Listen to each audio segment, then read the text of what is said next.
Thank you, Chair. We're now live on YouTube. When you're ready, I'll hand over to you. Thanks very much, Wendy. So good morning and welcome to East Devon District Council's virtual Strategic Planning Committee meeting on the 11th of January 2022. I'm your Chair, Councillor Dan Ledger. Based on the decisions of the Council to continue virtual meetings until the 11th of May 2022, I would like to remind both members and public attending or watching that the Council has delegated much of its decision-taking powers to our senior officers. We will continue to adhere as closely as possible to the procedural rules detailed in our Constitution. In the event of a break in the internet connection, please bear with us as we try to reconnect. After 15 minutes, if we are unable to reconnect, we will consider this meeting adjourned and reconvene at a later date. If you wish to comment, please raise your electronic hand and wait to be called. Any member of the public can view the agenda by visiting our website at eastdevon.gov.uk. We'll now start the meeting by doing a roll call of committee members here present. And it's over to you, Wendy, to do that roll call. Thank you. Thank you, Chair. So I'll start with you, Councillor Ledger. Present, thank you. Thank you. Vice Chair, Councillor Davey. Present, thank you. Thank you. Councillor Allen. Councillor Arnott. Present, thank you. Councillor Bailey. Present, thank you.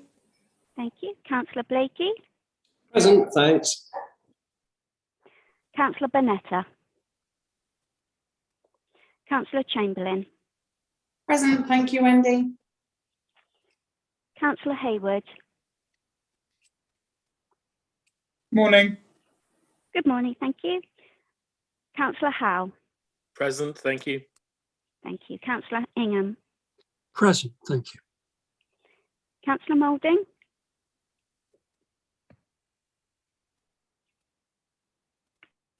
I have seen him. Yeah. Sorry, I was on mute. I was not in vogue. So yes, I'm present. Thank you. Councillor Pratt. Present, thank you. Councillor Rylance. Present, thanks. Councillor Skinner. Thank you, Chair. I confirm we are correct for today's meeting. Thank you very much for that, Wendy. So we start the agenda with agenda item 1, which is public speaking.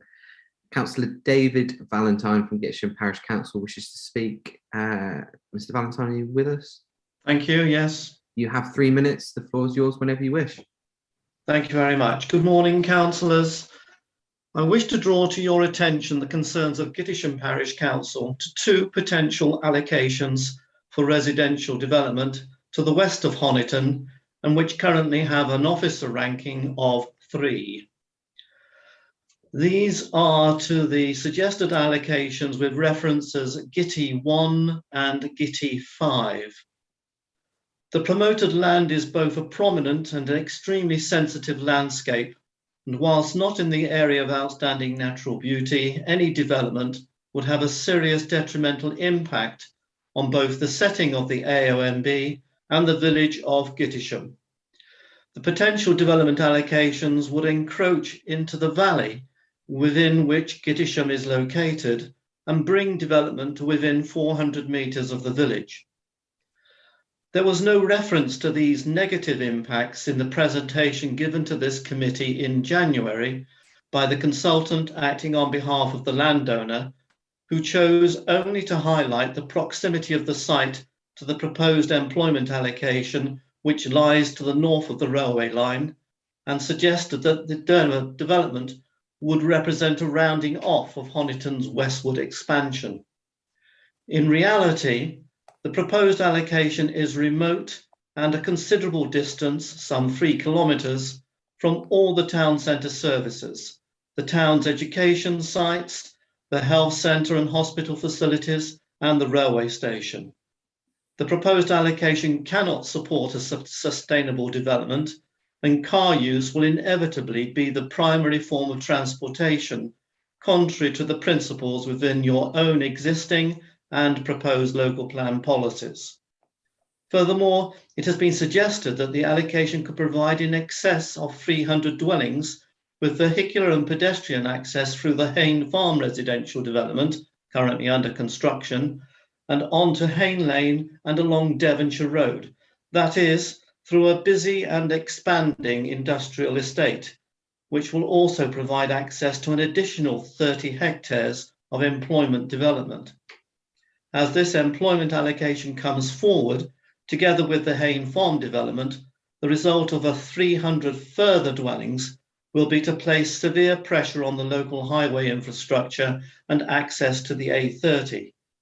It cannot be good planning to encourage pedestrian and vehicular access to residential development through a busy and expanding industrial estate.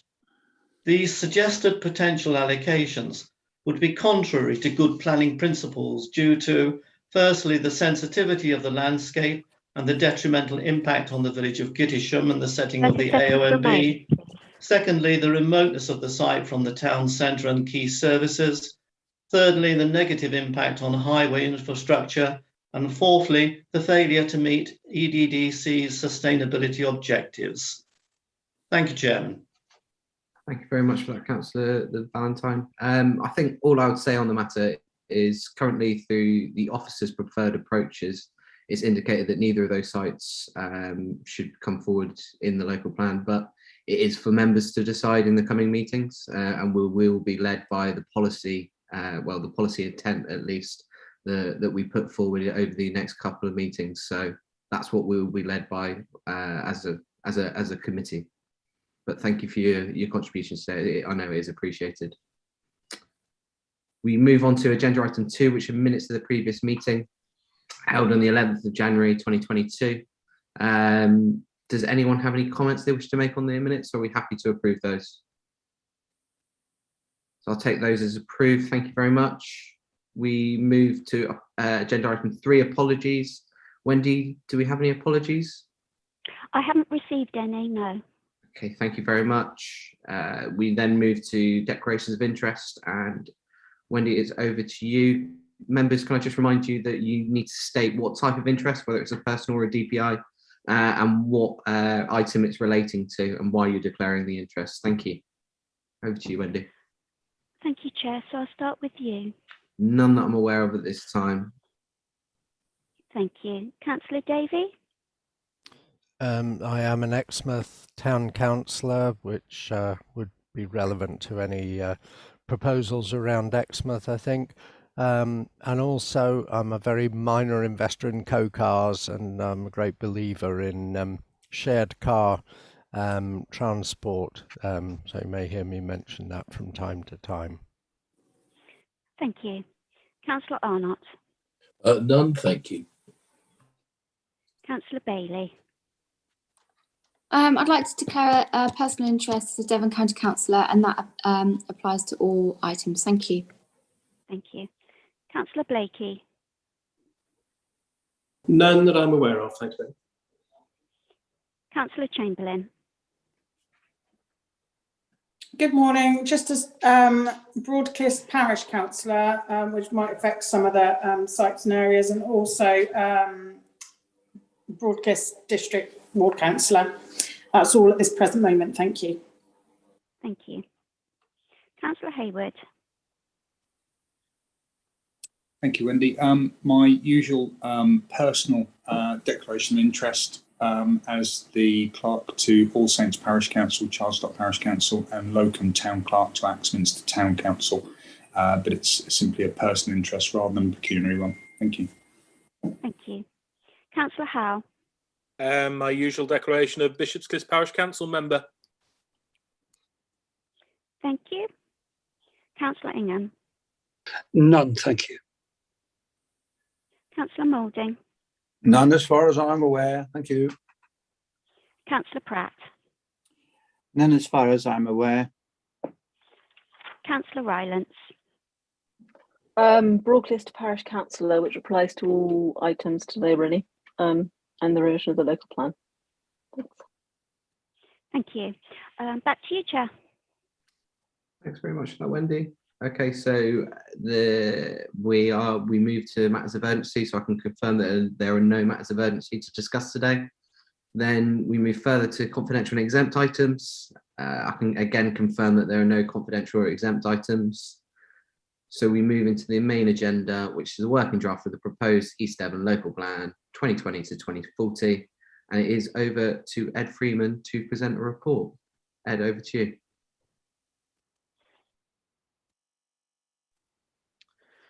Thank you, Chair. So I think this is a continuation of previous meetings discussing the working draft local plan. I think members will recall last time we got to the end of chapter 14. So the starting point I would suggest for today's meeting would be chapter 15, ensuring access to open space and sporting and recreation facilities. I should say, while I'm speaking, that we have been reviewing the timetable for production of the local plan, and we'll be bringing a report to members at the meeting now set up for the 22nd of February to update members on where we are with the timetable for the plan. I should just flag up at the start of this meeting that we are falling behind in terms of the timetable that was agreed by members last year, which would have seen us in a position to have members' feedback on the working draft in total by now, and be working through those and developing the draft plan ready for consultation in the summer, early summer. So I think that's now looking doubtful in terms of consultation early summer. So just to flag that up to members now, obviously it's a double-edged sword in the sense that having members' detailed feedback now on everything is really helpful in terms of ensuring that we develop a draft plan that members are hopefully happy with when we bring that forward later in the year. But equally, obviously, it's taking more time than was originally envisaged at this point in the process. So just highlight that for members. As I say, a detailed report will come to members on the 22nd of February to discuss that in more detail and review that situation. But as I understand, the intention is to continue through the plan as previously at chapter 15, which is page 323 in the agenda. Thank you, Chair. Thanks very much. So we start with page 323. Can I just ask a question about what Ed said, please, Chair? Yeah, Councillor Bailey, ask away. Thank you. What's happening with HELAR, please? So through you, Chair, all of the HELAR panels meetings have been held now. Officers are writing up a report on the HELAR panel, and I hope to bring that forward to members shortly. My aim is to hopefully bring a report, or at least an initial report, to the committee at the March meeting. Thank you, Chair. Thank you. Very much. So we then move to page 323, chapter 15, strategic policy 82. Now we have three options for this. So obviously it's one's to accept the policy is option A. Option B is to not have a policy that promotes access to open space and recreational facilities. Or option 3 is to place a low or low emphasis on access to open space and recreational facilities. So I open up that to the group A, B or C. Councillor Ingham, we start with you, please. Thank you, Chair. On item 22, first of all, there's just there's a spelling mistake. Line 3 should be as part, not art. But my concern, Chair, I know you don't want us to get finicky, but the last bullet point says generally set a high standard for all developments in order for them to be acceptable. Can't we just cross out the word generally? Because then that says we will be setting high standards, and I think we should aspire to do that, in my opinion. I hope that helps, Chair. But I support, option 1. I'm all for that. Thanks very much, Councillor Ingham. Just for members' benefits today, what we are looking at isn't worked out policy. It's policy intent from the officers on the option of what we're going to draw up our policy on. So we shouldn't really get bogged down in the detail of the wording listed. We just need to stick to the options of what's actually being proposed. I hope that's understood. Chair, can I say on that? Yeah. I totally agree. We shouldn't get bogged down and argue about it. But where there's an error or a steering direction, I think it's helpful. I'm just reminding. It's not so much on your point, Councillor Ingham. It's more of a general point for the whole meeting. Apologies, I should have been more clear on that. Sorry. So if there's no other further questions, can we take a vote on that? So it's A, B or C. Green tick for option A, red cross for option B, hand up for option C. And Majority have shown support for option A. thanks very much. So then we move to page 325, which is page policy 83, retention of land and buildings for sport and recreational use. So there's option A or B on this. So option A is obviously to stay with the policy. Option B is to be more open to accepting the loss of land and buildings for sport and recreation use. Does any member have any comments they wish to make?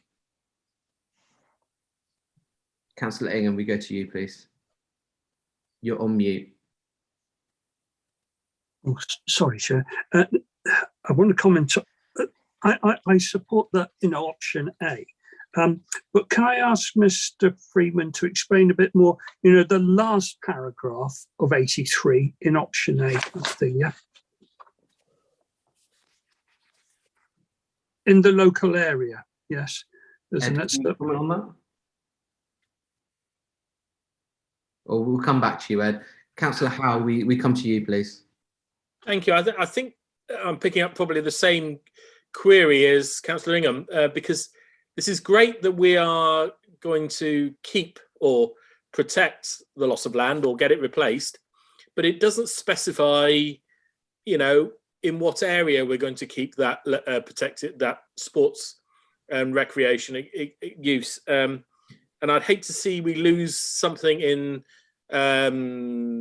Ottery St Mary, but re-deliver it in Exmouth.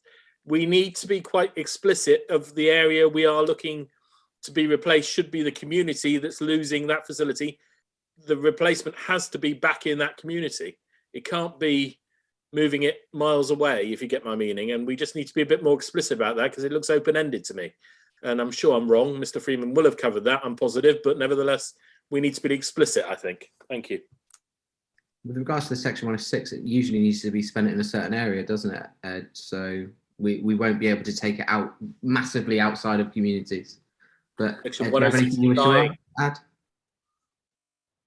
Yeah, I mean, of course, the scope of Section 106 agreements is now much narrower and relates to contributions towards delivery on site, with SIL now taking over the off-site contributions. So that's a sort of historic issue in terms of Section 106 agreements. I mean, I think what the final paragraph is trying to say is that just because there's a surplus of a particular facility or space doesn't necessarily mean we're going to allow it to be lost. It's seeking to perhaps take a firm line in terms of retention because it could be reused for alternative purposes. So it is viewing it more as a generic type of open space. But I agree the wording as stands isn't very clear. But I think that's the principle we're trying to establish, and obviously we'll make sure the wording of the policy itself is much clearer. Yeah, can I come back and fit? Yeah, of course, Councillor Ingham. Sorry, Chair. It's just you know, in 83, if folks hadn't noticed, there's 3 points, isn't there? One's the second half of the first paragraph, and then there's 2 more. Would it be possible for Ed to consider overarching, or in each one saying, as perceived by the community? In other words, that the community buys in to this alternative method. It's not just that the developer says, well, that's what you're getting, or you're getting nothing. And the officer said, well, we can't do anything about that. We have to have the buy-in from the community for the alternatives to be acceptable. Thank you, Chair. Thanks very much, Councillor. Councillor Pratt, we come to you, please. Yes, in the third paragraph, bear with me. Yes. In the third paragraph, Ed, the words "local to be defined" are in brackets. Should that be dealt with? It's not really okay to just refer to it like that. It should be more specific. Thank you very much for that, Jeff. Councillor Reinitz, we come to you next, please. Yeah, so I don't know whether this would be the right item to include this in, but I have a concern about the delivery mechanism for public spaces and community spaces and garden spaces. And it just seems that the way we've been delivering them in the past is not appropriate, and it doesn't actually produce, these things in a timely fashion. And I'm just wondering whether we can include something into our local plan to actually take the delivery of them away from the developers and put them in the hands of a public body of some ilk that would actually deliver them in a timely fashion, because obviously the geography is important, but also the actual delivery of them in a timely way is also important. And we're seeing in growth points that some of these items are just not coming forwards in a timely fashion. I'm thinking particularly of allotment space and got community gardens. And I'm just wondering where in the new local plan we could put something to that effect, and whether this kind of policy would be the right place to put it. I don't think it would be this policy, it would be more community infrastructure. So Ed, it's a good point, well made. And Ed, could you bring it up when we come to that area on the plan when we discuss it later on? Councillor Howe, we come to you next, please. Sorry, again, I just need to come back because Ed and Councillor Pratt have both referred to this on the third paragraph. But I read that third paragraph as a standalone regarding where there is a surplus. Whereas my belief is the first two paragraphs relate to the loss of land for building, and that needs to be replaced within the local communities as well. It's not just about where there's a surplus, it's where there's a shortage and we're losing more. The local community needs to get that facility back in its local area. So we need to be really careful, because that third paragraph, I believe, is really misleading in its intent, but it doesn't seem to relate to the two previous ones. So we have to be explicit. Thank you. Okay, thanks very much. We'll come outside of committee again. Councillor Young, we come to you. Thank you, Chair. It's a very broad brush, isn't it? Sport and recreation. It could go from dog walking to a dry ski slope. So no, it needs more definition in there if it's going to have any meaning. Thank you. Thanks very much. I think that will come through when we develop the policy further. Councillor Bailey, we come to you, please. Yes, I just wanted to endorse what Councillor Rylance said, and it would be really excellent to have a mechanism for making sure that community facilities are delivered in a timely way. I know that Mr. Freeman will know the open space that I'm referring to, which was delivered extremely late, and a community quite close to me, and I'd like to see that's not happening again. So if we can find a new mechanism, that would be good. Thank you. Thanks very much. It is just the difficulty of forward delivery of most of our infrastructure. I think Ed's going to be one to argue the same, that we want it delivered in a timely manner. Just sometimes it isn't as possible due to the site constraints. So, well, sorry, this wasn't a question of site constraints. The developer was required to deliver it by December 2018 and didn't do so for years afterwards. So we need to stop that happening again, because it's about children and playing in the open space. So it's nothing to do with site constraints. Thank you. Sorry, Councillor Bailey, I'm talking a general point rather than site specifics here.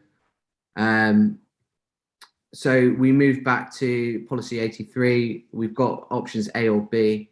If there's no further questions, Mrs. Shaw, can you take us to a vote, please? Yes, Chair.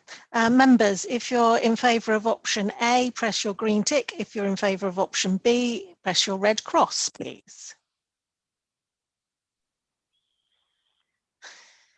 Majority have shown support for option A. So we now move to page 323, land in buildings for sport, recreation and open space areas in association with development. And we've got options A or B here. So options A is obviously the policy. Option B is to not seek new facilities in association with development or downplay the importance of level of provision. Councillor Ingham, again, we come to you. Thank you, Chair. I'd like to propose option A. I really like it, but can I ask that Mr. Freeman and his team considers something along the lines of address consideration of missing facilities from previous developments. Now that seems a bit unfair. Can I give you a bad example? Let's say you take the northeast of Exmouth through the 1980s and 90s, build, no facilities, no facilities, no facilities, or very few. So it might have been possible, you know, when the next big site comes forward adjacent to that, that we can offset something and say, well, the whole area is really missing one particular, you know, facility for recreational sport, and we might be able to afford it. I'm not saying that we include that every time, but where it's possible to address something that's missing as a service, as a, you know, sports provision, then let's try and do so, if you could. Thank you. I propose option A. Thanks very much for that. Councillor Young, we'll come to you next, please. Thank you for that. Just a point on the ongoing funding for these areas. Each development will pay for its own and they will have a management company to run them. If there is areas that haven't had previous sports and facilities, then how does the next development contribute to that that development that didn't have any? I think we're heading down a road where there is going to be difficult decisions to be made on open spaces and how they are funded. Thank you. Thanks very much, Councillor Young. Councillor Moulding, come to you, please. Yes, thank you, Chair. Looking at the list in the middle of the recommendation, I don't see anything there that refers to artificial turf surfaces. So, for instance, the 3G artificial pitches that are now starting to be in vogue, and what are loosely termed as multi-use games areas or muggers. Does the requirement for space also include artificial turf surfaces? Thank you. I think that would still come under outdoor sports pitches, but it would just, it's under another guise. So, Councillor Ryan, we come to you, please. Sorry, it's me with my refrain. How to deliver this, how to get it delivered in a timely fashion. Allotments, in one of our new growth points, there is a set of allotments that is part finished, covered in 6-foot high weeds. There seems to be no means to make the developers produce them. There are no space, there's no operational constraints on them. They could be accessible now. They just need to be handed over to the community and, you know, finished in a meaningful fashion. So how can we make this happen? Thank you, in Councillor future, Ryan. and Ed, for the previous ones as well. Ed, can I come to you at that point, please? Yes, thank you, Chair. Well, I think just on that last point, I mean, happy to look at the process of delivery of these spaces. I don't see that as something that would go into a policy in the local plan. It would be more something for a supplementary planning document or guidance, because it's a much more detailed point about process rather than policy. But that's certainly something we can look at. There are pros and cons to developers delivering things as opposed to the public sector, whether that's the town or parish council or the district council, and obviously major resource implications if we were to take on some of that. So there's lots of issues to consider there. So I wouldn't necessarily assume that a greater role for public bodies in delivering those is necessarily the better answer, but we can certainly look into that and consider those options and bring future reports on those issues. In terms of some of the other issues that have been raised, I'd just say in terms of Councillor Ingham's point about missing facilities from other developments, obviously I think new developments can only be required to mitigate their own impact. So if there's a legacy issue of a shortage in particular areas, we can't expect new developments to make up those shortfalls, but what we could do is prioritise specific shortfalls in terms of what open space and facilities are delivered on a new site to address where there are particularly extreme shortfalls in the community as a whole against our standards. So it could influence what gets delivered. Equally, I would say there's a role for SIL in terms of that, because obviously Section 106 would be used to deliver what's being delivered on the site itself, but they will still pay SIL on top of that. A proportion of that will go to the community, depending on how much, depending on whether or not they've got a neighbourhood plan. And so there are options for communities to self-fund, making up shortfalls in terms of sports, recreation and open space facilities through use of their neighbourhood proportion of SIL. As potential means of addressing those issues. And yes, just to confirm on Councillor Moulding's point, I would see 3G pitches and muggers as within those categories, specifically under the outdoor sports pitches. And obviously we'll, once we've got more evidence, we'll be able to refine specific standards for the provision of those different types of open space and sports pitches. Thank you, Chair. Thanks very much for that, Ed. So with no other further person, can we please take that to a vote? It's option A or B. So we go to Mrs. Shaw, please. Thank you, Chair. Yes, option A is the policy. Option B is to, not to seek new facilities in association with developments or downplay the importance of level of provision. Please press your green tick if you're going for option A, or press your red cross if you're going for option B. Support is shown for option A. Thank you very much. So we move on to policy 85, location of facilities for sport, recreation, open space and allotments. That's page 329 and it's option A or B. So options, obviously A is for the policy, option B is to not set location criteria and offer more flexibility. If there are, I don't think there's any questions. So if there's no questions, can we please just take that straight to a vote, please, members? Over to you, Mrs. Shaw. Thank you, Chair. I wasn't quite sure whether Sorry, you wanted I'm handing it to you every vote, please. Thank Jump you. in. Members, just as a prompt, it's the green tick if you're in support of the option A, or the red cross if you're in support of option B. Support for option A. Thank you very much. 86 is avoiding the loss of allotments to other uses. So option A is obviously the policy. Option B is to not seek to avoid avoiding the loss of allotments to other uses. Councillor Ingham, you wish to ask a question? Yeah, thanks, Chair. 86 in option A, I really find it hard to believe that the second bullet point applies.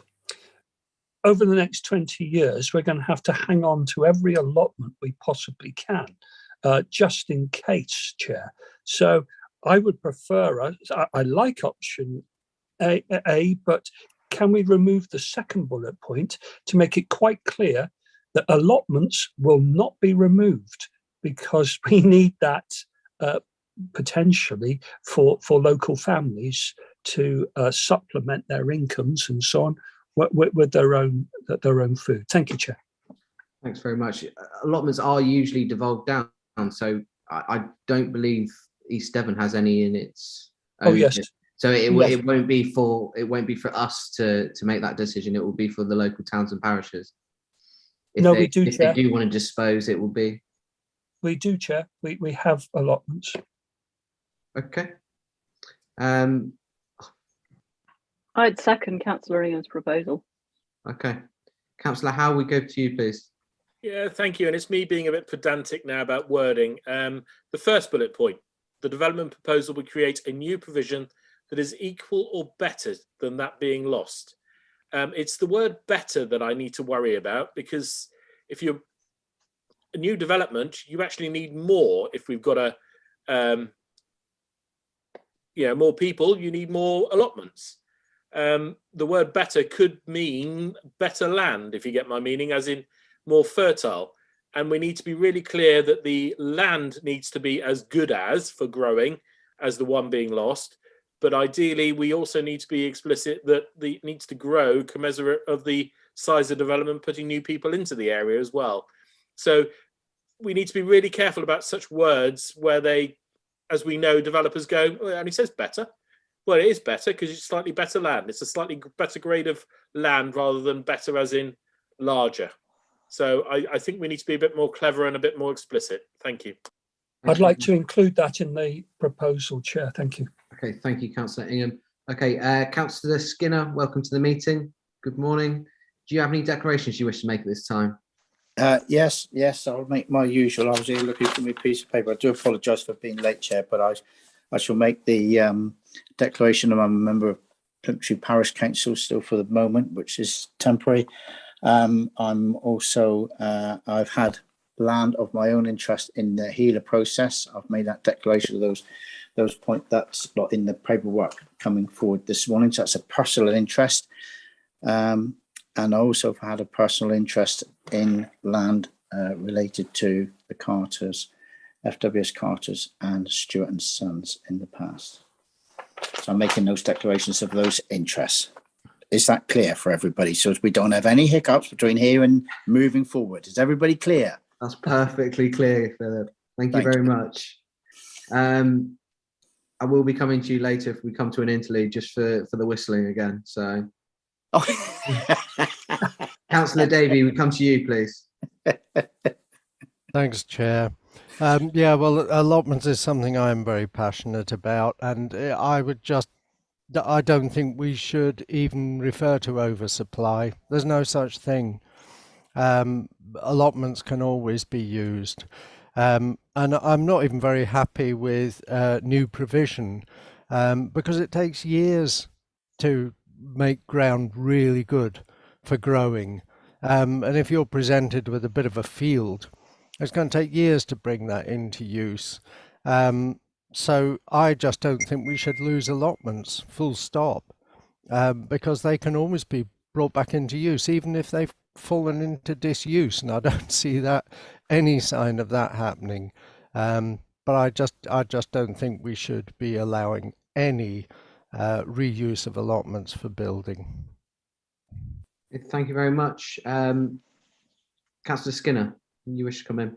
Yeah, and I do apologise, Chair, because obviously I'm picking up on the end of this, but from what Mr. Davies just said, that has to work in a balance. I absolutely understand his comments regarding allotments. I mean, they're sacred in moving forward and with developments. But at the same time, if you start saying, I'll never do this and I'll never do that, you actually relinquish the ability to, with different sites that may come forward, you relinquish the ability to trade off what may be something that could be better, which I pick up on what Councillor Hay was saying earlier, and there could be a betterment value. So to say never is never a very good strategy when you're running business. You don't never say never. There's always that room to maneuver. So I'm not in the world of never, but I do absolutely agree with Councillor Davey that they are absolutely vital in moving forward, and we need more of them, not less. We need to start having more and giving people the ability to grow things and get back to understanding nature. They want to do climate change and all that, we'll get out in the garden and see how that works for you, because it's not easy. It's hard work doing allotments, but it brings people back into a good place. So agree with principles, but not with the words never develop allotments, because that is up to negotiation and you lose that ability to negotiate if that happens. Thank you. Thanks very much, Councillor Skinner. So with no other further members, what we'll do is we'll go to options A or B with the amendments made by Councillor Ingham and seconded by Councillor Rylance. So Mrs. Shaw, can we go to you, please? Thank you, Chair. Just to remind you members, option A, green tick, option B, red cross, please. Majority have shown support for option A. Thank you very much. So we Chair, could I just say, sorry, I won't vote because I missed the beginning of the meeting, and it's not fair that I vote because I don't know what else was said. I don't even know what the options are. So I do apologise if you think I haven't voted, but because I didn't get all the meeting, I just decided to opt out, if that's okay. No problem at all, Councillor Skinner. So just for your benefit, we are now on page 331, policy 87, which is leisure and recreation developments, the last in the chapter. Option A is for the policy. Option B is being less restrictive in respect of leisure and recreation developments in the countryside. Open it to the floor if there are no further comments. No comments wish to make, so I'll take it to a member's vote, and over to you, Mrs. Shaw. Option A or B, please. Thank you, Chair. Yes. Option A, green tick. Option B, red cross, please, members.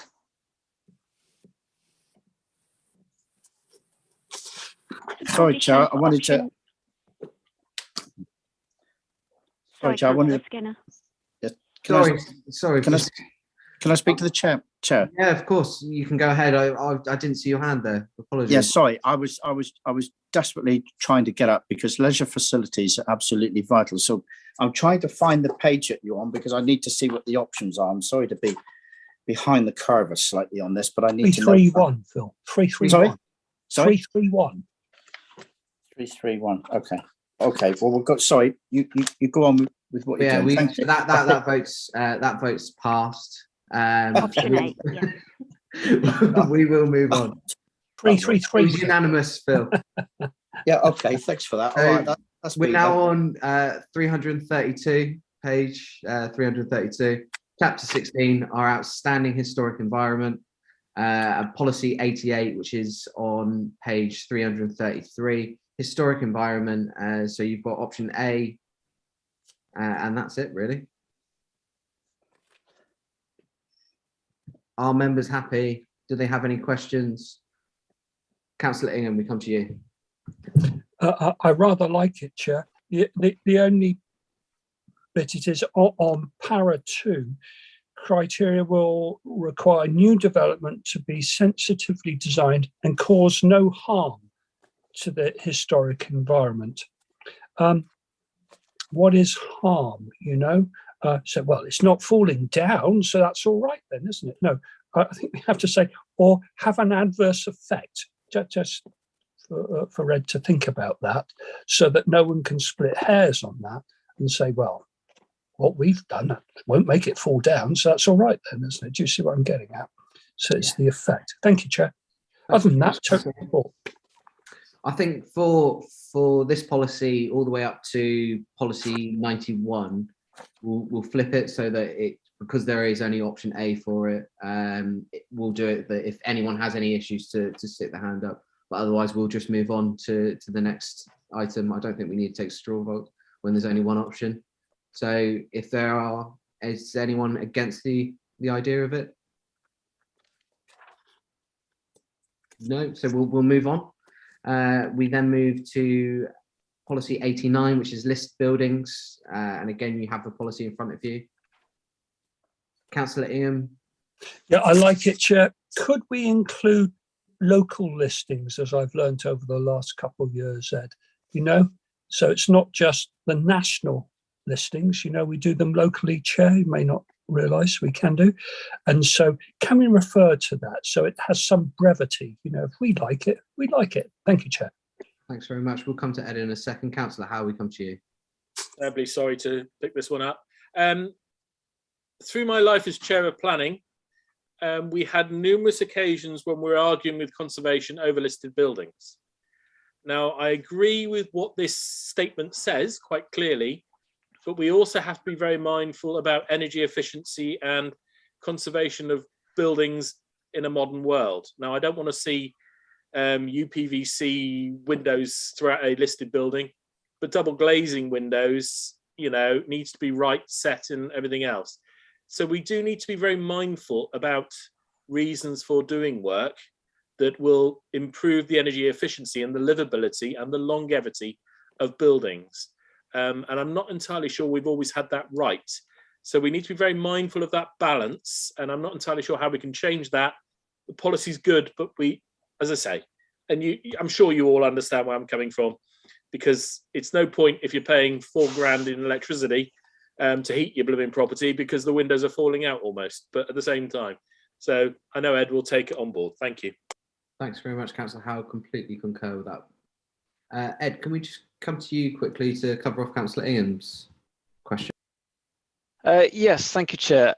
So yes, we do need to cover locally listed buildings in terms of policy. I don't think 89 is the place to do it because they are quite distinct from listed buildings. It's a much lower level of protection and a much lower test in terms of putting them on the local list to the formal statutory listing, which is done by Heritage England, sorry, Historic England. I think policy 88 makes reference to non-designated heritage assets. So I think that would be where we would cover that, because that's effectively what a locally listed building is. It's a non-designated heritage asset as far as the legislation is concerned. But I will ensure that we cover off protection for locally listed buildings in the policies. And obviously, I think in terms of energy efficiency, I hear what Councillor Howe says. I think that's a debate that's going on in conservation circles at the moment, is in terms of how do we protect the historic significance of our heritage assets, but still work to bring them up to standard in terms of insulation and energy efficiency. Lots of new products coming on the market that will potentially help, I think, in terms of doing that. Perhaps relevant to that is also to say that the reason there aren't options under these policies is that these principles are embedded in the legislation. So we don't actually have a choice but to have policies that say these things. Hence, there are no real options. It's really about just our interpretation of the legislation and government policy going into these policies with an East Devon spin to them, if you like. So that's why there are no options. But hear what members say, and we'll obviously incorporate those points into the final policy wordings. Thank you, Chair. Thanks very much for that, Ed. So again, if no members are against the option, we'll just move on. Okay, so no members are against. We move to the next. So it's policy 90, page 335, and conservation areas. Do we have any comments from members? Councillor Ingham. Thank you, Chair. Can I ask some questions? It's paragraph 2 and 3, especially paragraph 2 I'm concerned with. Can he give us an example of where it's necessary to do this? Because, you know, where we have conservation areas, why on earth would we consider compromising them? Can he spell it out? What could happen? Okay, thanks for that, Councillor Ian. Ed, I'll throw that to you.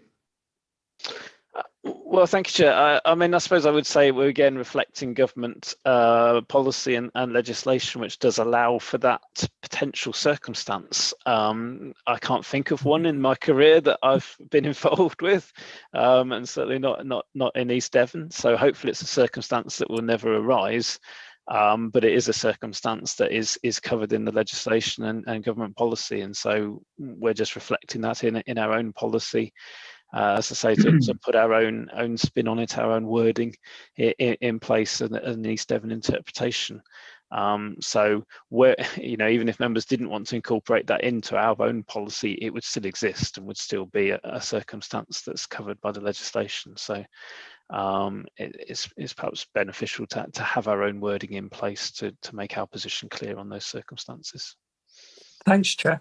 Thanks very much. Again, so if no members are against this option, we move forward. Okay, thank you very much.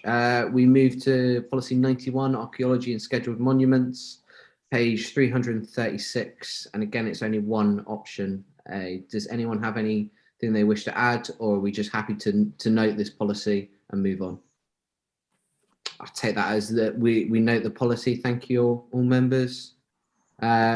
We then move to 92, historic landscapes, parks and gardens, which is page 337. And we do have two options for this. So option A is for the policy, option B is for no policy. I open up to the group. Councillor Howe, we come to you, please. Yeah, it's the public benefit element, isn't it? It's always a challenge where you have conservation and listings, because numerous times, and our officers, I know how adapt to it. You know, if you're creating 2,000 jobs, that's a humongous public benefit. But if it harms listed settings, listed landscapes, and everything else, you know, which are irreparable, it's a real challenge to do. So we need to be very mindful that it has to be in that location, that application, and not just go, it's a massive amount of jobs, it's a massive amount of housing, you know, or it's a load of affordable housing, because we cannot take back what we build. So that public benefit has to be clear and uncompromising in that it has to be in that location and nowhere else. So I think we just need to be very mindful of that and try and work out how we can tweak that to be a bit clearer, if you get my meaning. Thank you. Thanks, Councillor Howard. Councillor Ingham. Yeah, Chair. Can Ed explain to me? There's like it says, where harm to or loss of significance of an heritage asset is proposed, exceptional circumstances must be proven and justified. Well, I could understand a developer attempting to justify the compromise, but the next sentence says applications will require a statement explaining the significance of the asset. I would imagine they're going to give a pretty poor justification because they want to do something different. Surely, you know, this is where we turn to our conservation officer who says, well, actually, yes, they've given all the reasons why there should be a compromise, but this asset is so important. Or is it just me, Chairman? You know, is that wording in the last half of that? I think it's a bit topsy-turvy, or is it clear to Ed? Ed, I'll put that to you. Is it clear to you? It's clear to me that we need to work up the final wording of that policy. Sorry, as I say, I mean, this is just an indication, sort of direction of travel for the policy. So obviously that won't be the final wording.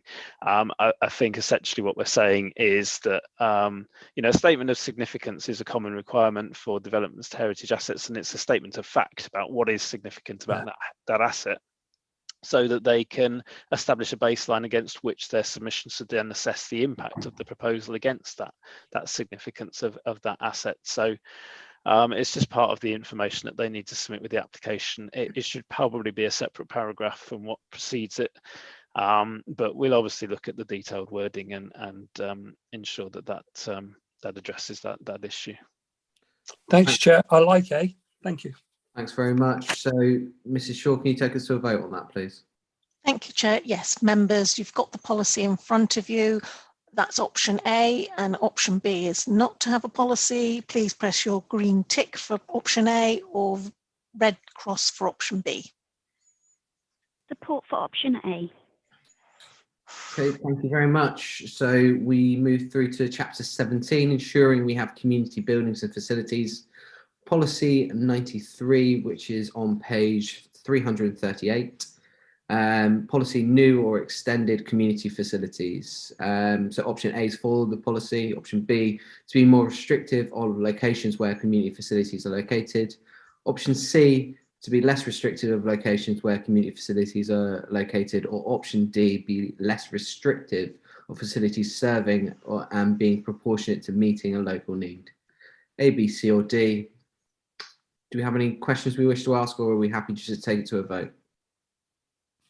We'll just take it to a vote. Mrs. Shaw, please. Thank you, Chair. Yes, option A, green tick as usual. Option B, red cross. Option C, raise your electronic hand. Or option D, please give a thumbs up. I'm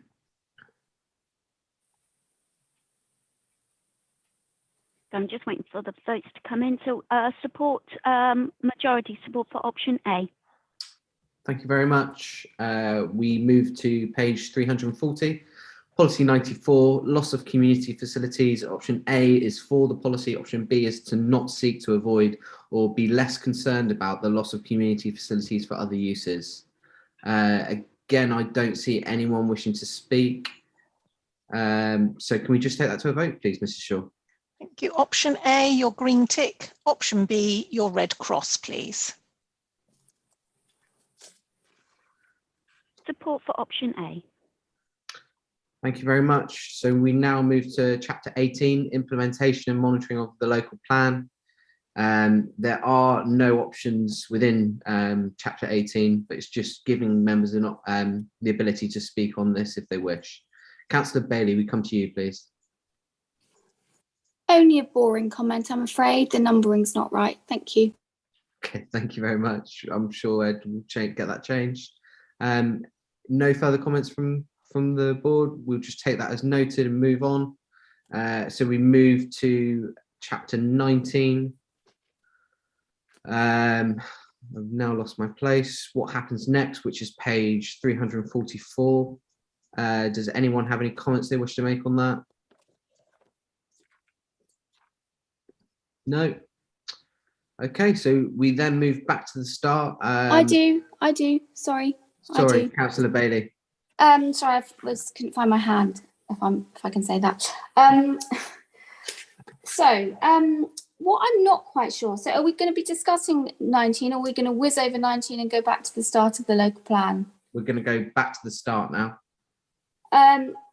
Because my questions are about the feasibility of the new town, and the inconsistencies which are in the hierarchy of settlements. And this chapter does say that the working draft local plan recommends the development of a second new town. But when we spoke about it before, Chair, I think you said it was hypothetical. So, but maybe these discussions will happen in the next chapter.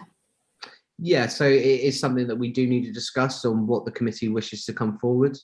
We've already identified that there is a shortfall in the amount of sites proposed. So it is a case of, do we wish to see more sites being accepted within our already established settlements, or look to a further additional community to take up some of the slack from that?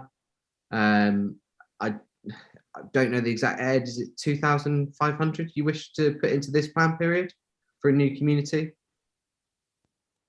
I don't have the number to hand, Chairman, but it's of that order. But ultimately, it's part of the questions for members to consider. And what feasibility work's been done, if I may ask that politely, please? Ed, can we come to you on that?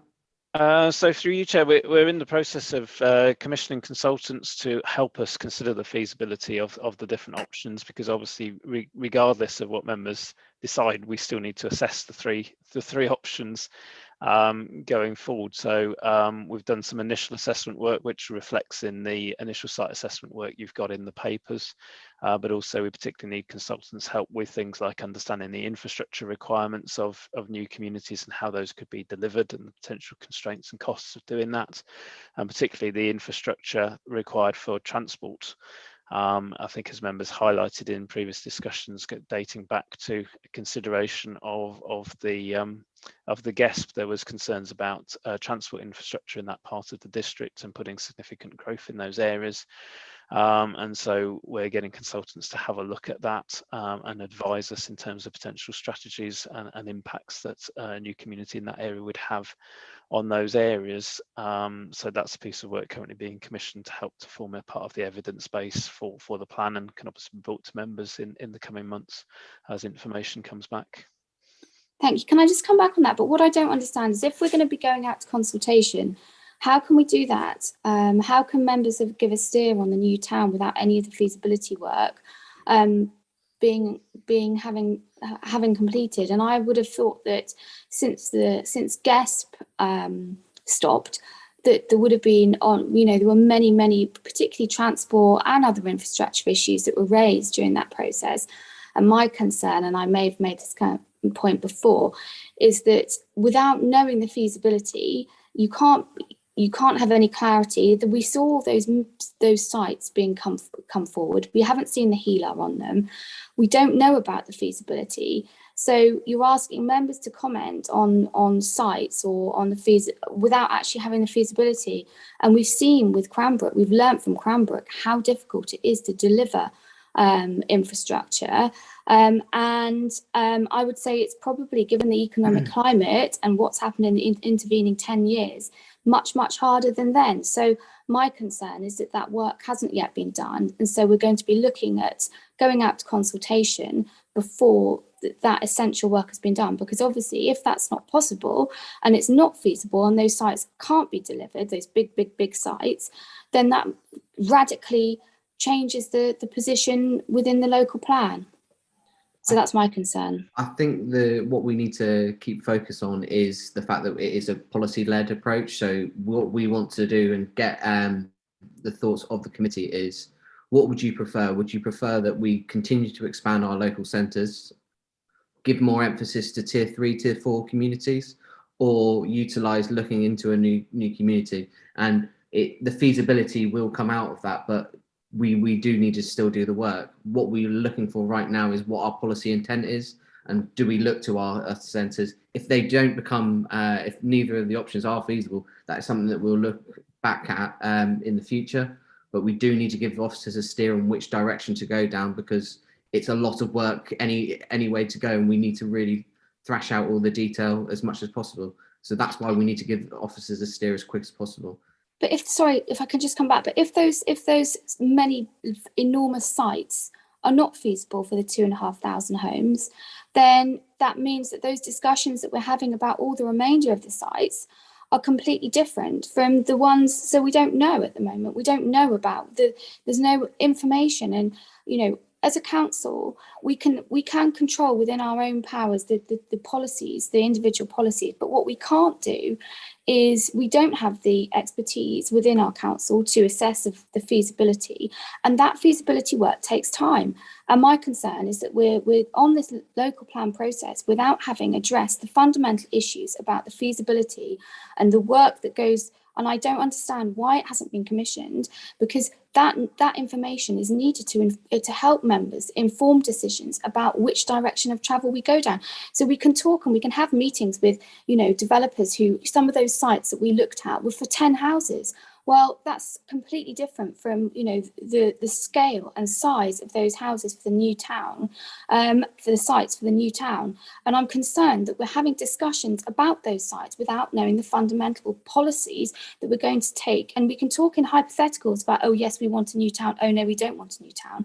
But surely the feasibility is an inherent and a fundamental part of those discussions, and we do not have that information yet. And that's why we're not in the position of allocating any sites at the moment, and it is hypotheticals. The commissioning work costs thousands of pounds, so I wouldn't want officers going out and spending all of that money for something which members are going to turn around and say, no, we're going to assume our own smoke in the communities we already have. So that's the steer of why we are in the early stages of this. We need to give the steer to officers so that they can then go do the work, commission the consultants needed, and then we move on. We are so far away from actually allocating any sites at the moment. But we could have been having those discussions 6 months ago. We could have been having those discussions a year ago about the town and about the feasibility. We are where we are, I'm afraid, Councillor Bailey. Councillor Skinner, we come to you, please. I don't want to drag this out because I understand, Chair, where you're coming from. I really do, and it's not easy, and we are where we are, and that's what it is. But of course, Councillor Bailey does make a very relevant point, and that is that as we're starting to go down the path, we're almost trying to make decisions without understanding where we're going. So it all becomes a little bit chicken and egg, really. And that's where we've got to. And the trouble is with chicken and egg, and Councillor Bailey makes very strong points and made them very well, I might say, Councillor Bailey, and through you, Chair, is that what we don't want to be doing is repeating any of the lessons that we should have been learning from our previous experiences with the development, particularly at Cranbrook, but other sites as well. I'm not just pulling that out, in other sites as well, about our policy making. So I don't know that any more can come from discussing this any further or deeper, other than us moving on with the process. But I do feel, like Councillor Bailey, a little bit frustrated. It's almost like we're going to just march on with making this decision and going forward as a matter of process, which we're going to do, but we don't really have the information to hand. So I don't know, it's a difficult one, but I do, Councillor Bailey, I do actually endorse many of the things that you said. And I think probably you do as well, Chair, but you just can't do anything about it. Let's leave it. Shall we leave it like that? Thank you. Thanks very much, Councillor Skinner. Councillor Ian, we come to you, please.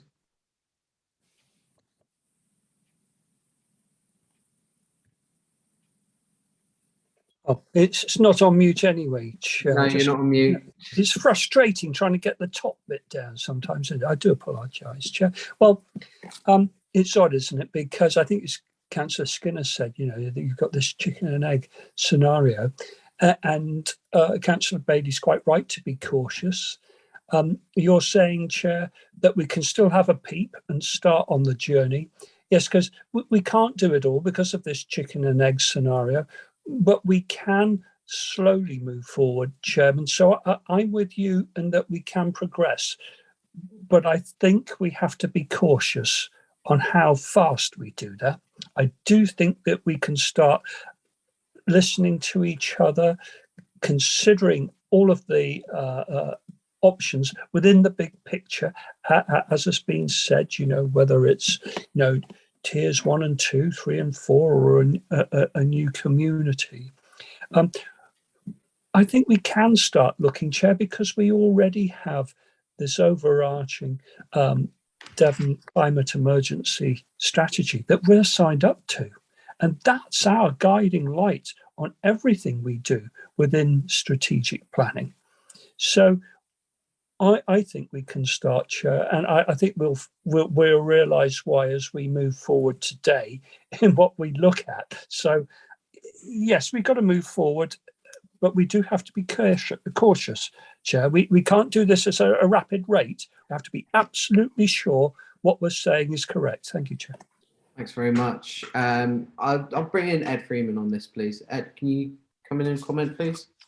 Thank you, Chair. I just wanted to reassure members that obviously a lot of work was done through the GESP process in terms of looking at new communities and the infrastructure requirements they would have. So we do have a fair amount of evidence. I think there's an element of sort of updating that evidence because obviously it's a couple of years old, and also reviewing some of it in light of some of the concerns that were raised by members at the time that you considered the consultation draft plan on GESP, where I recall members particularly being concerned about the transport infrastructure implications and raising concerns about the transport strategy that had been developed to go with the new community, which relied quite heavily on park and change facilities and didn't have a sort of a big ticket solution, shall we say, to the transport infrastructure issues in that part of the district.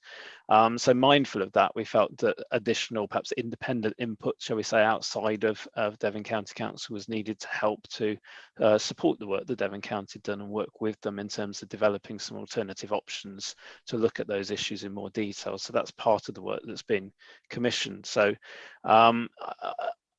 just to reassure members, that there is a fair amount of evidence there. We can always do with more, but we're not making recommendations about a new community blindly in terms of evidence. The other thing to say, I think, is in terms of what's been happening over the last year, is members, particularly through Cabinet, have had a number of reports looking at the lessons to be learned from Cranbrook. And our experience there, and how, if we were to move forward with a new community, how that should be done differently. And also looking at delivery vehicles and models for delivery. Various reports have been brought through Cabinet looking at those options, and that's really part of the reason why funding was set aside by Cabinet to undertake this additional work in terms of commissioning evidence for the new community. And part of that commission would, if members are minded to proceed with a new community, then look at the delivery vehicles for how we could deliver a new community and ensure that we don't get into some of the issues that we've had at Cranbrook, and ensure that infrastructure is delivered in a timely fashion alongside the new housing.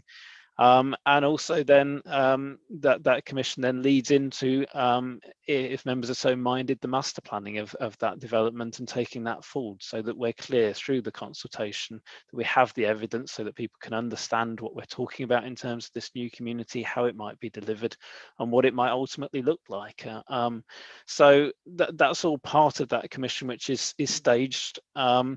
And I think helps to build up that evidence base as work progresses. But as you've said, Chair, we are still at quite an early stage in terms of plan production, and that commission is phased to ensure that we have the evidence at the times that we need it. So we have the appropriate evidence when we go out to consult on the draft plan to support that, to help to make an informed decision, and for the public to understand what we're talking about at that stage, and then it progresses through alongside the plan production process, so that we have the evidence at the appropriate times.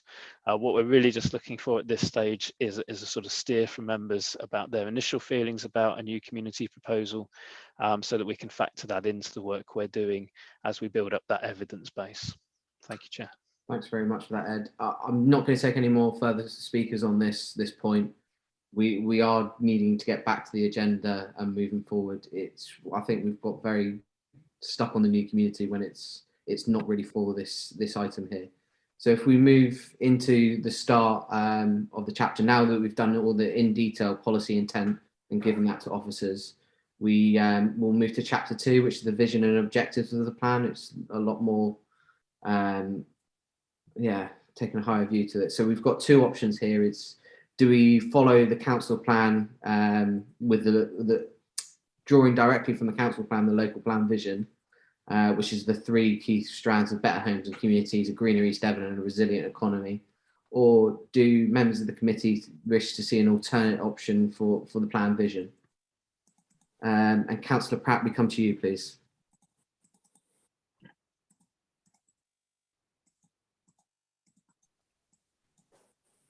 Councillor Pratt, you're on mute. Yes, sorry, Chair, that hand shouldn't have been up there. Sorry. Thank you very much. Councillor Ian, we come to you. Chair, thanks. Whilst I go along, with option A, I really think we need to have an updated mission statement. And I mentioned at a previous meeting somewhere along the lines of a balanced and harmonious relationship between people, communities, settlements, the environment, and economic prosperity. I think what I see in 2.3 isn't that inspiring, and what I said maybe isn't good enough. But I think we need something that lifts us up and inspires the people that read it, Chair. That's what I request. Thank you. So, Councillor Ingham, it's not really, it's more so for the next point. So it's whether we take on the council plan or take on something alternative. And then when you look at the objectives, it's more, I would say it's more so your point for there on how do we take that through as a mission statement, and do we change the objectives slightly? Sorry, I thought that would be the next one. Sorry, I thought we were on 11. Sorry? On page 11? Yeah, so on page 11. So it's one of the, I'm saying on page 12 is more suited to what you're saying, which is the objectives of the plan. Yeah, sure. Okay. Yeah. So members, can we just take a short vote? Mrs. Shaw, can we go to you just on page 11, option A or option B? Thank you, Chair. Yes, option A is a green tick. Option B is a red cross, please, members. Support is shown for option A. And then just further to that, would any members take a look at the objectives that we've set? Is there any amendments members would like to make to those objectives, or are we broadly happy? You heard what I said, Chair, didn't you, sir? Yeah. So, Councillor Ian, is there anything in particular you'd like to change to make it more exciting? What I'm saying is that has to be carefully put together, and I don't think doing that in committee is necessarily beneficial. And perhaps it can come back to us at our next meeting or the one after, where we can say, now this is what we really believe. Yeah, just in my opinion. Are you prepared to do that, Chair? Is that possible? More than happy to discuss it further. Thank you. As a mission statement, that's what I'm looking. Tie those together. Thank you. Councillor Skinner, over to you. Thank you, and I very much want to drive on, and Councillor Ling has picked up on several things really about where we're going with the whole of the document, the vision and its strategy and how it's going forward. And I've been a very big advocate over many years in trying to push and force through what might be within our strategy and our vision of what we might call a much higher level of sport and health and well-being level, in encasing that along with education, along with the growth of the expansion of both the university and reaching out, and Exeter College reaching out, and of course Exmouth Community College in the way that is working in this particular area at the West End, and of course how that feeds across the whole document for delivery, and not just a vision for just East Devon, but one that was actually within my thought process, was within the guest process, was something that had objectives reaching way into what had been the Greater Exeter Strategic Plan process. Whether we like it or not, whether we want to call it names of Greater Exeter Strategic Plan, or whether we're going to go individually, which is where we are at the moment, the actual ability for East Devon to be the place for that such growth is absolutely vital, I believe, both for the locality and for East Devon as well. And so I want to see within the objectives of us wanting to see really stretch to having some real vision in delivering something on a scale that becomes a more regional scale than what it does in just delivering just for East Devon in its on its own agenda. So within the design, and you've got several here, Chair, if I might say. You've got your first one, designing for health and well-being. Well, it fits within that, and supporting and the jobs and the economy. Well, it fits within that, but it should fit in an outstanding natural environment. It should fit within that. It should also fit within delivering at the same time promoting sustainable transport. It should fit within that, and it also fits within connections and infrastructure. So there are many things here within the objectives that such a vision could actually bring forward and deliver. And it's at that, this is what I really enjoy about strategic planning, is having vision and objectives of delivering things that are a little bit just beyond of a playing pitch down at the outside of a particular village or a town or whatever it may be. Those things we should be doing anyway. This is about the stretch, about where we're going for the next 20, 30, 40-year plan, looking into the future. And I believe that taking Exeter as the hub, and I've always believed it, and the surrounding district councils, as we sat with, which was the four of us, along working with Devon County Council, and then getting out to the public for them to be able to buy into a vision of something that is such more stretched than what is at the moment. But it doesn't mean to say we can't do it, Chair. That is why we're here. We're here to get those visions and to get those things in. If that's the place to do it here, tell me. If it's the place to do it further on in the plan policy, then tell me where that is. And whichever it is, I want to have a time and a place to be able to drop some visions and some real visions and ideas to give us something to really grip hold of, and which other, I believe, authorities would buy into, and certainly the public, and the wider stretch of that. And that is the health Royal Devon and Exeter with their stretch, education, university, college, and all those things, because we're the place for it to happen. Thank you. Thanks very much for that, Councillor Skinner. Just on your points there, we can make reference to it within the local plan, but I think most of the issues that you're discussing will come through it's got a really dull name, Exeter, East Devon, Mid Devon and Teambridge Joint Infrastructure Plan. It's a massive mouthful. They could just change it to an acronym, but no. But most of those issues will be drawn up through that. That is a plan that is getting developed right now with consultants, and Strategic Planning Committee will be receiving versions of that to deliberate itself. But I would see that as an aside to the local plan. Yes, we can make reference to it, but it will be something separate that we will take through this committee as well. But so surely, if I might check, could I say then that, but surely our local plan is going to be the planning document. So we need to make sure it falls into that document. You agree with that?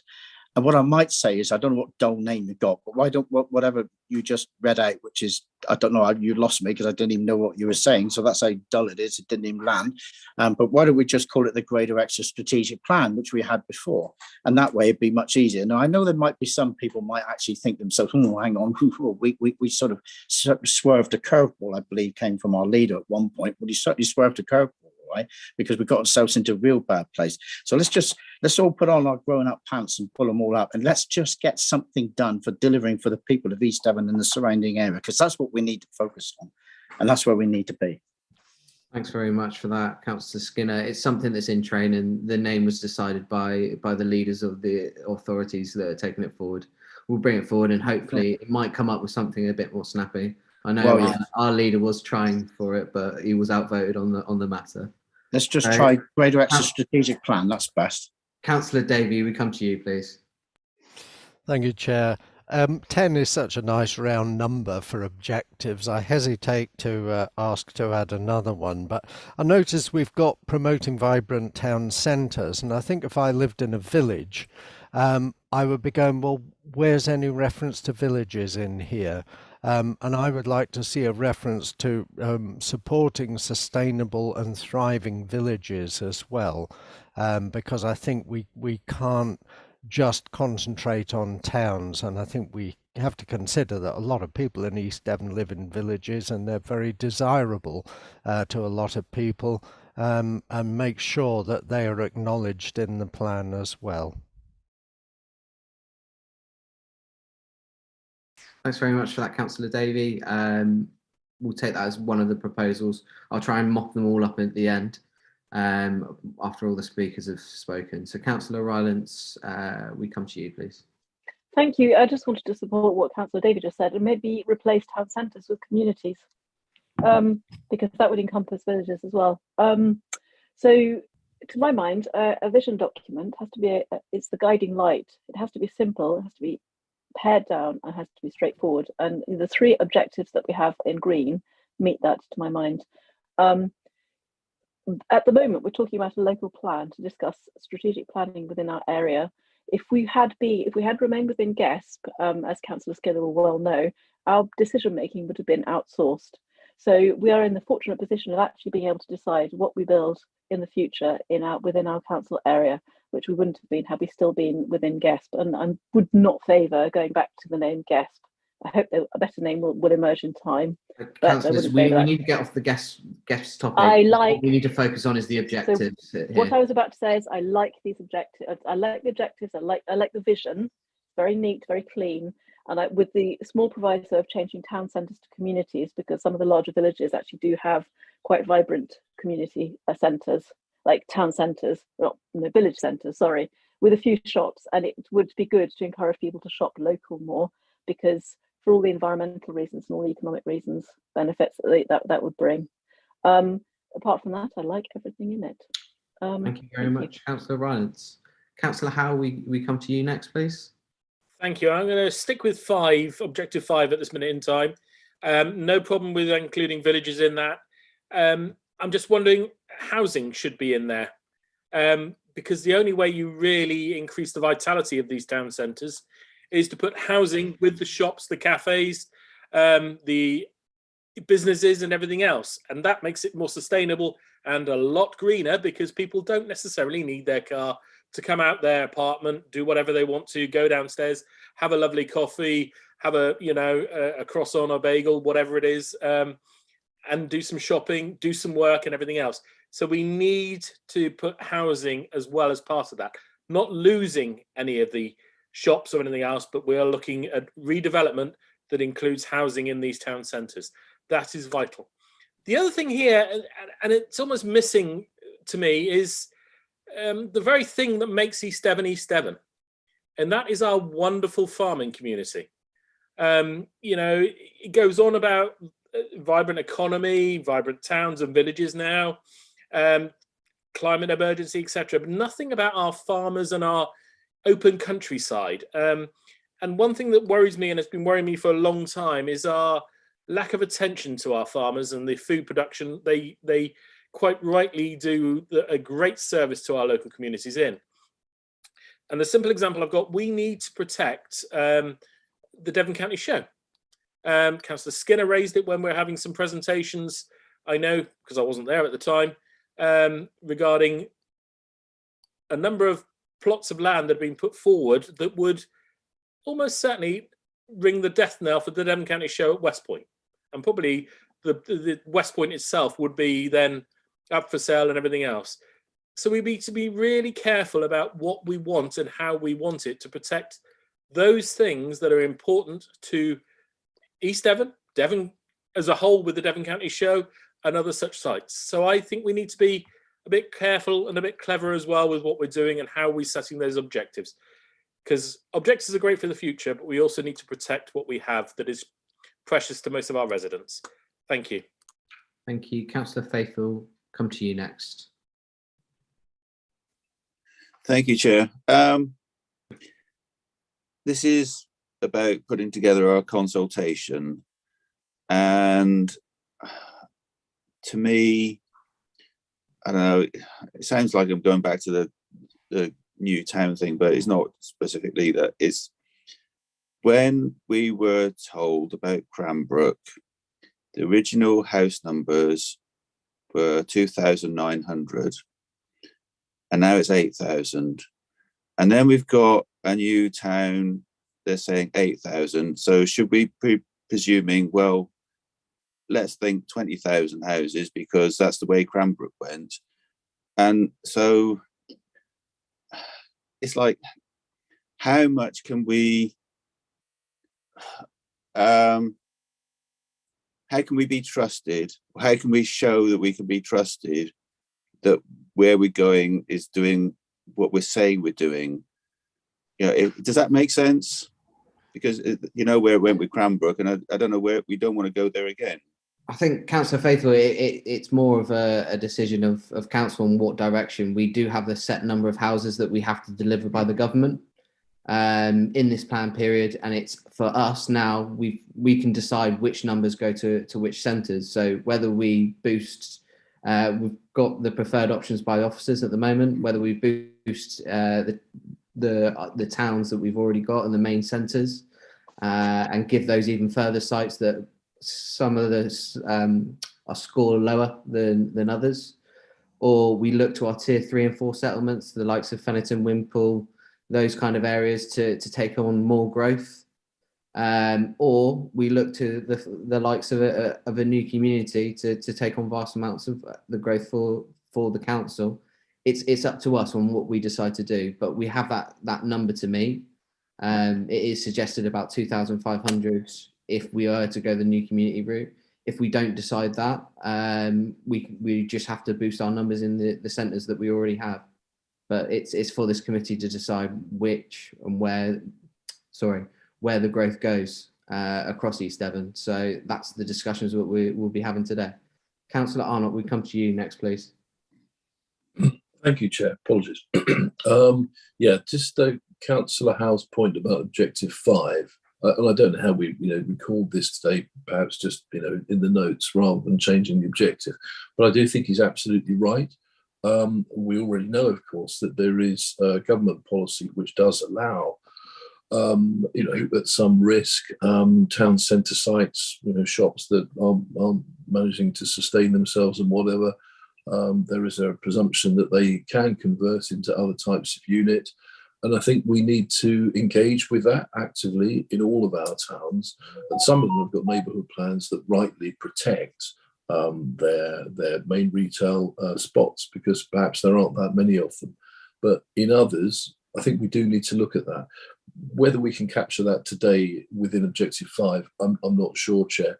And then the only other thing I would say, with incredible brevity, is that, and it's not outside, it's not within this item, but delivery vehicle, the new town, delivery vehicle, the two key words that Ed said. Thank you. Thanks very much. Councillor Skinner, we'll come back to you for 30 seconds, just quickly. It's only just a point that if you've been around long enough, you've done all this before. I'd like to tell you exactly the decision making that we've got to make as a committee. Is that if we come to the correct, which exactly happened with Cranbrook, that if we then want to stretch out to get our numbers up, we go to all the villages and the towns, you've got an outcry.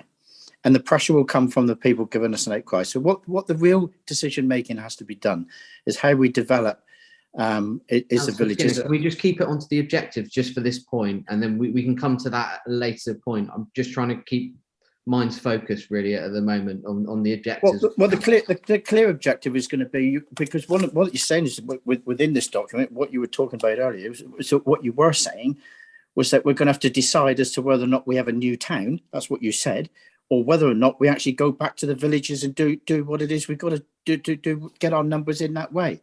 What will happen by doing it that way is that it depends how much strength we feel in how we want to work as a committee, because the pressure that comes from more people in saying we don't want housing, because that's how it normally works, will come back to a new town. So the pressure will be on having a new town. And as Councillor Arnott quite rightly pointed out, which Ed suggested and quoted, was about the delivery vehicle of to how we get those economies of a new town perhaps going, and the transportation links to that.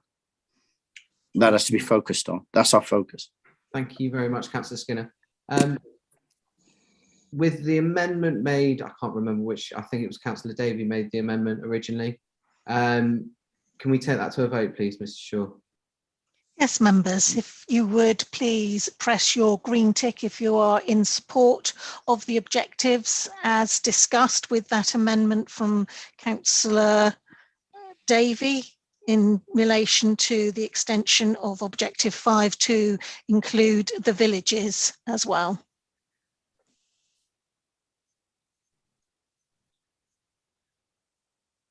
Members are in support with 11 votes in support.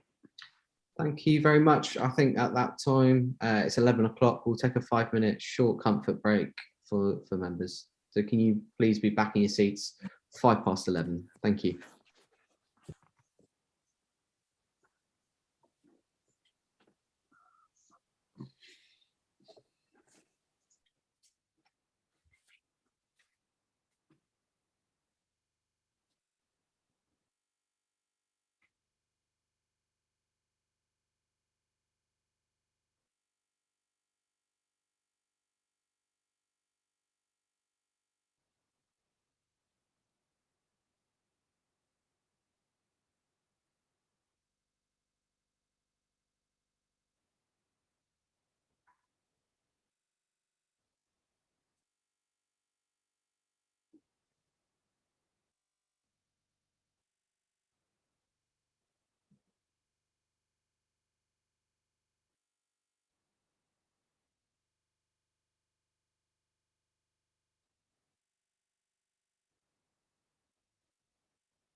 Welcome back, everyone. Thanks for that. We are now on chapter 3, the spatial strategy of the plan, which is page 14, and we start with strategic policy 1, which is the settlement hierarchy. So you've got the settlement hierarchy of tier 1 through to 4 in front of you. The policy is either to stick with the policy as option A. Option B is to identify fewer settlements in tier 4, or option C is to identify a higher number of settlements in tier 4. I'll throw it through to the committee. Councillor Ingham, we come to you, please. For me, Chair, this doesn't work in the first place because, I think we have to seriously consider whether we're going to have a new settlement or not. And that's the main priority, as whether we decide to have that or not. Then we can come down to this. But Chair, the reason why I think this is so important, and I anticipate a lot of conversation on this, is, you see, if we have a new community, and if we recognise that all of our major settlements should be sustainable, in other words, we promote work in those locations so people do not commute from Exmouth to Exeter or anywhere else as a main, then that rather undermines what we're considering here. So I think this is early days. And I also, I don't agree with the tiers. For example, when I joined this council, Beer was considered as one of the coastal towns. Now it's in tier 4. I don't think so, because it's far more successful than it was then. And we have Lympstone and Woodbury in tier 3, alongside Budley, Salterton and Collerton, which are small towns. What are we doing? This is wrong. I don't like it. And I think it's too early on for us to do this, because if we don't think we should be enlarging Exmouth, for example, until it's sustainable, then this settlement hierarchy suggests that that's the most important one to develop, rather than it's the biggest one, so we shouldn't be. So I'll leave it at that at the moment, Chair. Maybe come back after a lot of others have had a chat. It's a big one, isn't it? No, I'm more than happy to take on the new community question before, if that's what members prefer. Ed, I need to come to you, because I believe we've already set the tiers at a previous meeting, haven't we? So would we be able to change them anytime soon? Well, Chair, I think you've actually discussed the settlement hierarchy at 2 previous meetings. I think we brought it through as a draft, and then there was some engagement with town and parish councils on factual issues within the document to ensure that we got our facts straight in terms of the services and facilities that were available in each settlement. It's also been discussed at a webinar with neighbourhood planning groups, and we got their feedback to feed into this, and then brought back a revised draft, which members considered, I think, towards the end of last year. So I had hoped that this was something that was actually fundamentally agreed, accepting that it needs to go out to consultation as part of the draft plan, and members may want to revisit this in light of any consultation responses. But yes, it has been discussed in some detail previously. But Chair, we didn't say, when I asked last time, we said, well, we may want to move settlements within the tiers. Yes, we discussed it twice, but now you're saying, oh, we discussed that, so you can't consider or revisit the tiers. And I'm not saying that at all. What I'm saying is I thought we'd already discussed it on multiple points. Sorry. I thought we were pretty set on which options and towns and villages were in each option. If that's not the case, we can revisit it. We can talk about it in depth. I think what I want to move to now is asking the committee, I'll happily put it to a vote, is do we wish to take the idea of discussing a new community first, or keep on what we're looking at the moment? So can we just take that to a quick vote, and we'll go to Mrs. Shaw for that, please? Thank you, Chair. Yes, members, if you wish to take the new community vote discussion first, please press your green tick. If you wish to proceed in the order of the policies as we're currently processing, please press your red cross.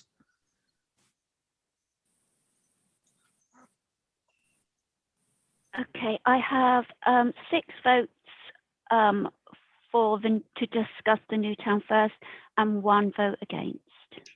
Okay, so thank you, that's passed. Ed, can you just tell us, I can't see off the top of my head, what chapter this would come under, or sorry, what policy?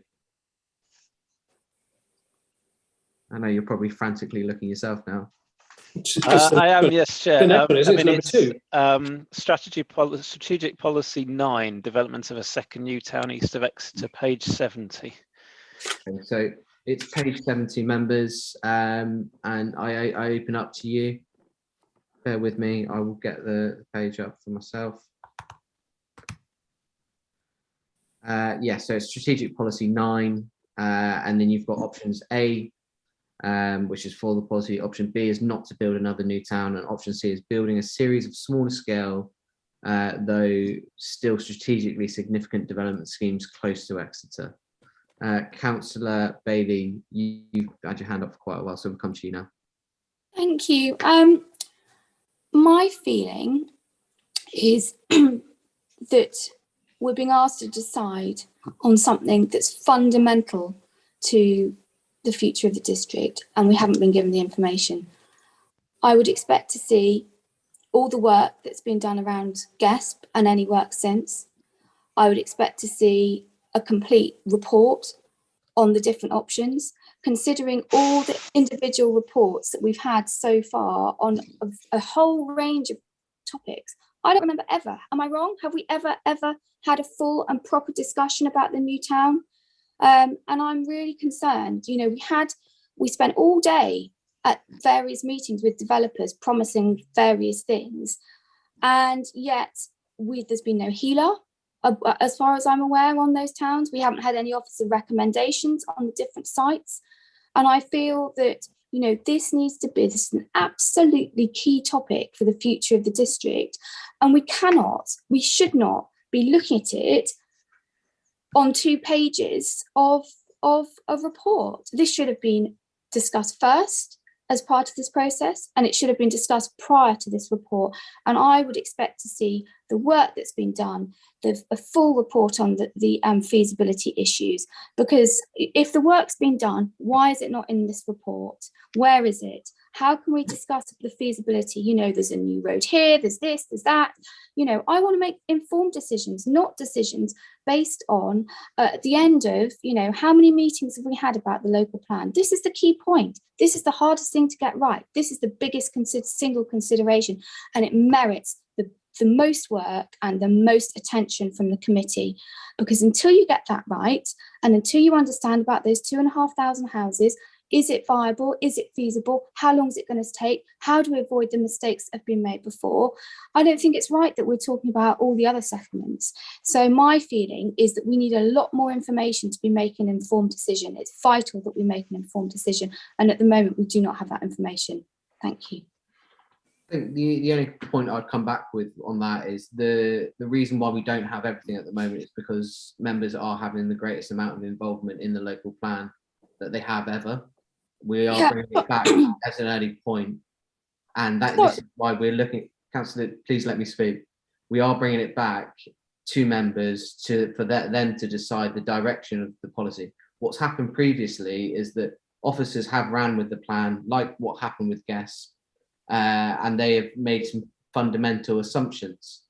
And what we're trying to avoid is what happened last time, is when assumptions were made, the plan was then turned around and said, no, this is not what we want, and we ended up losing our 5-year land supply. We're trying to have early engagement with the membership on what you want, and what we're trying to look for is just for your options of what would be the most likelihood for your acceptance in it. If it doesn't work and it's not viable, it's not available, we will look to other options.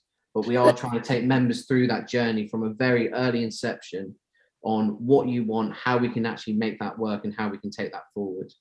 It's not looking into the nitty-gritty of it currently. Sorry, Councillor Ledger, I hear what you're saying, but we've heard earlier that, oh, a whole load of work's been done on the new town. Well, where is it? Why is it not as part of this report? Within the guest Can I just finish now? Sorry, can I just finish now, please? You know, we've had loads of different reports, and I'm really delighted that members are being involved, but this is the key issue.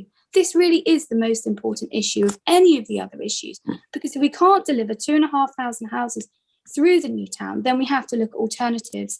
So that's a priority, and we have not focused our attention. And I'm not saying that the other issues aren't important, but they're surely secondary. We need to do this in the right order. We need to make informed decisions. And having 2 pages or whatever, 3 pages with this does not enable members to make an informed decision.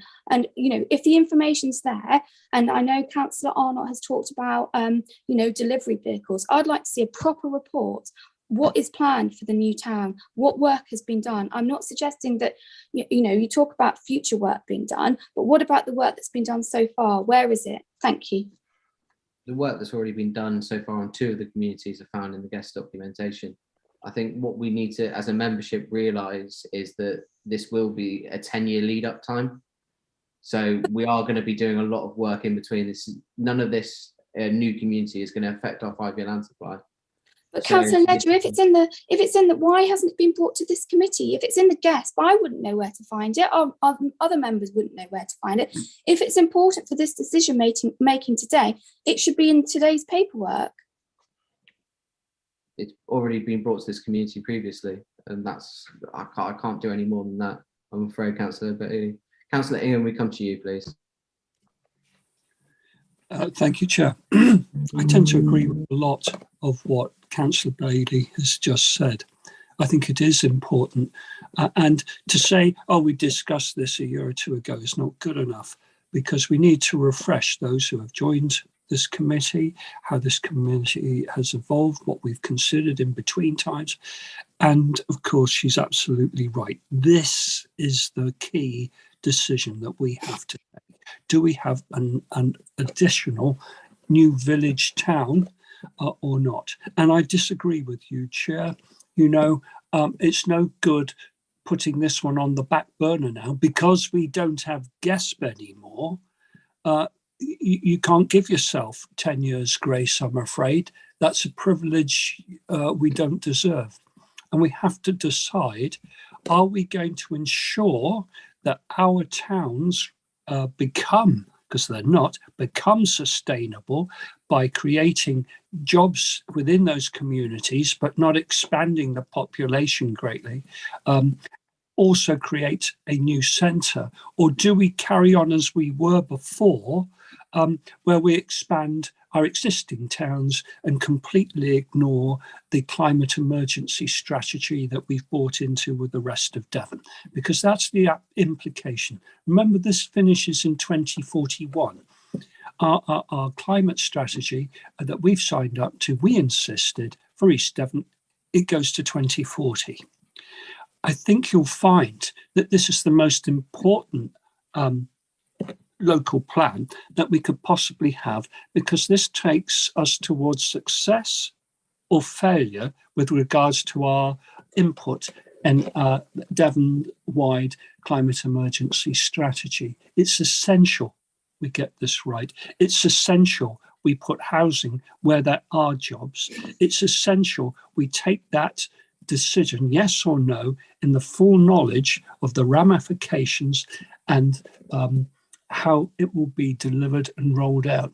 So that's why I do have a lot of time for what Councillor Bailey has said, but I don't think we can stop. We have to move forward in our considerations, in our debate. The debate starts now. It is dreadfully important that we get this right. It's dreadfully important that we support the climate emergency strategy in everything we do, especially our strategic planning, Chair. And at the moment, I'll leave it at that. Thanks very much, Councillor Ingham. We've already said that the plan will be net zero carbon on adoption, and that 10-year figure is taken from our officers. It's not my personal opinion. Officers believe that it will be a 10-year lead up time to a delivery of any new community. Councillor Blakey, we come to you, please. Thank you, Chair. I think at the risk of stating the obvious, the decision on whether or not we develop another new town in the West End is fundamental to everything else that's going to happen within the local plan. We really do need to have a huge amount of information in order to assess that and come to the right decision. I have deep concerns about the proposals and the way they're going at the moment. For me personally, I think that another town the size of Cranbrook within just a few miles, and certainly abutting the eastern side of Exeter, is not going to be potentially anyway a good result for one reason mainly, and that is transport infrastructure. And I think that the sites that are being looked at offer no prospect of a sensible, usable transport policy. Probably worth having a look at the BBC website yesterday. I'm sure a lot of people will have seen it, which specifically mentioned Cranbrook as an object lesson in failing, in that new communities here and elsewhere in the country have become entirely reliant on the car. And that actually car use in these new towns is actually at a greater level than it is in traditional communities, because there is no infrastructure, there is no employment opportunity, and so on. So, and here we're talking about a town that sits on a railway line, and that is going to be a major problem for us for the future. That any large-scale development that does not have transport available, that does not rely on roads, I think is going to suffer some real problems. So I think we do need an enormous amount of additional information before we can make a decision on this. And until and unless we can get the cooperation of particularly the City of Exeter and the other districts, with regard to how we cope with the transport requirements that are going to be sitting on us for decades to come, I don't see how we can come to a sensible decision on this. And it therefore means that if we plan for it, and we don't plan for significant or usable development in other parts of the county, we're not going to hit our housing targets, and our 5-year land supply is going to be under real threat. So I think we should progress with the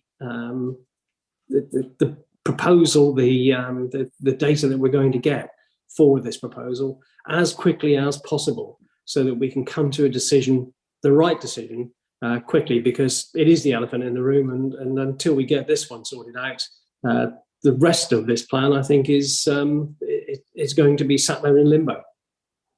That's it. Thank you, Councillor Bakey. Councillor Howe, the floor's yours. Thank you. Yeah, this is the heavy heart one, isn't it? And I agree totally with what Councillor Bailey said, and all the previous speakers as well. We can't make a decision on this. We don't have the information we need. And quite simply, what you were saying, Chair, was about 10 years. Well, that's the infrastructure, that's the building up to build. That isn't the fact that it hasn't got planning permission, because as soon as you allocate it in land, that is live. And you could have sites brought forward very quickly ahead of that 10 years, starting the day after this plan is adopted. So the 10 years is just purely the length of time it takes major infrastructure providers to build up their plans for future and everything else. So it's a wrong quote, if you don't mind me saying.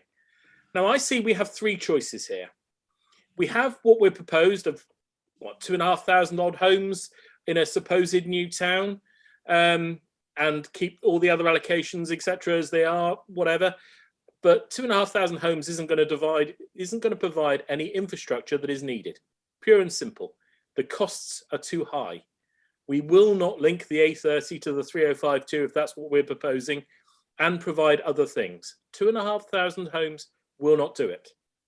So we have the other choice of go with no new town, which possibly is the right way to go, but then we've got other implications. Or the third option, we go with 8,000 homes in a new town. We can provide the infrastructure, hopefully, and not need any other development pretty well anywhere else, because you've got your 8,000 homes in one go. But again, without knowing the cost of the infrastructure, we are stuck. And as Councillor Blakey has said, any of these options, particularly the new town options, will not have a sustainable mode of transport. It will rely on the motor car or a bus service, infrequent, not very good, etc., because there is no train track or anything else, imaginative or not, that is going to be provided.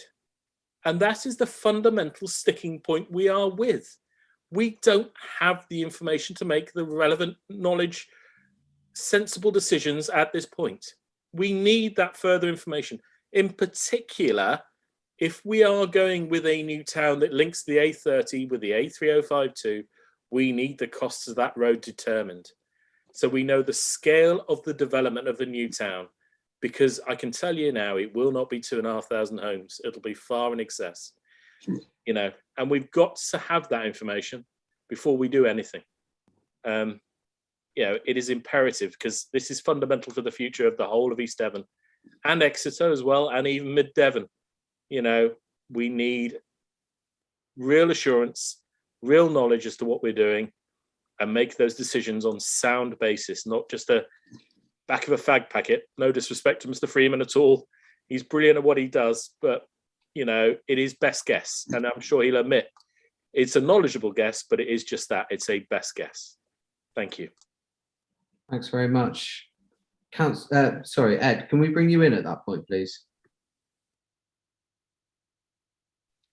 Thank you, Chair. Well, I mean, just picking up on some of the points that have been made so far, I mean, I think I hear what Councillor House says about allocating it, and it could come forward. I think the lead-in time is different, though, for a new community, because particularly if you look back at Cranbrook in terms of the lead-in times for that coming forward, 10 years would have been nice. I think it was quite a fair bit longer than that in terms of Cranbrook. And that's because all of these issues that members are raising would have to be planned out and known before a spade goes in the ground, in terms of master planning the development, understanding the infrastructure, the sequence of what's coming forward, when, how infrastructure is delivered, the whole delivery vehicles that's been touched on as well. If we were setting up something like a locally led development corporation to deliver something like that, then they can take a couple of years at least in themselves just to get sign off from government to set those sorts of things up.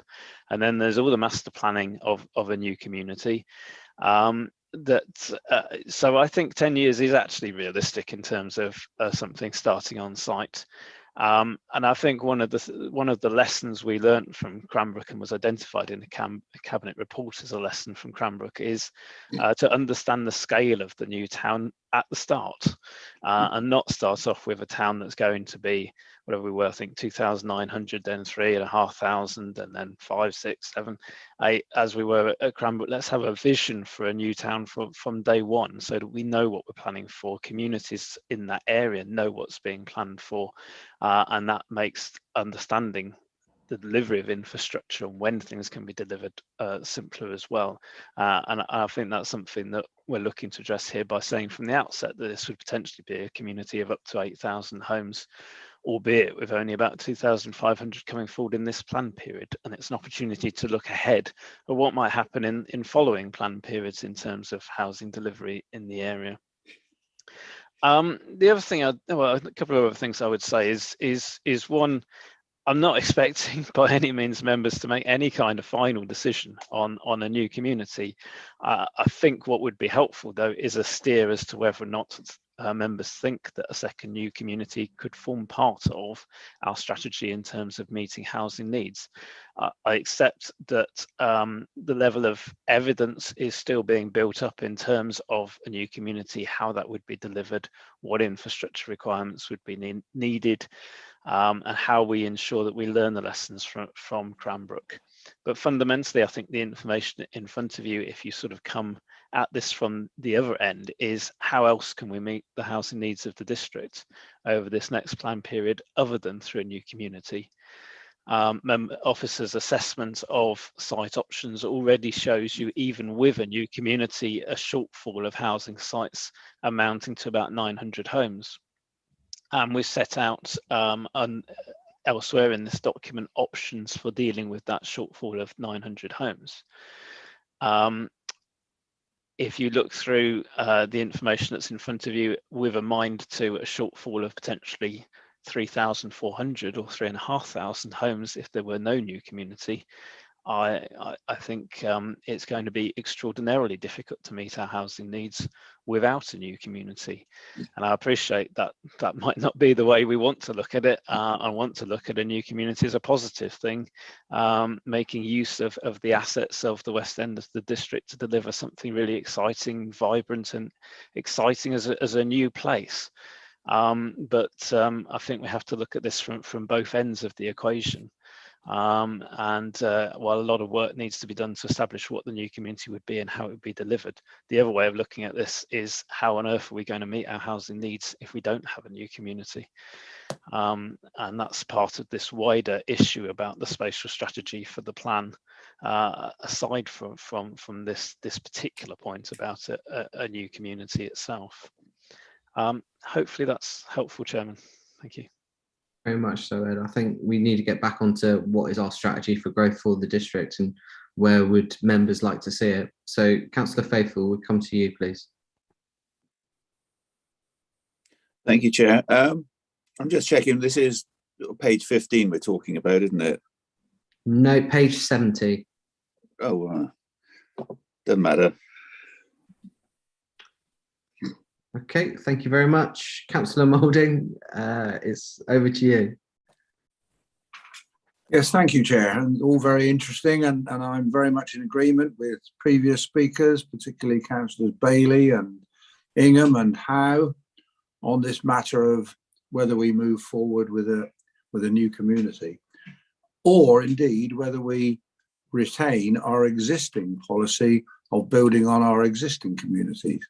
And I will be speaking quite significantly later about Axminster and the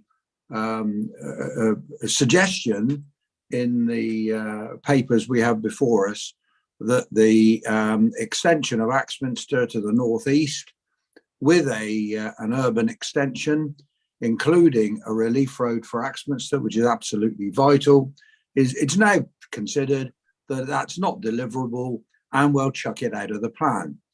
It's been in the plan for the last 25 years, since 1995, that there should be a relief road and growth in Axminster, and now it's decided that that should be thrown out on the basis of undeliverability. And that undeliverability was merely a decision made because there was not a grant for the building of the new relief road, but it would be a loan. And so therefore that part of the infrastructure of that area was decided that it could not be delivered, and therefore it's going to be removed from the future local plan. Now compare that with the idea of this new town. What is the rationale for the infrastructure for this new town? Is that deliverable? We don't even know what that infrastructure is yet. How could we possibly make a decision on a new town similar to the growth of Axminster without knowing what the deliverability is of the infrastructure? And that probably goes back to GESP and the deliverability of infrastructure through the whole of our area of the southwest. So I think it's as I think I've heard Councillor Skinner say before, chicken before egg, and we can't possibly make a decision on a new town until we know what the infrastructure is, how it's going to be delivered, and is it actually deliverable. Thank you very much, Councillor Moulding. Councillor Pratt, will come to you now, please. Thank you, Chair. One of the things that needs to be said is that while I agree with everything said by Councillor Howe and the others, Councillor Bailey, until we have made a decision on this second town, we are not in a position to go forward with a public consultation. how can we? It's absolutely impossible to go forward with a public consultation as where we stand now. And this is why I think we need to perhaps at this stage go for option B, not building another new town. Okay, thank you, Thank you. Councillor Arnott, we'll come to you now, please. Thank you, Chair, very much. So obviously there's a lot of agreement over the concerns that are here. And but I also take much reassurance and the points that Mr. Freeman are making and that you've made, Chair, as well. This is about how we sequence all this, isn't it? You know, there's no spade going in the ground for 10 years on any proposed new town in any case. However, what I'm hearing is there's an anxiety amongst members that we don't replicate the mistake around the rolling out of Cranbrook, not Cranbrook itself, which is a great place, but the way in which it was done. So I'll come back to that in a second. Funnily enough, I was going to mention Axminster before Councillor Moulding mentioned it. Excuse me, I've got a cough. Okay, so the reality is, if what we want is settlements near jobs, those settlements need to be near Exeter. And that is all there is to it. At the moment, the train service from Axminster to Exeter is a shambles. It's been halved. There are real signs that it will never come back to where it was before until the line is electrified, because there aren't enough drivers who know how to drive the old diesel trains. The poor chap who was involved in the Salisbury crash was a very great age, because he was one of the few within the train company who knew how to. Axminster is there as, in this strategic policy too, as moderate levels of development at the principal and main centres of East Devon. So it is included in that. It is there. What is growth at service and local centres? That's correct. Exeter is critical to jobs and the economy. It is going to be critical to training our young people in jobs as well, skilled jobs. And we just have to accept that. We don't really, some people commute to Taunton, some people commute to Bridport or Dorchester or wherever, but mainly East Devon's economy and our children's future welfare and livelihoods does depend on a successful Exeter.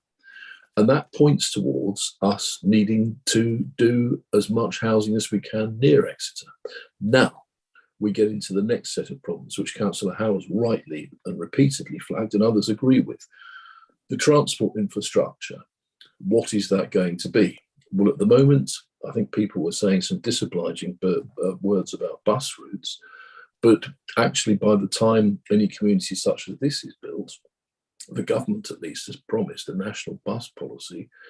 We should be able to, for communities within Cranbrook or a putative new town, distance from Exeter, electric buses should be able to run those routes with ease, absolute ease. It's like running an electric bus from London to sort of Catford or something. It's pretty flat going in. The problem with electric buses is bringing them out towards Axminster in my direction, where you're uphill and down Dale, and you've got to get over Daisy Mount first. So the question here then, Chair, is how we sequence this. There's an anxiety about amongst members that we haven't discussed the new town enough, the potential new town enough, but there's a need of this committee to try and send some signals about moving this process on. And what I'm wondering, Chair, is, and there's also, and quite understandably, a lack of understanding, even amongst committee members because who haven't been involved in this for years. And I do wonder whether the best thing to do might be to ask Ed to come forward with a potted report on this, because it doesn't feel like it's something we can decide on today. Now, I don't know if that's helpful or whether that makes Ed's hair go white, but we probably do need to, as Councillor Bailey has said, and you rightly said, Chair, if you go into old documentation, it's all there, but not everybody knows where to find that links. And I just wonder whether that might be just a suggestion for a helpful way ahead. Thank you. Okay, if that is a way forward, but obviously we wouldn't be able to do anything further this meeting, and this meeting would end now. I think what I really need to just push to members is we are just looking for the growth strategy. We are not, when we are talking about a town, there are 3 different options. They all need to be scoped out. We have a certain amount of numbers, we have a certain number of houses that need to be delivered within the district. What members are being asked today is, would we like that to be looked at into a new community, or would we like our local centres to be increased? And really, that's the direction and all we need to get into today.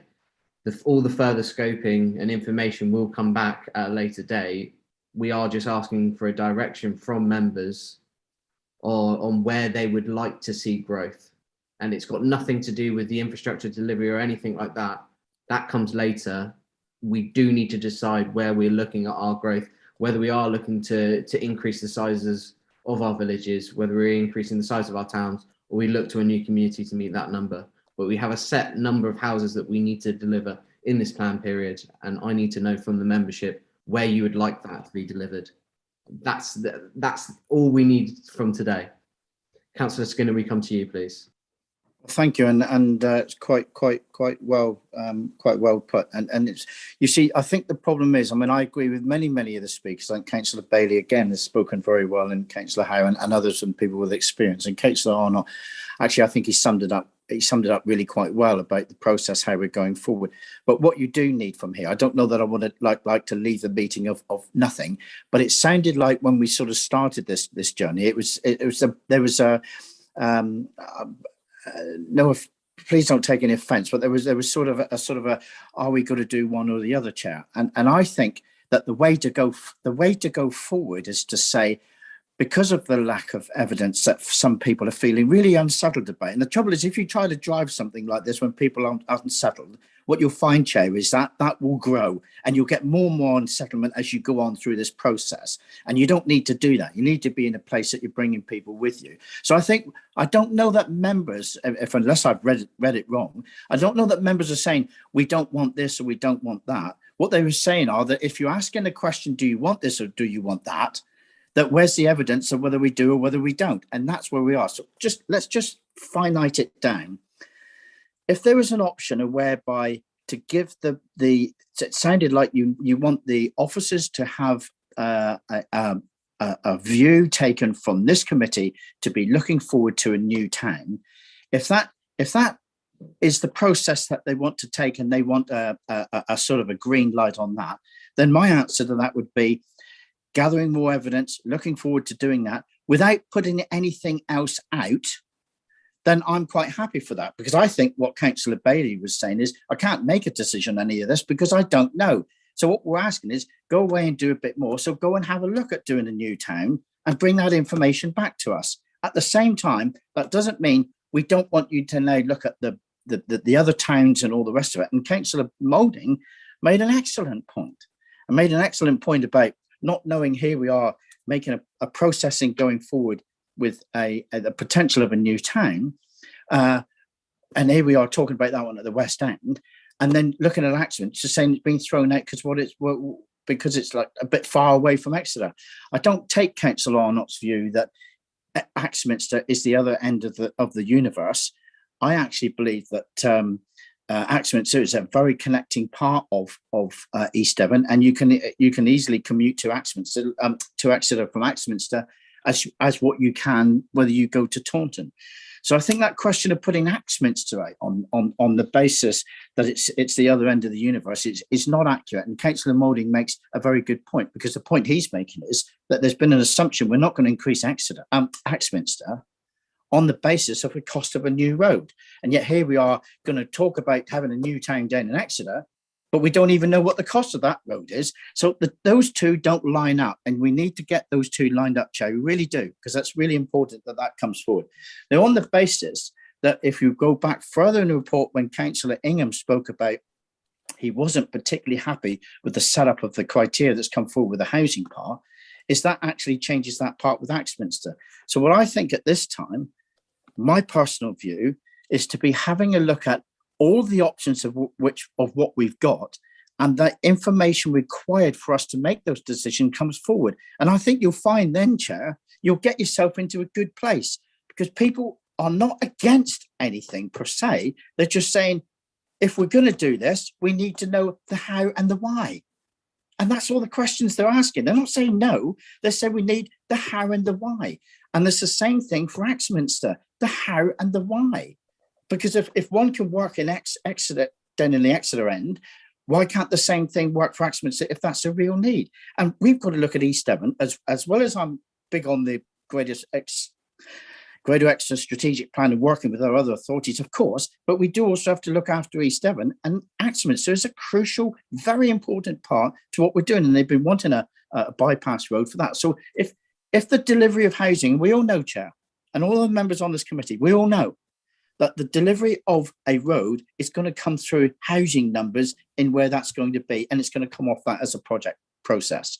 So I don't know if I make a recommendation or what I do. What I'd like to do, and I think will get you into a good place, Chair, is that I'm quite happy for the officers to go and have a look at how you do in Newtown, but not putting anything else out. But that doesn't mean to say that when the information comes back, members may or may not decide to go with those decisions. But what they're saying is we don't have the knowledge to go forward with those decisions as we are sat here today. And I think even Councillor Arnott was making that sort of noise, but I just didn't want you to leave this meeting thinking where a place that you wanted to be in to give the officers steer, and then you end up, we don't actually move forward at all because we're then waiting for it. So mine is a little bit different from Councillor Arnott's suggestion. I agree with lots of things of what he said, actually, but what I think the place to be is, yes, let's have a look at that, but what we're saying is go away and do some work and then come back. And I'm not prepared to put something out on the basis of we're looking at a new time and they're not looking at that. I think all the options still need to be there. Thank you. Thanks very much, Councillor Skinner. Councillor Bailey, over to you. Thank you very much, Chair. So what I think we need, I would endorse what Councillor Arnott and Councillor Skinner said. I think we do need a report. We need a high-level report on the new town, particularly looking at feasibility around infrastructure. Because my concern is, I know that you would like us to pick one of the options and move forward. But if we've already done a lot of the work, then that shouldn't be too difficult. And I think we just need to build confidence that that is achievable, even at a high level. Because my big concern is that we're trundling along down the local plan process, and that there might have to be a handbrake turn further down the line when we actually discover that there is a real issue with feasibility. So I think you have to address the key issues up front. And so I would like to see a report on that. I'd also say that if the HELAR is being done, then I would be wanting to look at those sites in the context of the HELAR comments.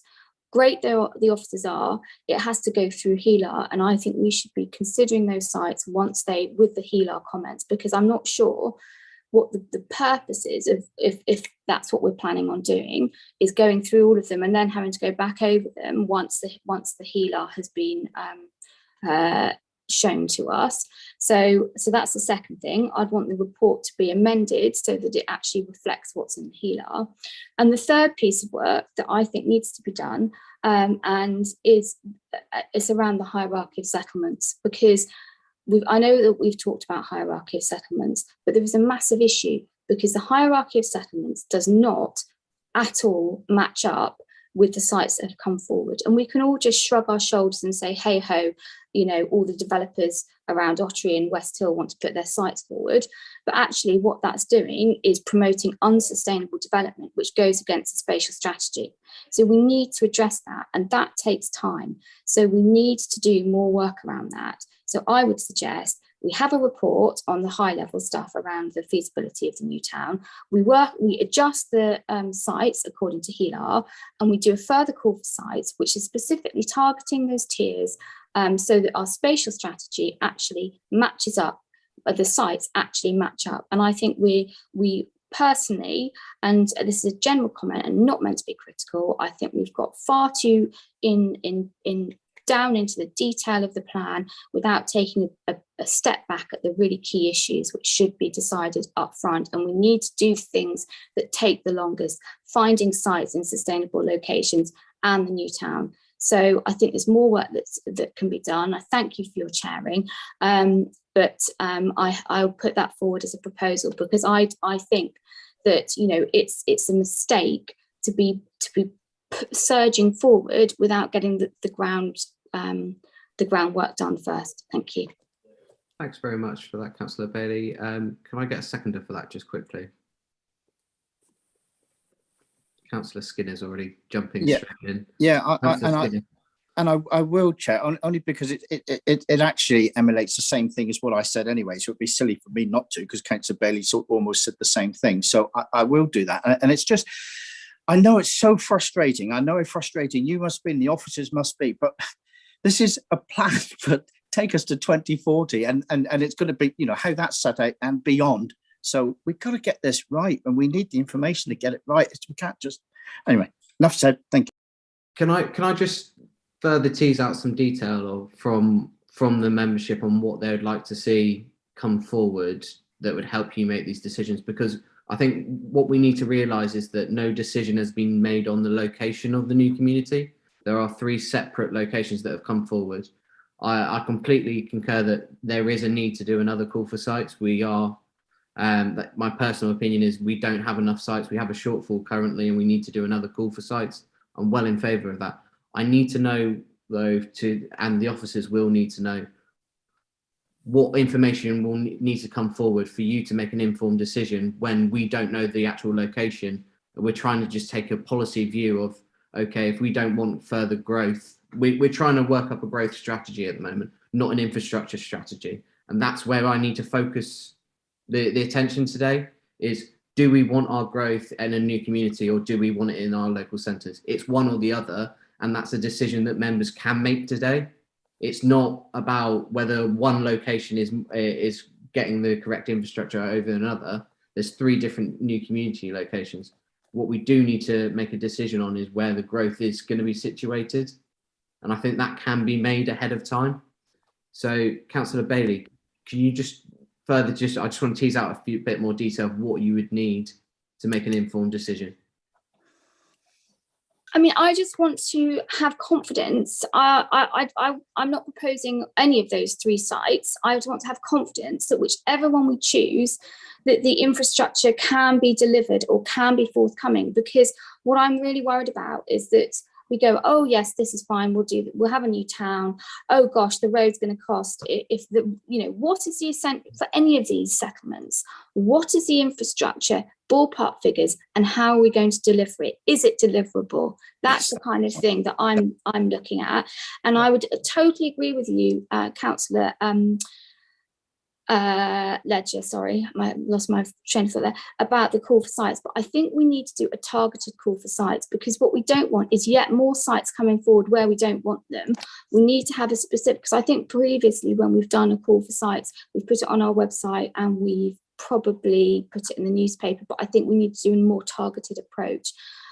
So I'm looking at building confidence, you know, that we can develop, you know, because personally, I don't see how we can, probably, like other speakers have said, not have a new town, but I just need that reassurance that we're not relying on a new town only to subsequently discover that actually, you know, we can't deliver it, and oh gosh, we're going to have to, you know, basically put all those 2,500 somewhere else. So I just need some comfort that actually that is achievable, because I find the kind of figures involved quite mind-blowing. So I need to be sure that we can deliver it that way. Thank you. I think what we may struggle with, though, is without a growth strategy, is to do that targeted call for sites.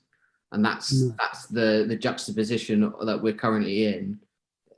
We're asking for a targeted call for sites, but yet we don't have a growth strategy of where we would like to see, other than the settlement hierarchy, which members are saying that they don't wish to see come forward in the current guise. So we're in a very hard position. I'll go to Councillor Young. We'll go through a few more speakers and then we'll come back to the proposal. So Councillor Young, we'll come to you, please. Thank you, Chair.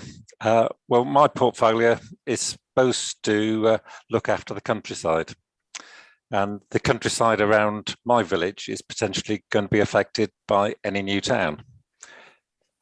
So being totally unselfish and not parochial, and just looking at the figures, 900 houses a year for 20 years simply means that we've got to have a new town, plus enhancing and improving all other sustainable locations, full stop.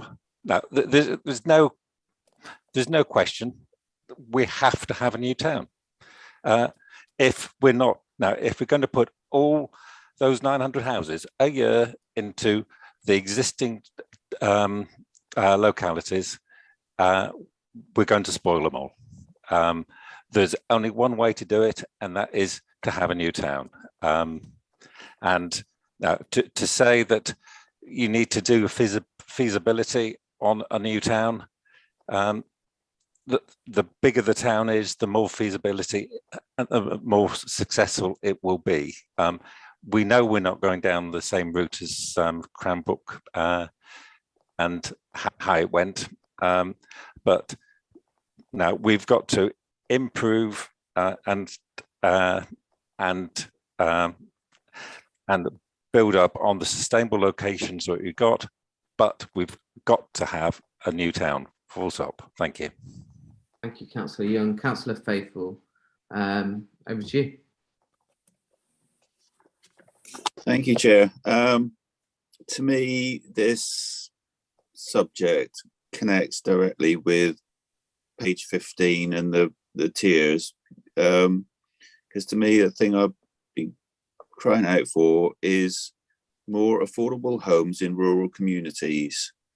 And so for me, like on back to page 15, we need more homes and communities recognised, soaking up more of the numbers.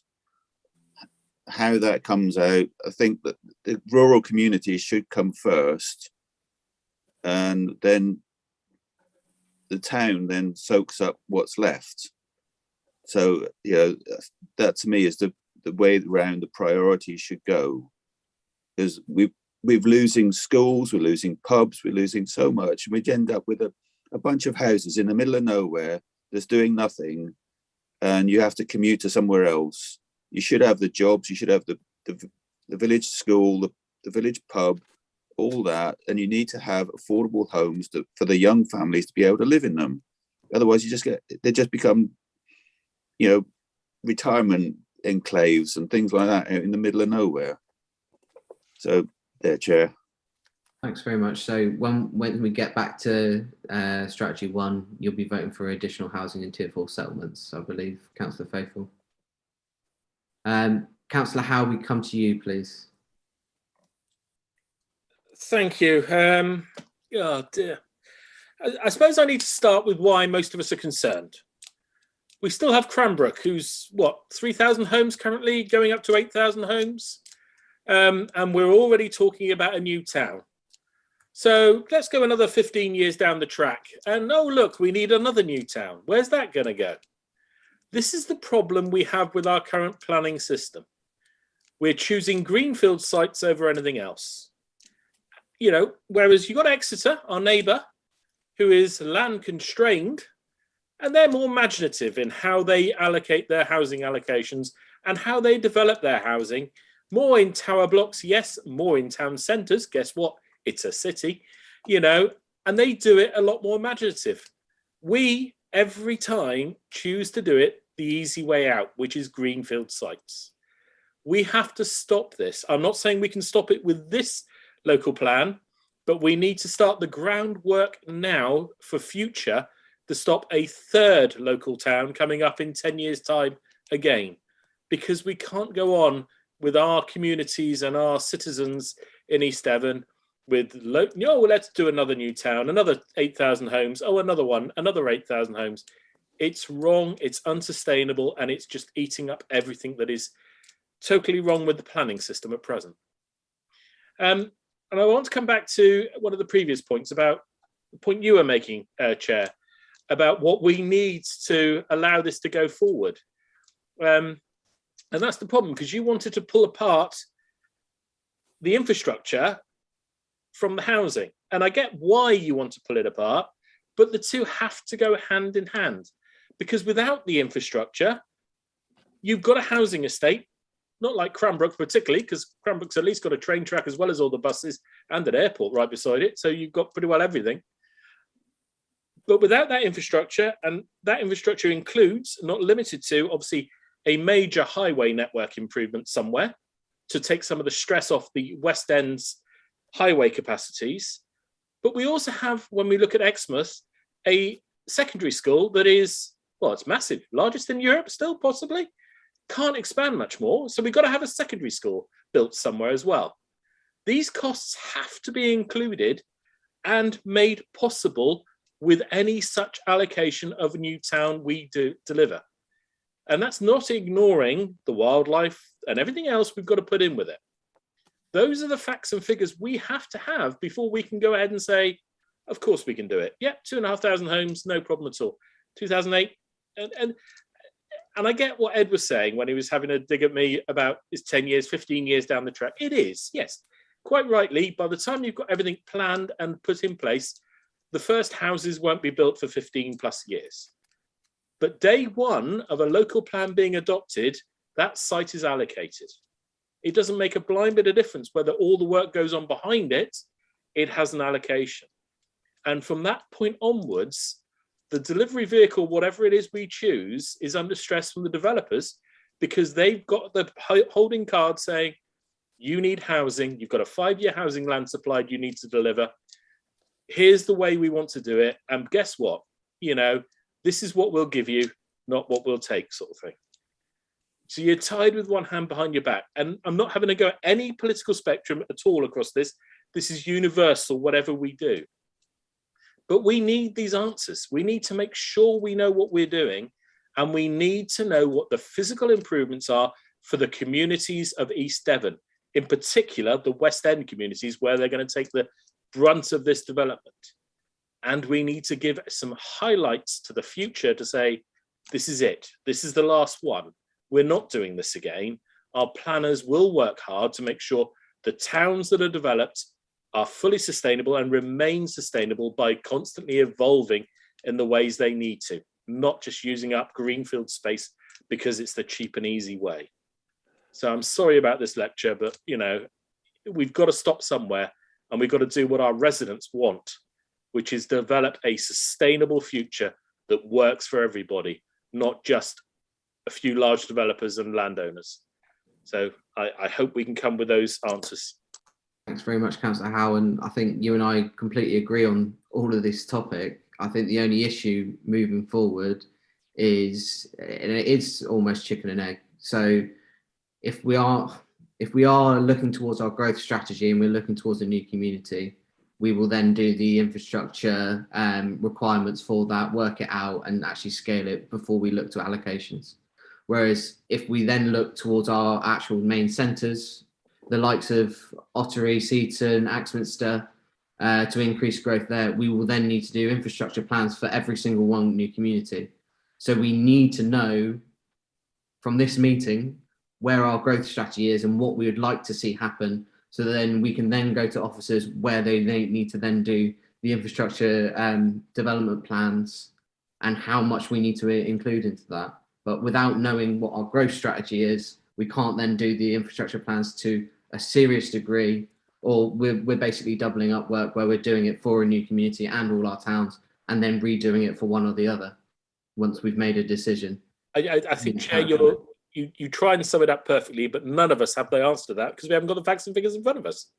And I can't see how we can make that decision today, you know, because we need more facts and figures. Particularly, I think most of us, I don't think any of us want to see this new town, but all of us are begrudgingly accepting a new town most likely will have to happen.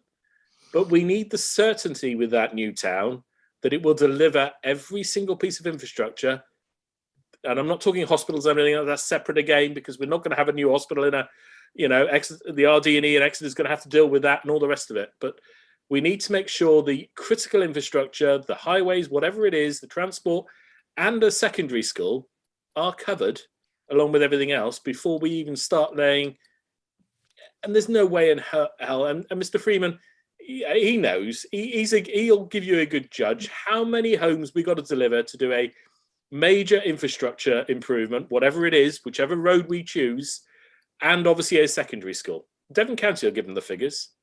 And then you can work back fairly quickly. And again, it will be a rough estimate, but it'll give a good indication of how many thousand we're talking about. But it won't be 2,500, 3,000 homes. It's got to be much more than that. And we all know that. And that's our worry, is we need those figures in our head before we can go, yeah, we're committing to 5,000 homes at least, just to deliver the infrastructure we need now, not the future. Sorry. I'll bring in Ed in a second, but just to reiterate, it's 2,500 for this plan period, but any new community will be 8,000 in total to deliver the aspirations of what it needs. So Ed, can I bring you in at this point, please? Thank you. Yeah. Yeah, I mean, that is a fundamental point, is that is one of the lessons from Cranbrook, is to understand from the outset what we're planning to deliver so that we can plan for the infrastructure needs for the whole town from day one. So that was one of the lessons learned from Cranbrook, and that's why we've sought in this to outline exactly the full scale of any new community.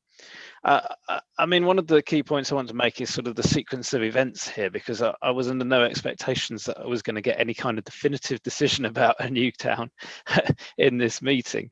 All I was looking for was a steer as to whether or not members are keen to continue to pursue that option fundamentally. As the chairman has said, fundamentally, this is about where we commit resource to looking at growth in more detail as we further evolve this plan and develop it moving forward. And to do that, I need to understand where members want to see growth located and where they have concerns about growth being located, so that we can consider those options in more detail, build up the evidence base and come back and advise you further. However, hearing what members are saying, more than happy to bring forward a further report on a new community, detail the evidence that we do have, the evidence that we're still gathering, the timeline for that coming forward, and the sort of sequence of events in terms of that decision-making process. As I said earlier, I do envisage us having all of the evidence at the time that those key decisions need to be made. So I can plot that out in a report and give you a timeline to give you some assurance. And I don't think anyone's talking about allocating sites anywhere without the necessary infrastructure. I think this issue is not just about a new town, but across all of the sites, we kind of need to set aside the infrastructure requirements. Let's understand where you want to see growth go to start with, and then we can see whether or not the infrastructure can be delivered in those locations to deliver those sites. And then come back to members from there. But this is a bit chicken and egg if we can't commit to particular locations for growth without that understanding in terms of infrastructure and how that's to be delivered. And it's difficult to see how we make progress without doing that. Another thing I would say is that this also stems into the options that are detailed for meeting the current shortfall in housing sites that start at the bottom of page 21 in the agenda. It strikes me there's looking at this option about a new community, but it is an option that sits among all of the other options about where we allocate growth and the spatial strategy. So I wonder whether or not it's worth members looking at those sorts of alongside this question, or perhaps parking this question and coming back to it later, having looked at those other options, because I think if the agenda is worded on the basis of looking at those options with a shortfall of about 900 homes, but if you look at it with a shortfall of potentially the new town as well, I think it puts some of those options in quite stark contrast in terms of what that would mean in terms of allocating developments in quite sensitive locations, equally having impact on infrastructure in some of those existing settlements where they simply really would struggle to deliver the infrastructure that's needed, where sites would have significant landscape impacts, and impacts on existing infrastructure. So there are no easy options here, unfortunately. And I'm a little bit nervous that we're looking at the option of a new community without looking at the alternative options, to put that in context, fundamentally, but also that we're focusing on the infrastructure requirements, which, as the Chairman has said, really need to follow on from an understanding of the strategy members want to pursue, so we can then gather the evidence to see whether or not members' ambitions for where growth should go can actually be achieved, and then we can revisit those ambitions at that time. But as I say, in terms of the new community, more than happy to look at bringing a report to a future meeting. That report may well align with the HELAR report coming forward, I'd say, hopefully in March. I think, just coming back to the motion that's been put forward, the further call for sites, as Chairman has said, I think if that's to be targeted to a particular location, then I think members need to go through the options that I referred to at the start on the bottom of page 21 in order to ascertain where that growth would be targeted and where we would be focusing an additional call for sites. But the additional call for sites is one of the options detailed at that part of the document. So I would urge members to go through those options before coming to a conclusion about an additional call for sites, so that if that is the conclusion, we understand where that call for sites would be targeted and how that would take place. And also whether that call for sites is part of a consultation on a draft plan or happens on its own in advance of that would be another question in my mind. Thank you, Chair. Thanks very much. So again, I need to put it to committee. Would we like to see 2,500 homes go towards a new community or swallowed up within our existing settlements? And that's really the argument that we're trying to have today. Not choosing any sites, not choosing any infrastructure. It's about our strategy of growth in the district and how we take that forward. So Councillor Ingham, will come to you, please. Thank you, Chair. I agreed with nearly everything Ed was saying, but the call for sites, sorry, it is possible if we were to go for a new town or garden village, whatever, compulsory purchase put in place by East Devon District Council. It's a possibility. So you're jumping the gun, in my opinion. I'm not saying that's the answer, but don't rule things out before we've started. I believe best foot forward is just not good enough on this, and I think all of you agree, and that's why we need to get the evidence, not just to satisfy ourselves, but to have a robust process so any inspector can see what we've done and say, oh yes, they insisted on more evidence so they could take the right decisions, and here's the justification for it. So I'm absolutely sure that we're going to be doing the right thing. And a new town is the only responsible strategy. It's just a question of how big it is and where it is, how small it is, yes, and how isolated. But compromising our current communities that we have is just not good enough. Adding more houses to tick a list and hit a number is unacceptable. We cannot make our current towns any more unsustainable than some of them are already. And I'm really thinking of Exmouth. Others, of course, that there is a difference and we can look at. This morning, I got a phone call from a county councillor, Chair, and he said, the trouble with you lot is, he says, you look, this is with planning, he said, the problem with you lot is you look, does it look nice and does it fit? He says, rather than saying, does it work and is the infrastructure sustainable? In this case, I'm afraid to say he's absolutely right. We have to be absolutely sure that what we're doing has the appropriate infrastructure, and that's not done piecemeal. That's meticulous planning on our part to make sure that when people, if they do choose to look at our plan in 2060, they say they really tried hard. They didn't get everything right, but by goodness, they did everything they could to make sure that they were looking after their communities and only creating ones that were sustainable and met the essential brief of the Devon Climate Emergency Strategy, Chair. That's why what we're doing, what's proposed is right. Thank you. Thank you, Councillor Ian. Councillor Davey, we come to you, please. Thank you, Chair. I think we're getting a bit bogged down in detail here, and the officers are looking for a steer on what we want in terms of the broad strategic direction here. We're asking for evidence and feasibility studies. Well, on what? Because if you're going to look into a new town, you might as well look at Exmouth, Axminster, Honiton, Ottery, and do feasibility studies on each of those. We've already had pointed out that Axminster was scheduled for development, which was predicated on a new road, which then couldn't be delivered. In Exmouth, it's been pointed out that the secondary school probably can't cope with any more numbers, and some of the primary schools are fairly full as well. So I think we're getting a bit bogged down in detail here before we've set the broad brush direction, which I think was the point of the way we structured these meetings in the first place.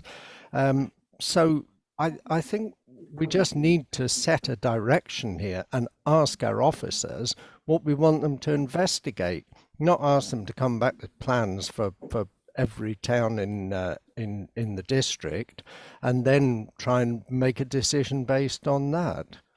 So my feeling is that we just set that direction and not start asking for yet more evidence. Thanks very much, Councillor Davey. Councillor Arnott, it's over to you. Thanks, Chair. This is difficult, this, isn't it? Because it sounds absurd to say I agree with everything everybody said, but there's so much in it. I think Councillor Young made a remarkable speech, and I hope we don't forget it, that of all of us here, his own ward would be likely to be the most affected by this. And yet he realises that this may be inevitable. I think that was a very graceful speech. I think Councillor Davey has just said it all as well. As I understand it, Chair, there seems to be an offer from Ed to come forward with what Councillor Bailey's asked for, which is a high-level report, so that we sort of understand this idea of a new town a bit better, but that what you're looking for and what the officers need is for that report to come forward, but not to delay in any way a decision about the growth process, which is what we need basically on page whatever it is, page 16, the strategic policy there. So I'm just wondering, Chair, if there's a motion on the table. I can't remember exactly what Jessie's wording was, but it seems to be we do want this report, but we don't want to hold this whole process up because, as Councillor Howe has rightly said, we could end up risking the whole local plan process as well. We could have people starting to come forward willy-nilly.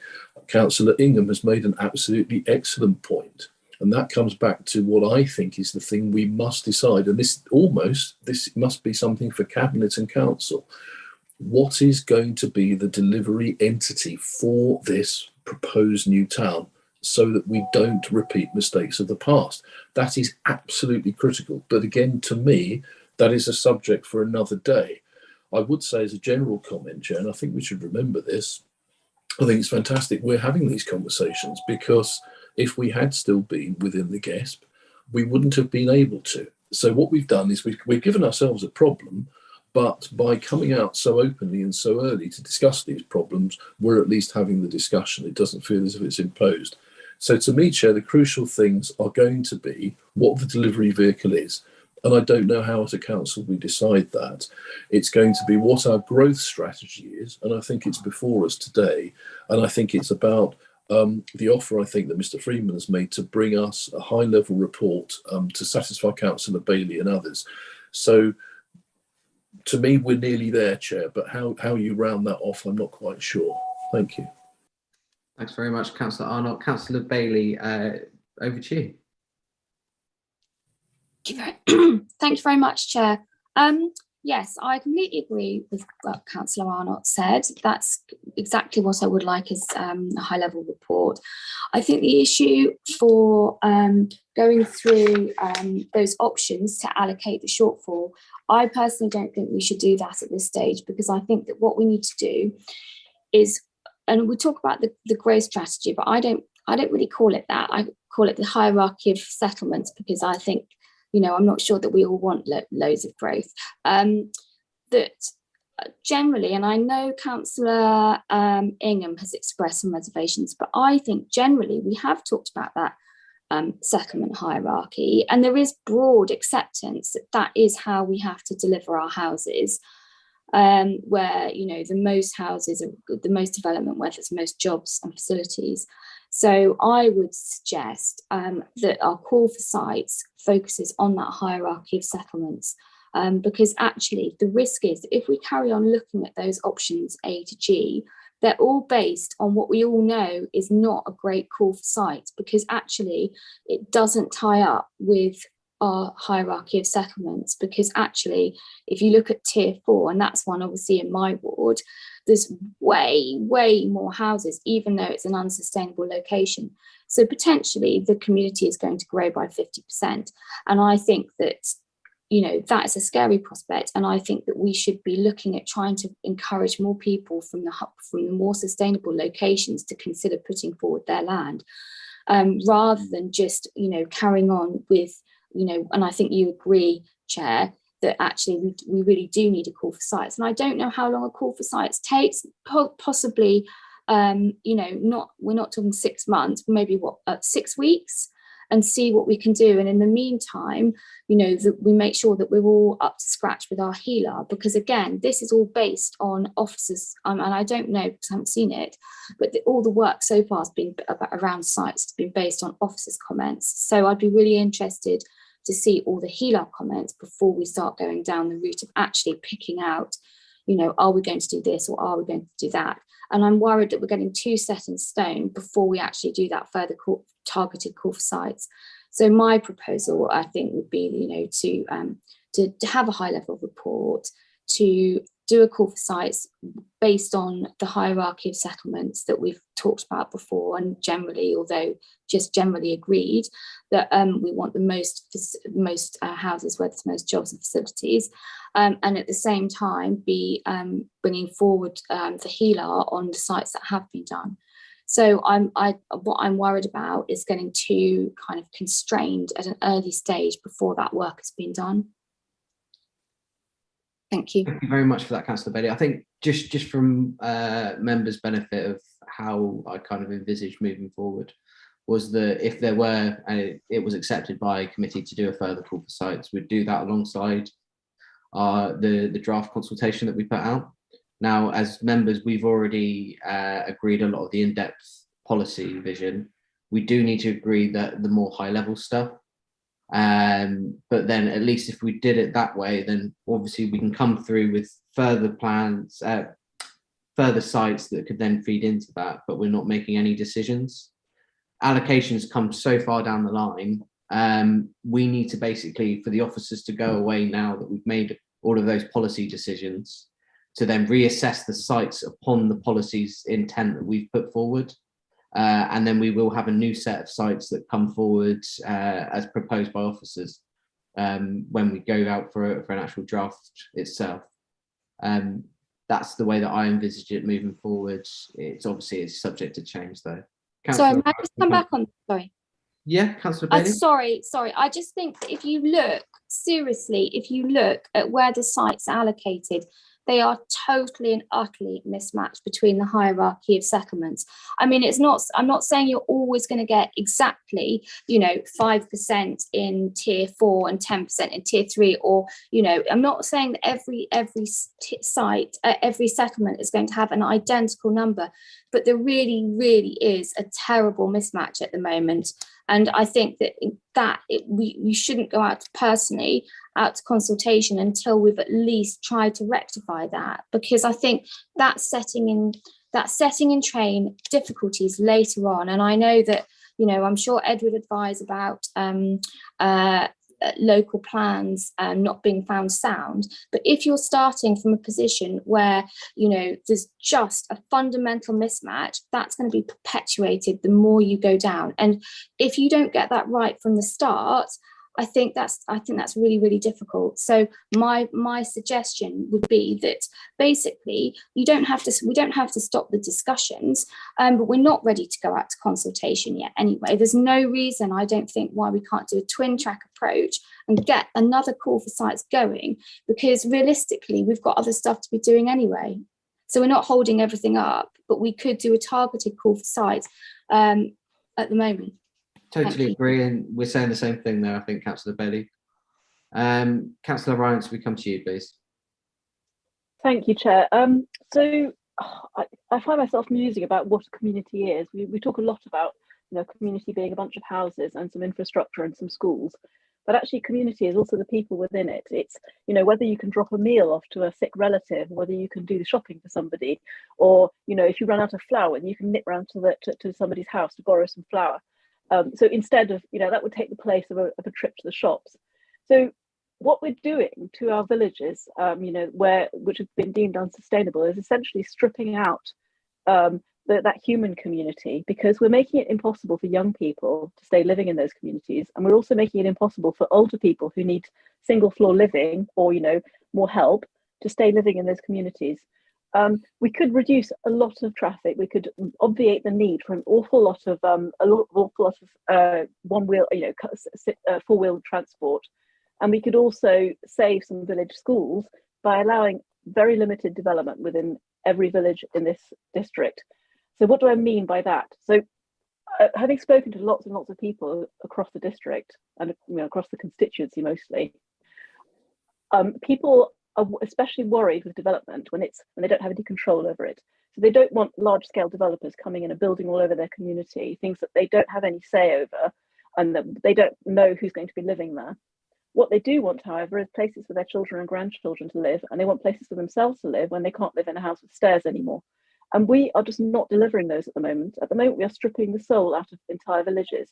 And I'm just concerned that we're rowing headlong into delivery by large-scale developers, let's be honest, when we should also be looking at the delivery of very local, very affordable solutions, either through community land trusts or through self-build. The self-build is affordable by design, and it would come forward an awful lot faster than any of these plans that we're talking about at the moment. We could be supporting any other strategy that we bring in by permitting every single community across our district, including in the ONBs, to set up community land trusts to deliver affordable housing or self-builds with local restrictions on them. So they only go to people who have a demonstrable need to be in that community, whether they have family ties there, whether they work there. So, you know, I'm just a bit concerned that we're rowing headlong into an either-or situation with this large-scale community, because, to be perfectly honest, seeing the plans that we have in front of us, it is going to be predicated on the car. If it's going to be predicated on the car, do we want to put thousands and thousands of extra cars onto the same road, or do we want to disperse them across the district?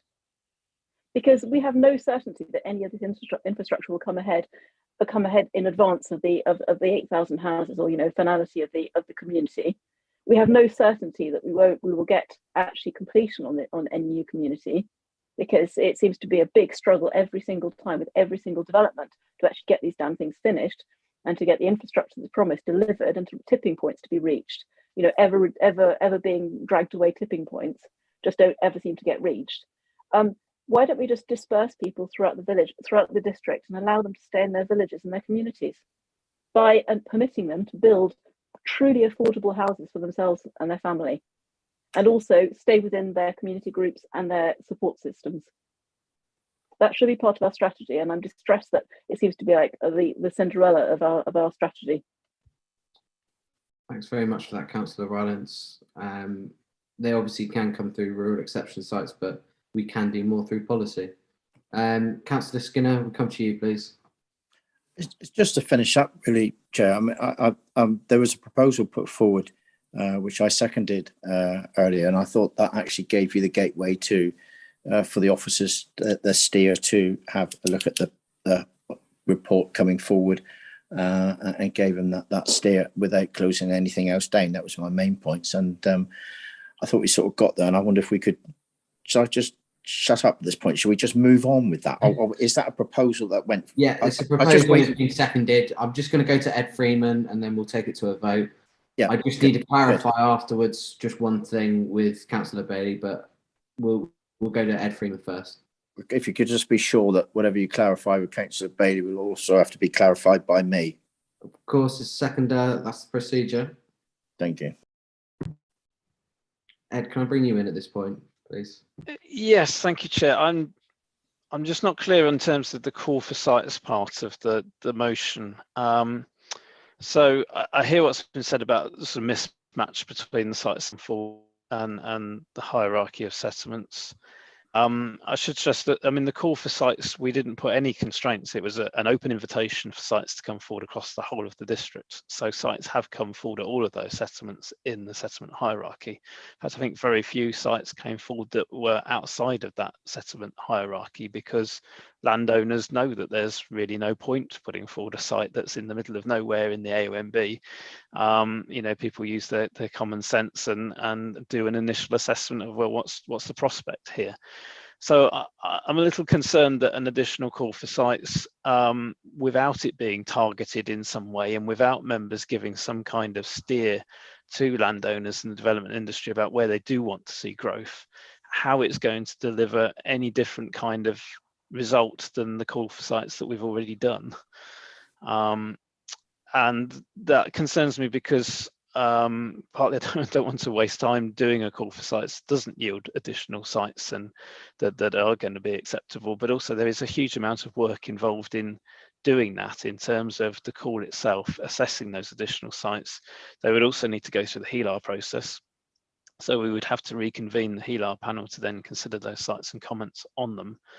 And that's relying on a lot of good faith from those that took part in that panel, who don't get paid for their time. They're volunteering to be involved in that. So we need to make sure that it's a productive call for sites, and that it's seen in that context. So I do personally still think there is a need to go through and look at some of the options for where growth is located, and try and target that call for sites on specific locations where members do want to see growth coming forward.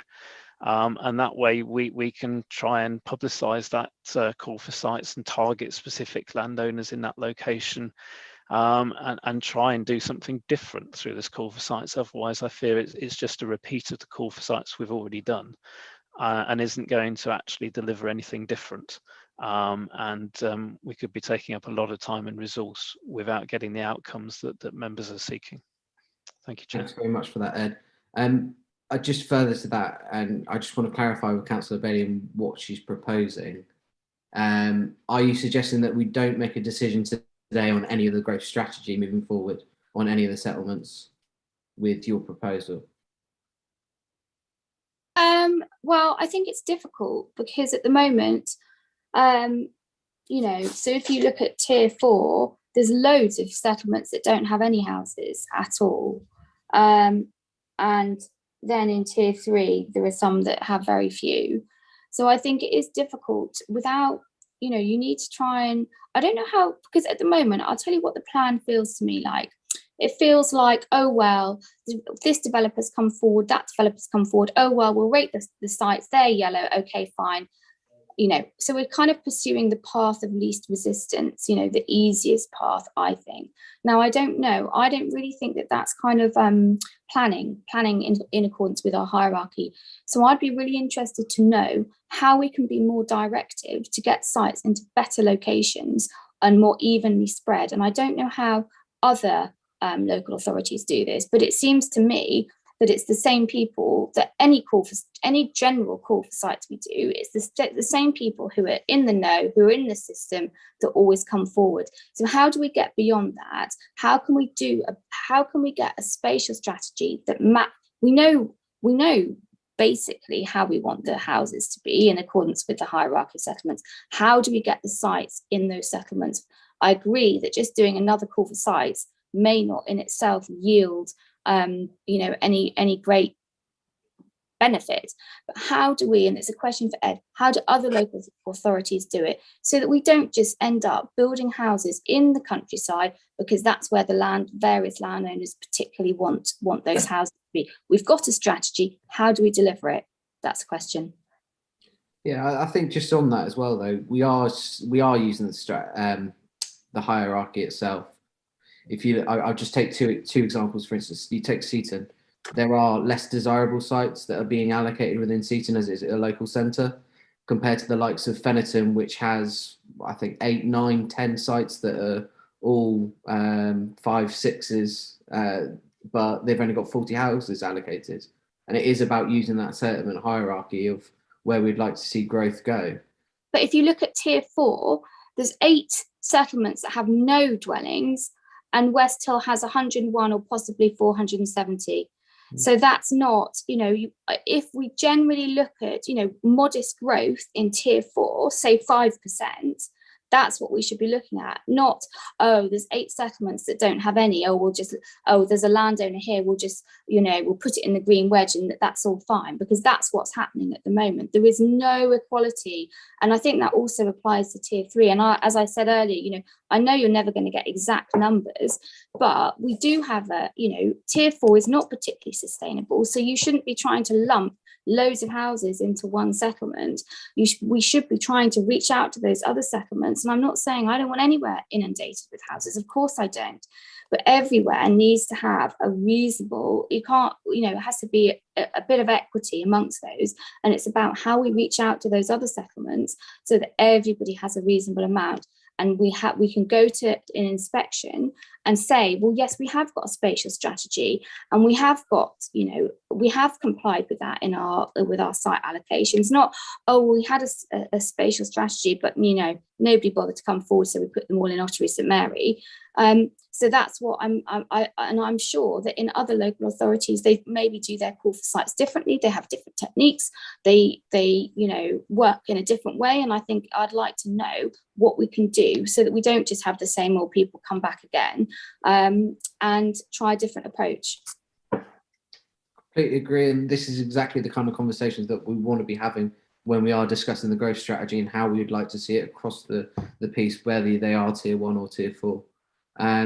Councillor Ian, we come to you, please. Sorry, thank you, Chair. I think it's essential we do the new village town first. Decide how big that is, because then we go back to the hierarchy, and then we say, what is reasonable? What do the communities want? And then what we did last time was to say, well, whatever that tier system was, these villages should be looking to identify sites where this number of houses could be. Limpston was 40. They came back with 60, yes? And that was because of using the neighbourhood plan. And they've already been built. That was until 2031, but they've already delivered on that. And so I like what Ed said, where, we've got to be more targeted. So that's why I'm asking Councillor Bailey now and Councillor Skinner to say, let's just get that report done. Let's understand what sorts of a new town we're going to have and how big it is. Then we can do everything else. And it just flows down tier by tier. So I'm saying one step at a time, please. No, don't get information that we don't need. And when we do need it, sorry, Ed, you've got to go helter-skelter and then do those, target invitations. And I think you'll be quite right. But we have to decide what we want first as a strategy. Thank you very much, Chair. So just to focus here, I'll go to Ed to answer of Councillor Bailey's questions, and then we'll take this to a vote. I think we've done enough talking about it. We need to take it to a vote. And just to clarify, Councillor Bailey, you're saying that your proposal is that we don't discuss the growth strategy any further today. Okay, thank you. Ed, can we go to you, please? Thank you, Chair. Well, I mean, the first thing I'd say in response is that obviously we need a willing landowner. So I know there's concerns that this is sort of led by landowners, developers putting sites forward and us responding to that. But ultimately, we can't force a landowner to bring land forward for development. We're reliant on them being willing to do that, to demonstrate that a site is viable and deliverable in the strategy. So it requires a response from those landowners and developers. I don't think the way we do it is any different to anywhere else. It's just a general call for sites through a press release, through our consultation materials that goes out. We can try and publicise it more broadly, but that would be much easier if we were targeting it to particular locations. And I think that's what would be the game changer, I suppose, in terms of a call for sites, is if it goes out with a steer from members that's saying we are particularly looking for sites in these locations because members feel that those are appropriate locations for growth. And then that in itself, I think, would encourage people to come forward who perhaps had thought otherwise that they were wasting their time or there wasn't much point.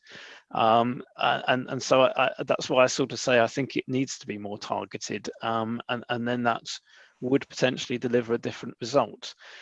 The other thing I would say is about giving us a steer in terms of the strategy and where members do want to see growth. It is about timetables and engaging with those communities. So if there are particular locations where we think growth is suitable and you're happy with the levels of growth we're showing in this document or want to see more or less in particular locations, it gives us an opportunity to start to engage with those communities and have those discussions about those sites and how those come forward. If that doesn't happen, then we're in limbo until we've done this additional call for sites, this report on the new community. And then the timetable starts to elongate even more than it already will, because we're then waiting to have those conversations with communities. And I know a number of them are keen to start having those discussions. So it really would be beneficial to have some kind of steer from members about the strategy. And as the chairman said, there are different capacities in different settlements based on the sites that have come forward, but that will always be the case regardless of the settlement hierarchy, because different settlements have different constraints and different issues. So I don't know that any strategy is ever going to be entirely equitable between different settlements at different tiers in the strategy. We've got some settlements, as we've identified in the potential options, like, for example, Fennerton and Wimpole, where we have a number of potentially acceptable sites that have come forward, and we've just moderated that in terms of what we're recommending to members to a scale of growth that seems appropriate to those communities, but they are sustainable locations and could potentially take substantially more growth if that's what members want to see happen. The sooner we have a steer on that, the sooner we can start those discussions with those communities about how that's taken forward, start to investigate the infrastructure that's needed, and move forward with that.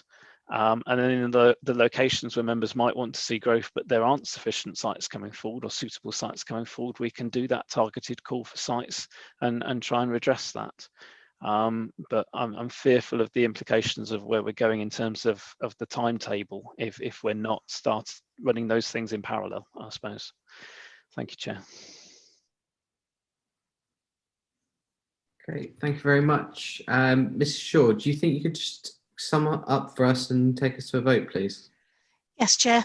Councillor Bailey and Councillor Skinner, I have 3 elements to your recommendation, and that is that a report to committee, on a new town and infrastructure provision. Excuse me, can I just pause?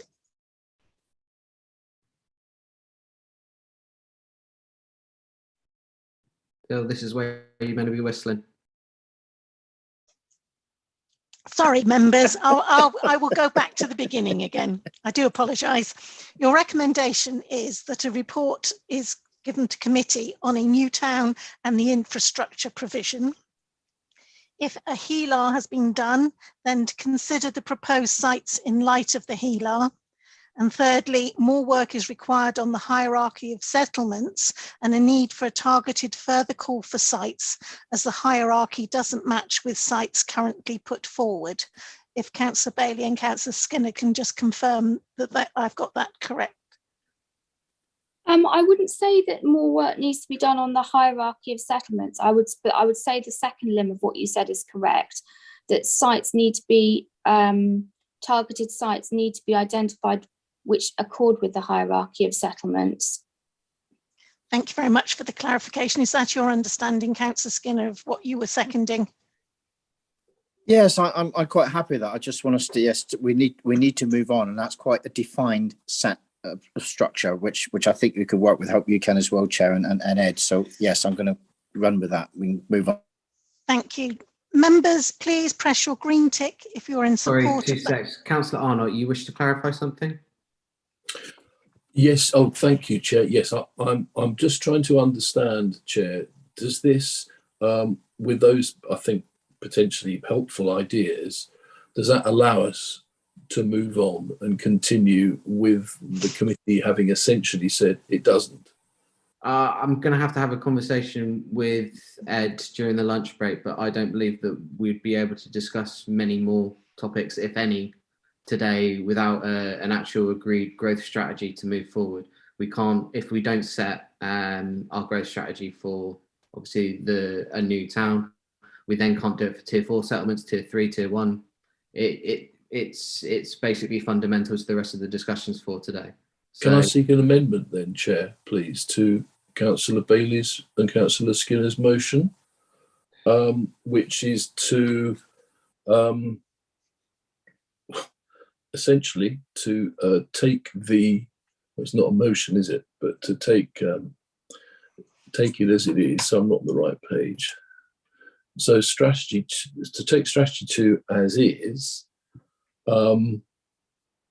Asking officers to provide a high-level report on a prospective new town, comma, and work to begin on understanding the delivery vehicle.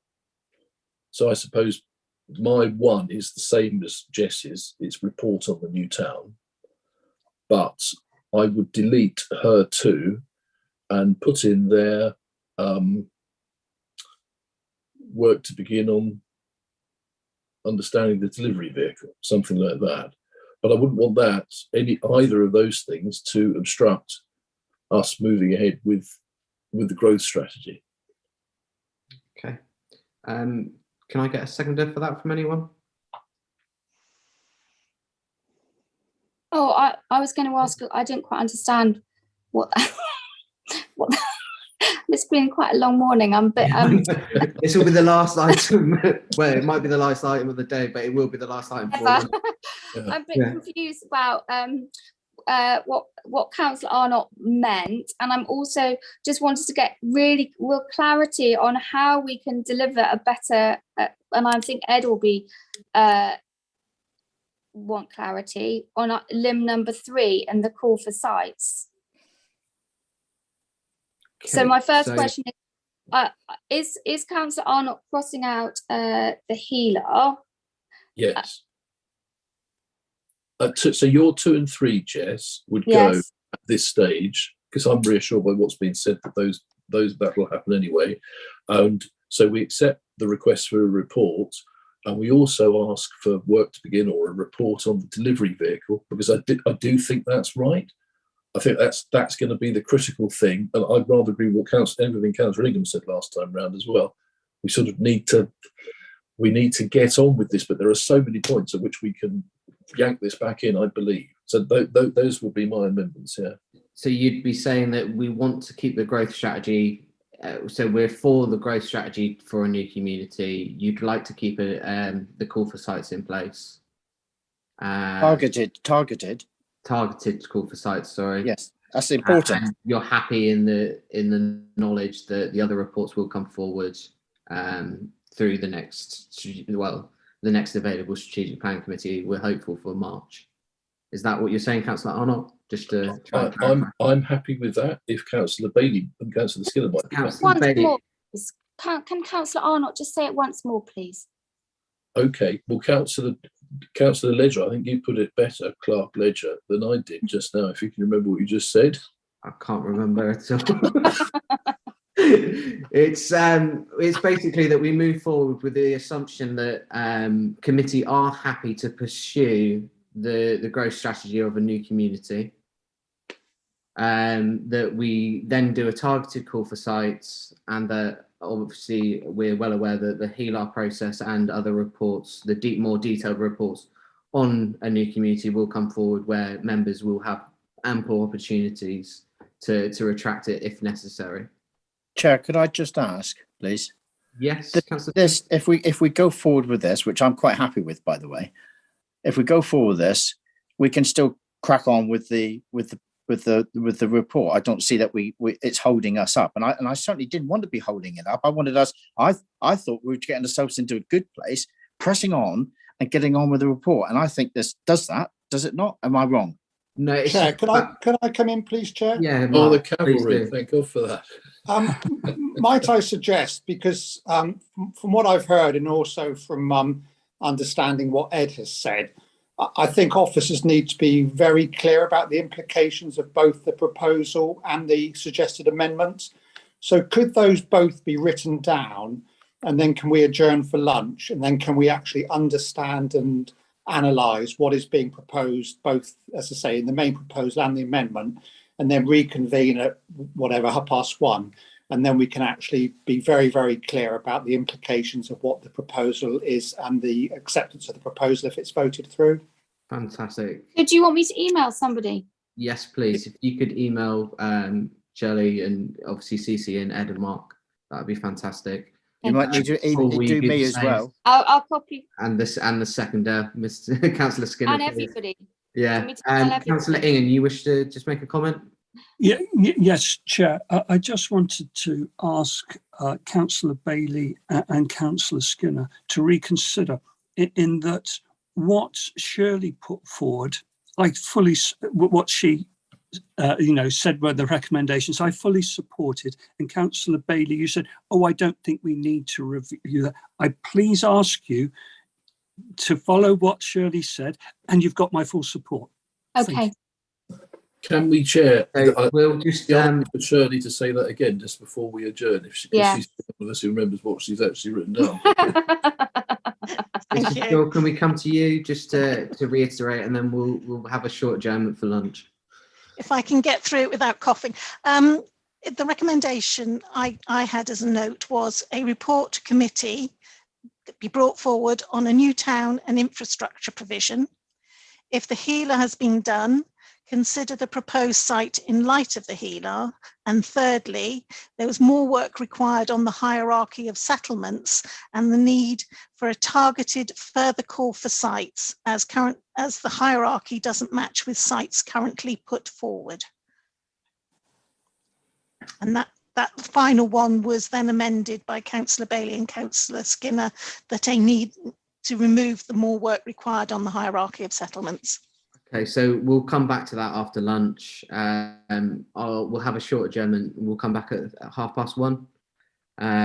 We'll try and get it, if we can send the emails through, and then after lunch we can hopefully get this all sorted. In Chair, I'm so sorry to hold us all back from lunch, but I mean, minded that I understand that and that Councillor Ingham has said he'd accept that, for me to be able to just drop my amendment, if Councillor Bailey was happy with what Shirley's just said, then I wouldn't need to send through an amendment of Councillor Bailey's. Do you see what I mean? I'm trying to work out where we really stand. It's just if Councillor Bailey's happy it's basically the fact of whether we move forward with today's meeting or not, and we need that kind of clarity on the growth strategy of whether we are accepting that we are looking into a new community or not. And that's. Can I just ask, Chair? Can I ask Mark? Given the wording that Shirley's just used, does that allow what the rest of the meeting on growth strategy? Would that allow that to happen, or does that need lunch to think about as well? I prefer to have lunch to think about it because, for example, I'm very aware that Andy Wood is doing a lot of work on a delivery vehicle for a new community already. So I need to understand where that proposed report is in the pipeline and whether that need delay further consideration of the contents of the draft local plan, really. Okay, So, we'll adjourn until 1:30, and then we'll come back after that. So thanks everyone, and we'll see you then.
So thank you and welcome back after lunch.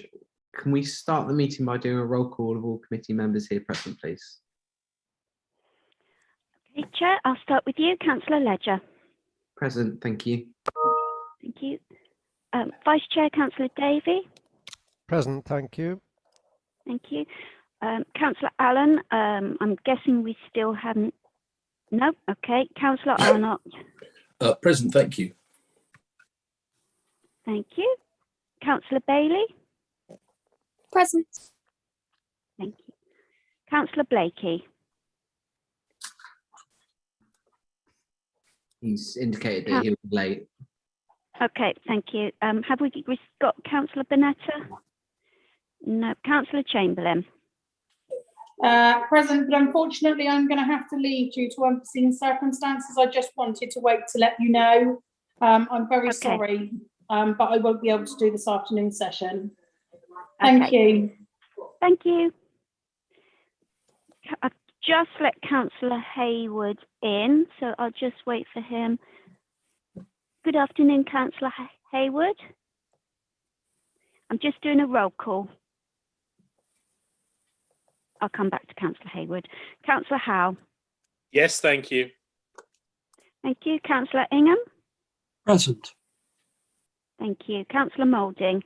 Present. Thank you. Councillor Pratt. Present, thank you. Thank you. Councillor Rylance.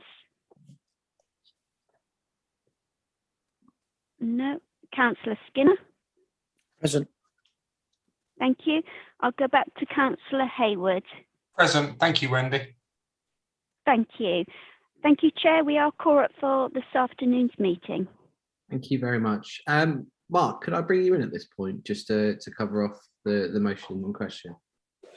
Yeah, okay, thank you.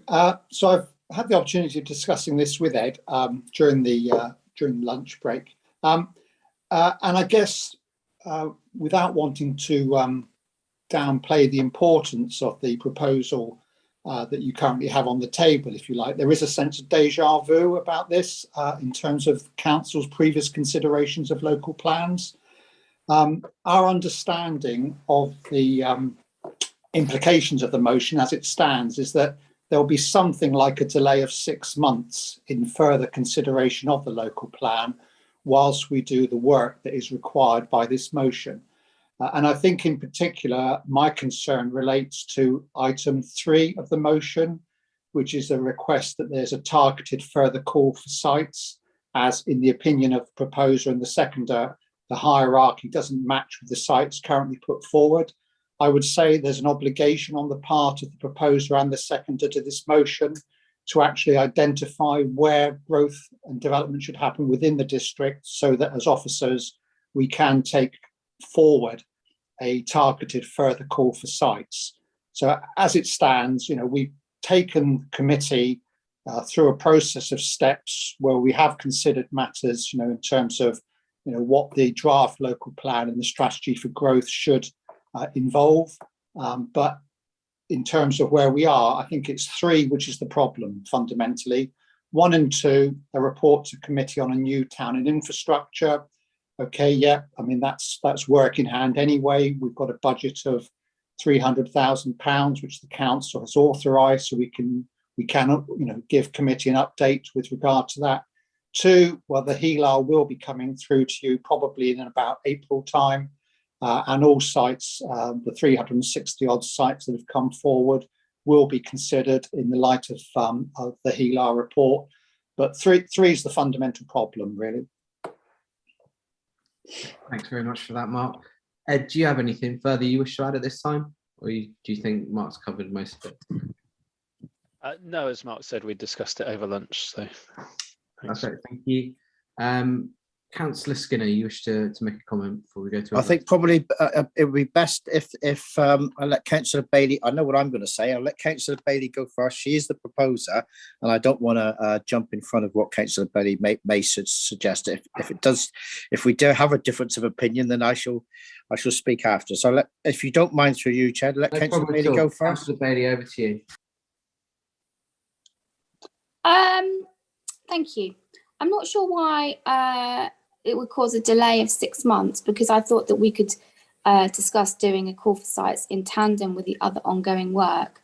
And in terms of where the growth strategy should be, we've got a hierarchy of settlements, but our spatial strategy does not accord with that. So the purpose of a call for sites is to identify further sites with a more targeted strategy, so that, for instance, we don't have settlements which are reasonably sustainable with no houses, and then some settlements that are not sustainable with no houses. And as far as the HELAR is concerned, my concern is that we're spending time, or potentially going to be spending time this afternoon, looking at various other things, and we haven't seen a HELAR. So the HELAR's been done, and I thought it was going to come forward in March, but Mark's just said April. So what purpose is there in discussing sites and allocations and everything, which is presumably where the direction that we're heading, if we haven't actually seen the HELAR? So to me, it seems that I'm not suggesting that we stop the clocks and everything has to grind to halt because we're doing a call for sites, but surely we can do a call for sites in tandem with the other work we're doing. And presumably we could have an officer particularly targeting or trying to get sites from all those tier 4 settlements that haven't been able to find any, and more in tier 3, and to address the balance. But I don't see why that's a showstopper, because actually we're doing stuff anyway, and it's not going out to consultation till the end of the summer anyway. So where are we now? February. So can we not do a call for sites now? Why does that cause a delay of 6 months? HELAR, why can't we see it now? Why can't we be looking at these sites and in accordance with, A to G or whatever they are, in accordance with HELAR? Why are we doing it based on the officer's recommendations? So that's my kind of pushback on those comments. Thank you. Thanks very much, Councillor Bailey. I'll quickly bring in Councillor Skinner, and then we'll come back to Mark in a second, just to cover off everyone's questions and queries all at once. So Councillor Skinner, over to you. I wonder, Chair, if I might hear what Mark has to say, because I might be I just want to see what he has to say. Councillor Bailey has said what she said, and I want to know the impact of that before I speak, if that's possible. Yeah, Mark, do you So, wish to go? Yeah, so I think in essence, Councillor Bailey has confirmed what my concerns are. So what I heard from Councillor Bailey was that you wish to see developments directed more to what were described as tier 4 settlements. That would be the basis of the targeted call for sites. No, it's the fact that we've got a total. It's not about tier 4 necessarily. It's about the fact that there's a mismatch. So we've spent weeks talking about the hierarchy of settlements, and yet when we did a call for sites, the sites do not in any way match up with the hierarchy of settlements. So there's a fundamental mismatch in the spatial strategy, which the further this goes down the line, the worse that's going to get. And unless we start addressing it now, we wait until the end of the summer and then do a consultation. Meanwhile, we're just working on the same site. So unless we can get some additional sites that are in accordance, what's the point of having a spatial strategy? Why don't we just say, why did we bother with the spatial strategy? We could just say, okay, well, developers, you want to build in outside Ottery, that's fine, because that's effectively what we're doing, because we're not marrying up the spatial strategy at all with the hierarchy of settlements. So the purpose of a call for sites is to try and get a better choice, so that then councillors have a better choice to marry up those sites with the hierarchy of settlements. We spent weeks talking about the hierarchy of settlements, and I think generally why it's generally accepted that that's a principle, and I don't understand why it would hold things up if we do it now, because actually we're not about to go out to public consultation tomorrow. It looks like it's going to be pushed back until September, and actually we could have been having these discussions in December if we'd gone through the local plan in the correct order. Thank you. Well, Ed can certainly give you chapter and verse in terms of the amount of work that's involved in preparing a local plan and bringing things forward.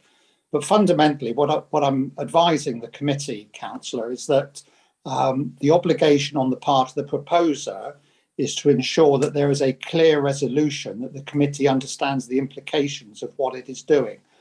our advice as officers is that it will delay consideration of the local plan for about 6 months, but we need from you guidance as to where you want this targeted call for sites to take place, because we've already done a call for sites, and the consequence of that is what you have in front of you now. If that's not acceptable to the committee, absolutely fine. But as officers, what do? Do we go and repeat the same thing we've already done, or do we say no? The committee's request is that we look for more sites, I don't know, in the market towns for argument's sake, or in the tier 4 settlements that you mentioned. You can't sort of duck the implications or dodge the implications of what the proposal is wanting the committee to do without giving the officers greater guidance, really. That's fundamentally the point I'm making. Okay. So I guess there's two issues, aren't there? There's the time that it takes. Sorry, Councillor Skinner. Please.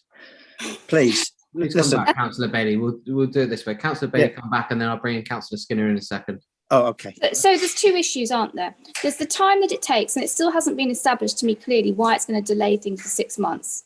I don't understand that, because actually I'm not saying everything else grinds to a halt pending this call for sites, because there's still plenty of more work that can be done around the HELA, around the main settlement, which we've talked about today, and presumably loads of other things as well besides. And we're not talking about going out to consultation until the end of the summer. So I don't understand why doing a further call for sites would delay things. The second thing, if we're doing a further call for sites, we know that we've got a problem with our spatial strategy. We know that we haven't got the most houses where the most in the most sustainable locations. That's blatantly obvious from what's being produced. So I'm suggesting that we identify ways we look at what other councils do. How do we get a more balanced spatial strategy that reflects actually the hierarchy of settlements? And I'd be very happy to take advice from the officers on that. So I'm not saying we stop the process. I'm not saying that we wait for 6 months. And I'm not saying that we're forcing all our housing into tier 4, most definitely not. But what I am saying is that if you look at the spatial strategy, there is a fundamental problem with it, and we need to address that. And I would like to have advice from the officers. I'm not telling the officers what to do. I'd like to have advice from the officers about how we redress that inconsistency between the hierarchy of settlements and our spatial strategy, because otherwise we're just building in greenfields all over East Devon, wherever the landowners want them to be built. And that's effectively what we're doing at the moment. Thank you for that. Sorry, Chair. Just to be clear, isn't it? The advice I'm giving the committee is based on the wording of the proposal as it has come forward. The wording of the proposal says the hierarchy doesn't match with the sites currently put forward. So there is an obligation on the part of the proposer to be clear about what that means and what are the implications of that. Officers can go away, and as I say, it will take about 6 months, we think, to do the work that is required as a result of the proposal as it's currently worded. That's the issue. You can't talk in generalities and then give us a motion which carries forward those generalities. We need to get to something specific so that officers are clear exactly what is being expected of them and why. And for that matter, landowners are clear about why we are going to particular parts of the district, because that is what the committee is suggesting is probably going to be the preferred area for development, not what's currently in the draft growth strategy. That's it in a nutshell, Councillor. Thanks very much for that, Mark. Councillor Skinner, will come to you now, please. No, it's me, and I think I'll sort this out relatively quickly. What I'm going to do is I am struggling. I understand where Councillor Bailey is coming from, and I was quite happy with that. But now this has been reported to me, and I've understood what Mark has said to say. We've got to try to move on, Chair. We've got to try to get to some point whereby what you're asking for, which is, to be fair, what you asked for right from the start, was we need to have some clarity on what the direction, what the officers are going to be doing after this meeting. So what I'm going to do is this. I'm going to pull back from the seconding of 1, 2, and 3, and I will make a proposal that the original motion that we've got of point 1, a report to committee on a new town and infrastructure, is supplied, and that 2, if the HELA is done, consider the proposed sites in light of the HELA process. And 3, I'm going to leave out altogether And that way, I think the committee may very well come with 1 and 2 if I manage to get the support for that, although you may have to actually take the motion, what you've got the motion in place at the moment. No, you can't do that because I've just pulled out from a seconder. So you need a second. You just need to find somebody else to second it. I'll second that. Yeah. So, well, no. What I mean is, you need. If I pull out of not seconding Councillor Bailey's 1, 2, and 3, if Councillor Bailey can find a seconder, then that motion, I assume, carries then forward, whether it wins or then it loses. What I would then do is I will propose 1 and 2 and leave 3 out. We cannot lose any more time. Skinner, what we'll do, right? Okay, Councillor Arnott, I know you want to jump in, Yeah, but it's but fine. we've already got the amendment. That was my amendment, But which I unfortunately, think now stands. Yeah. So Councillor Bailey's got a proposal in place. Is there a seconder for Councillor Bailey's proposal? No. So then that proposal now falls. Chair, I'll We then second look to Councillor Skinner's. Councillor Skinner's is seconded. Councillor Arnott, you did retract it, unfortunately. The amendment. Break. Yeah, the amendment just before the break. So we now take Councillor Skinner's as a proposal. By all means, jump in with an amendment now if you wish. Yes, just a quick amendment. I think we're on the same page. Councillor Skinner, what was your new number 3, please? Just so I can understand. No, Councillor Arnott, I didn't have 1. I don't have an. I was going with 1 and 2. Brilliant. Because if we don't crack on and we don't move on, we're going to just. So, Chair, can I amend that then with a new number 3, which is what it was always going to be? Number 3, request discussions of delivery vehicle process begin. That's all. So we also cover that one. I think that's already coming through, and Andy Wood's going to be bringing a report through to Cabinet on the delivery vehicles that will be coming to Cabinet very shortly. Happy to drop that covered. Yeah. So then we look towards Councillor Skinner. Just finally, when we're looking towards the growth strategy, are you happy that you are including in with your motion, just for clarity, that we are looking towards the acceptance of a new town in some guise to accept some of the growth strategy, some of the growth for the district? We can't do it without it. So yes, absolutely. Thank you, Councillor Ingham. As seconder, you're happy with that? Fantastic. Yep. We're there. Mrs. Shaw, can you take us to a vote, please? Thank you, Chair. Yes. So members, the motion as moved is, the recommendation as moved is a report come back to committee on the new town and infrastructure. And if the HELAR is done, to consider the proposed sites in light of the HELAR. And that is it.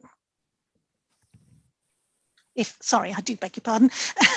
If you are in support of this motion, please press your green tick. If you are against the motion, press your red cross or raise your electronic hand to indicate if you are abstaining from the vote.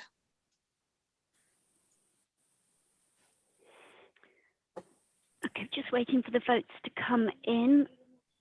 So we have 7 votes in, 8 votes in support, no votes against, and no abstentions.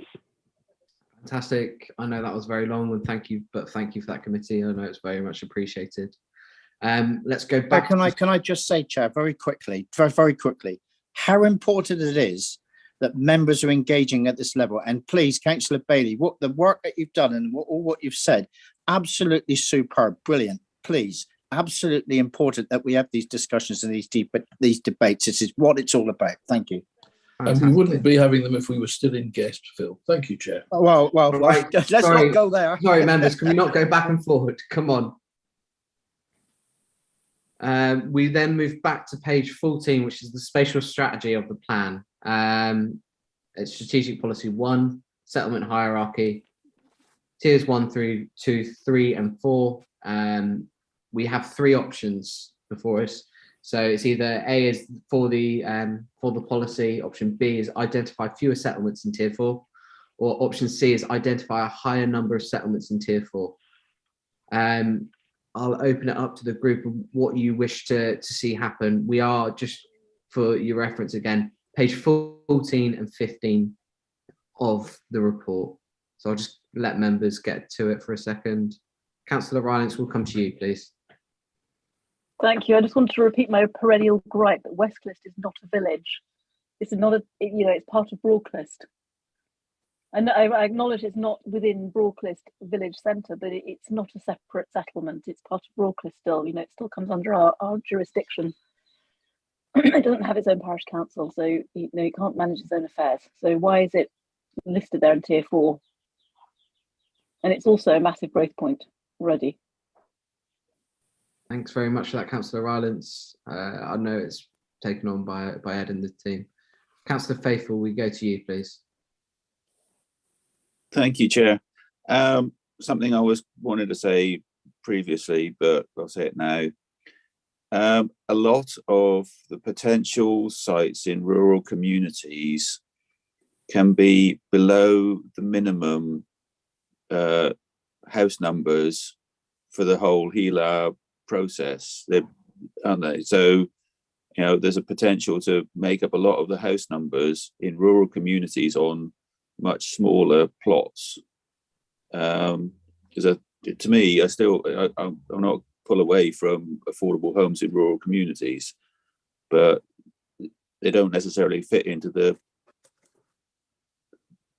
scale, the size, plot size to fit into this whole thing. So, but I think we should have some sort of find a way of fitting that in.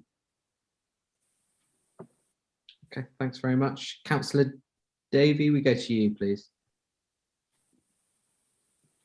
Thank you, Chair. I don't have a problem with the hierarchy, because I've seen the background work that went into it. It was very thorough. But the only thing I would say is, let's please not pile it all on Exmouth. I would actually like to see some modest development in some of those Tier 4 settlements, because I'm not convinced that some of these settlements are that unsustainable. Once you get good cycle routes, once we get better public transport, and I really do think these will have to come, then we can move forward in developing some of those areas. So we need to some extent future-proof our plan, so that we're not ruling out development that could take place, given some of the infrastructure, and we're back to infrastructure again, in terms of bus services and so on. So I don't have a problem with the actual hierarchy. I think it's been well worked out, but let's not just pile everything onto Exmouth. Very much, Councillor Davey. I'd actually like to put forward something, and I don't particularly agree with the Tier 4 settlements. There are a few additions that I'd like to see, that we've spoke about previously, the likes of Alderscombe, Apothecary, Yarkham, all services which have shops, have schools, churches, bus routes, and the such like. They just don't. I think Alderscombe just doesn't fit because it doesn't currently have a shop. But I do feel that there is modest delivery that could happen in these areas that we are discounting for the simple reason that we've classed them as unsustainable. So I won't list a definitive list now, but I would say I would be looking at option C, and for officers to look at a higher number of settlements in Tier 4 without listing a definitive list. I would like officers to go back and revisit that. That's my own personal opinion, though. Councillor Hayward, we go to you, please. Thank you, Chair. As mentioned earlier, so declaring my personal interest as the clerk to child stock, but this is something I've been asked to raise with the committee and speak on by both members of the public and the parish council itself, and that is the continued inclusion of child stock specifically. And I'll come to the other, the principle of what we're voting on. But child stock has made representations that it should not be designated as a Tier 4 service village, and I support that statement. I mean, effectively, All Saints and Charlestock were two conjoined parishes. They split in 1990. They barely have any amenity to speak of. This has been discussed by this committee in the past, I know. And in fact, the previous spate of building in Charlestock was a result directly of discussions at strategic planning committee meetings. But effectively, you look at that list, and I take on board what the chair has just said, but the difference between Beer and Charlestock is so vast as to make a mockery of actually this hierarchy, because Beer, a quintessential beautiful seaside fishing village to tourism, shops are plenty, all the amenities, and Charlestock, which is shortly due to lose its shop, it's lost its pub, it has a community centre and a school which is inaccessible by bus. It simply is not sustainable. That's a given. We have a planning application at the moment coming through, not the issue for this committee, and there'll be representations on that basis. But it just sums up and I appreciate we have to have a hierarchy and a structure, but it just seems to have been done in a bit of a hit and miss. And I appreciate there was a rationale to it. There was a scoring system, but the problem is things change. And so on behalf of Charlestock, I've been asked at this point, just outside of what we carry on voting on, to have ask that Charlestock parish be removed from tier 4 because they're simply not sustainable. They do not have the amenities to support development as proposed within the settlement hierarchy strategic policy here. So that's what I would like to do. Going forward, that then leaves me in a slight quandary, because of course we all are having to take our bit. Arguably, if I then backtrack on what I've just said, which I earnestly believe in, then effectively you can do away with anything below tier 4. Everything below tier 3 is open season, really, because everyone is going to have to take their fair share. We've just discussed having the potential of a new town. That will take pressure off if it were to come forward. The bigger towns, and I take entirely Councillor Davies' point that, poor old Exmouth at the top of the list, well, actually, Exmouth is quite constrained in development terms because it's surrounded by sea on 2 sides and by other parishes on the other 2 sides. Places like Axminster have been, target is not the word, identified as growth spots. But even there's serious constraints, and we touched on this earlier about the issue of the North-South Relief Road, which essentially all future planning was contingent on that. Well, the delivery of that is uncertain. It's no idea how it's going to happen. So I am in a quandary. So I'm going to, Chair, thank you, with your agreement, I'm going to just sit and listen to this debate and hear all the other speakers who I value that your input immensely as to this. And then at the end, I'll vote according to my conscience in what's best for the district, because that's why we're here. It's not about parochialism. I'm speaking, as a ward member for the one of the smallest parishes, tucked right over in the east of the east, before, as you know, we all fall into Dorset, as far away from Exmouth as you could possibly be. But thank you, Chair, for your indulgence. Thanks very much, Councillor Hayward. We'll next come to Councillor Ingham, please. Thank you, Chair. Interesting what Councillor Hayward just said there. He's quite right, of course. Looking at Beer has more shops than Woodbury and Lympstone put together, but it's in the tier below. This just isn't right. And Chair, may I suggest that this tier has been influenced by the number of sites that have been coming forward close to those settlements. And that's without question correct with regards to Lympstone and Woodbury. You say, oh, we better shove them up a tier because there's so many sites come forward. That's totally unacceptable. I also agree with Exmouth. In my opinion, Exmouth should have arguably as a town hardly any in comparison to the other towns, because it's not sustainable. That has to be our priority. That's why I believe we've got to have the new town. So no, I'm not happy with this tier system, in that I do believe that Lympstone and Woodbury are the wrong ones, and Beer certainly is. And I hear what Councillor Hayward says. there should be more in perhaps tier 4. And remember, as I said before, last time when we did this, we divvied it out between the villages. That's not what's being suggested by the papers that have come forward. It's, you know, where most are put forward, that's where they'll have to be, because we haven't got time to sort it out properly. Totally unacceptable, Chair. So that's why I'm not happy with the settlement hierarchy. I look forward to hearing from others. Thank you, Chair. Thank you, Councillor. Councillor Howe, over to you. Well, let's follow on the theme then. I'm not happy with the strategic settlement hierarchy either. You know, and a good point has been made. There are tier 4 is a catch-all everybody else, and it just doesn't work. So we need to weed out what is a tier 4 settlement, and possibly some of those tier 4s need to become tier 3s. Beer being the classic example in there that isn't a tier 4 settlement. Look at my own village, Cliff St Mary, one shop, one pub.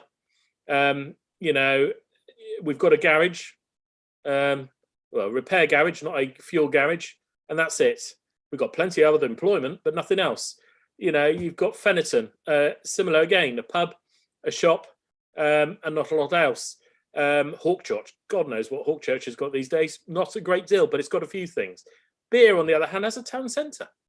You know, it's got many shops. It's got a community, a real community that is thriving. It doesn't rank in the same settlement hierarchy as the rest here. And we need to sort this out.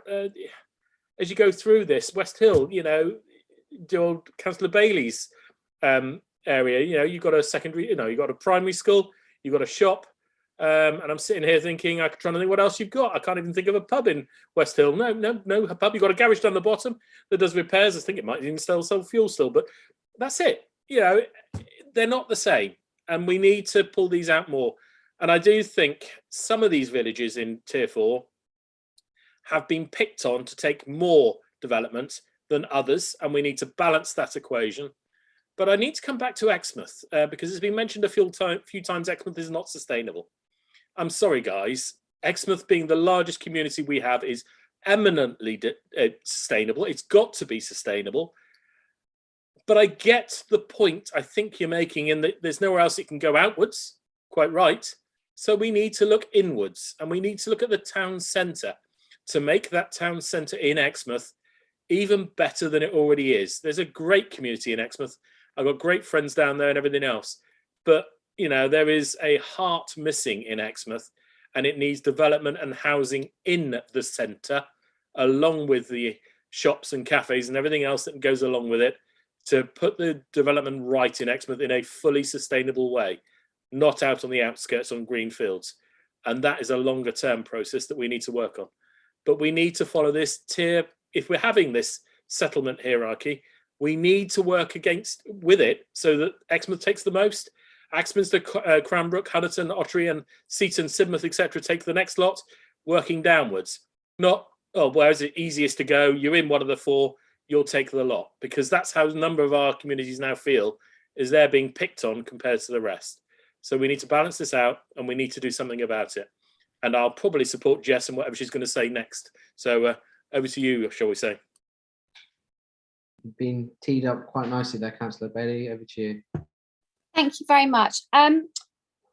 Well, yes, tier 4. And I would like to say to Councillor Davey that I can understand why, you know, I agree that tier 4 should take houses, but that doesn't, you know, I think you might be mistaken, because actually some of us in tier 4 are set to have a huge amount and disproportionate amount of houses.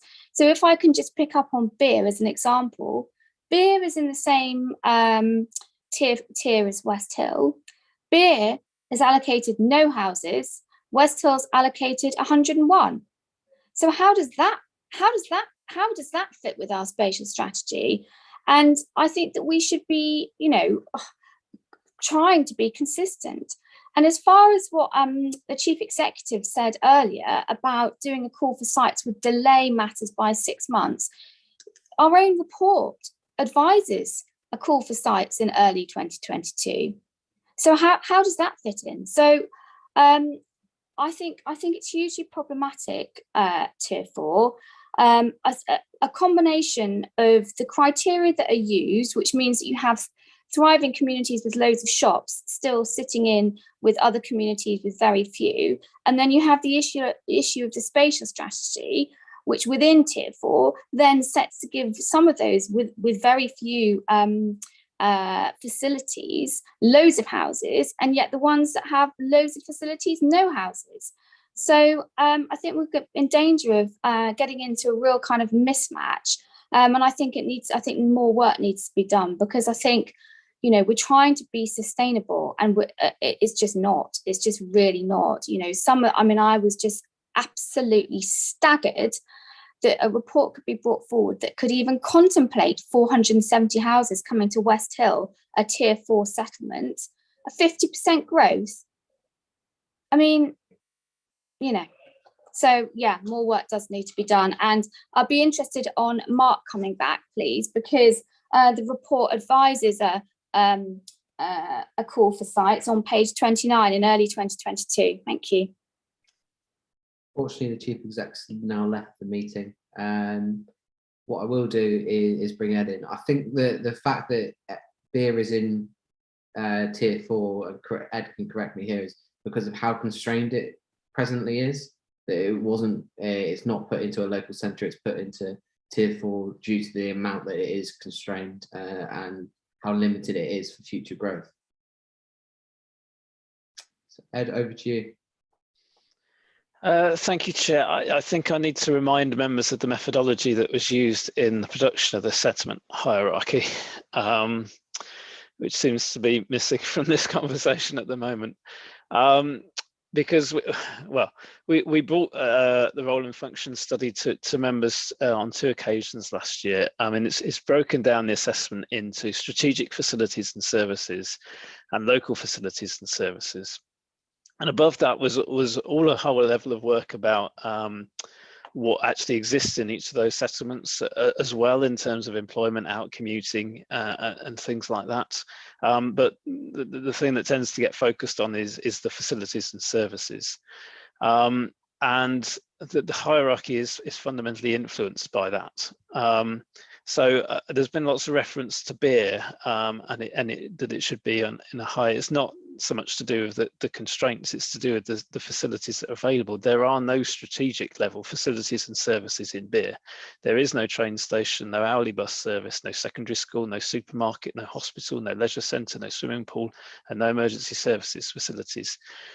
It has a lot of local facilities, including 14 convenience stores and shops. But that doesn't mean that it should be higher up in the settlement hierarchy. It only has local facilities and services, and that's why it sits at Tier 4 in the hierarchy.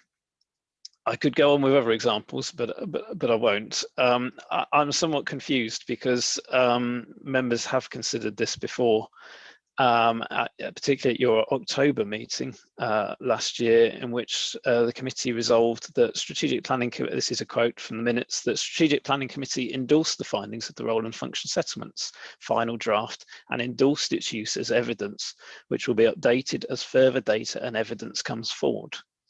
I'm not aware of any further evidence or data that has come forward since that discussion, so I'm a bit perplexed as to where this debate is going. To pick up on some of the more detailed points, there's reference to that this has been looked at in light of the sites coming forward. We expressly did this work in advance of the assessment of sites. And if members think back to the meetings last year, as I say, it came in October. I think it came earlier in the summer before that as well, before we had published the sites and started assessing sites. It has purely been done on the evidence about services and facilities, what's happening in those settlements, as per the criteria used in the study. We haven't influenced it by the sites coming forward. And I would say that I don't, I understand members' desire to see the scale of growth reflect the settlement hierarchy, but there are a lot more factors at play here than just the settlement hierarchy. There's also the constraints of each of those settlements, which, as I've just said, doesn't influence the settlement hierarchy. So, for example, if we take places like Sidmouth, for example, which is surrounded by areas of outstanding natural beauty, and we're really struggling to find sites to expand Sidmouth, as an example. And obviously it sits high up in the settlement hierarchy because of all of the local and strategic services and facilities that are available there. So to think that Sidmouth can take a comparable level of growth to other settlements in the same tier within the hierarchy that don't have those constraints, unfortunately, it's just not going to happen. So I think we need to bear that in mind. That there are particular constraints, which means the levels of growth in each tier will not necessarily reflect the tiers of the settlement hierarchy. The other thing is the willingness of landowners to bring land forward in those settlements. Ultimately, we need land that has a willing landowner who wishes to bring it forward for development. And if we don't have enough landowners bringing forward sites in those locations, then we will not have enough land to allocate in those locations, no matter how sustainable it is. So I think those factors need to be taken into account. It's not just designing a spatial strategy purely around the settlement hierarchy. There are lots of other factors which will mean that the strategy won't necessarily entirely reflect the settlement hierarchy, but it's one thing we obviously need to be very mindful of in terms of the sustainability of particular sites, but it's not the be all and end all of identifying where growth should go. Thank you, Chairman. Very much for that, Ed. I think Councillor Bailey, Davey and Howe, you've already had one bite at the cherry at this. We'll take Councillor Skinner and Arnold and then we'll take it to a vote. So Councillor Skinner, we come to you, please. Thank you. And it's been mentioned about this particular process, and I also feel that oh, Chair, have you disappeared? Have you? Or was it? What's happened? Oh, you're back again. Oh, sorry. I'm still there. Well, I didn't want to be looking at a black screen. Thank you. It was not so good. And I understand what they said. And actually, when you think about what's one or two have said, like with Exmouth, I mean, with Exmouth, it really does need to look at itself and work with it. So Councillor Howe made a very good point of that. And of course, we could go upwards a little bit, and we can do. There's some other things to do, but that all comes into detail further down the road. But one of the things I think that really touches me, and there's always been a problem, and being a farmer boy and really always represented the villages and the rural areas, is that if we tend to identify, just take a village, say Branscombe, there's one here, Branscombe, just off the cuff, take Branscombe. If we then identify Branscombe, we say it's like you could take some development, perhaps it could take, let's just say a bit further down the road, we say Branscombe could take 25 houses over the next 20-year period. You know, it's just 1.2 houses per year, something like that. The problem we get is, and what I sort of struggle with at times, and Ed, I don't know if you pick up on this, but as soon as Branscombe gets like, and it could be for any village, like 25 houses, say, all of a sudden somebody wants to come in and do all the 25 houses. And that's not really the spirit of what we wanted to do. What we want is the ability that some of these villages, what we're trying to do is we're trying to keep them vibrant. We're trying to keep them in a place that you can maybe do a scheme with half a dozen affordables, a couple of others, and they grow over a period of time. Instead of that, they get an allocation. All of a sudden, that allocation goes in one hit, and that doesn't necessarily is the spirit of where we want to do it. We all know. We all represent wards. We all represent villages somewhere. There's always that growth. And tell me if I'm wrong, Ed, please. But there's always that growth where you could see that you could have a house here or something that evolves in time that you say, oh, yes, that makes real sense. And then the first thing we get when somebody wants to do something is they say, no, you're not either in the black line, or you're not a sustainable village, or you're not this, or you're not that. And we come up against having what is common sense approach that we all know is probably the right thing to do, because our policy, inverted commas, doesn't fit that.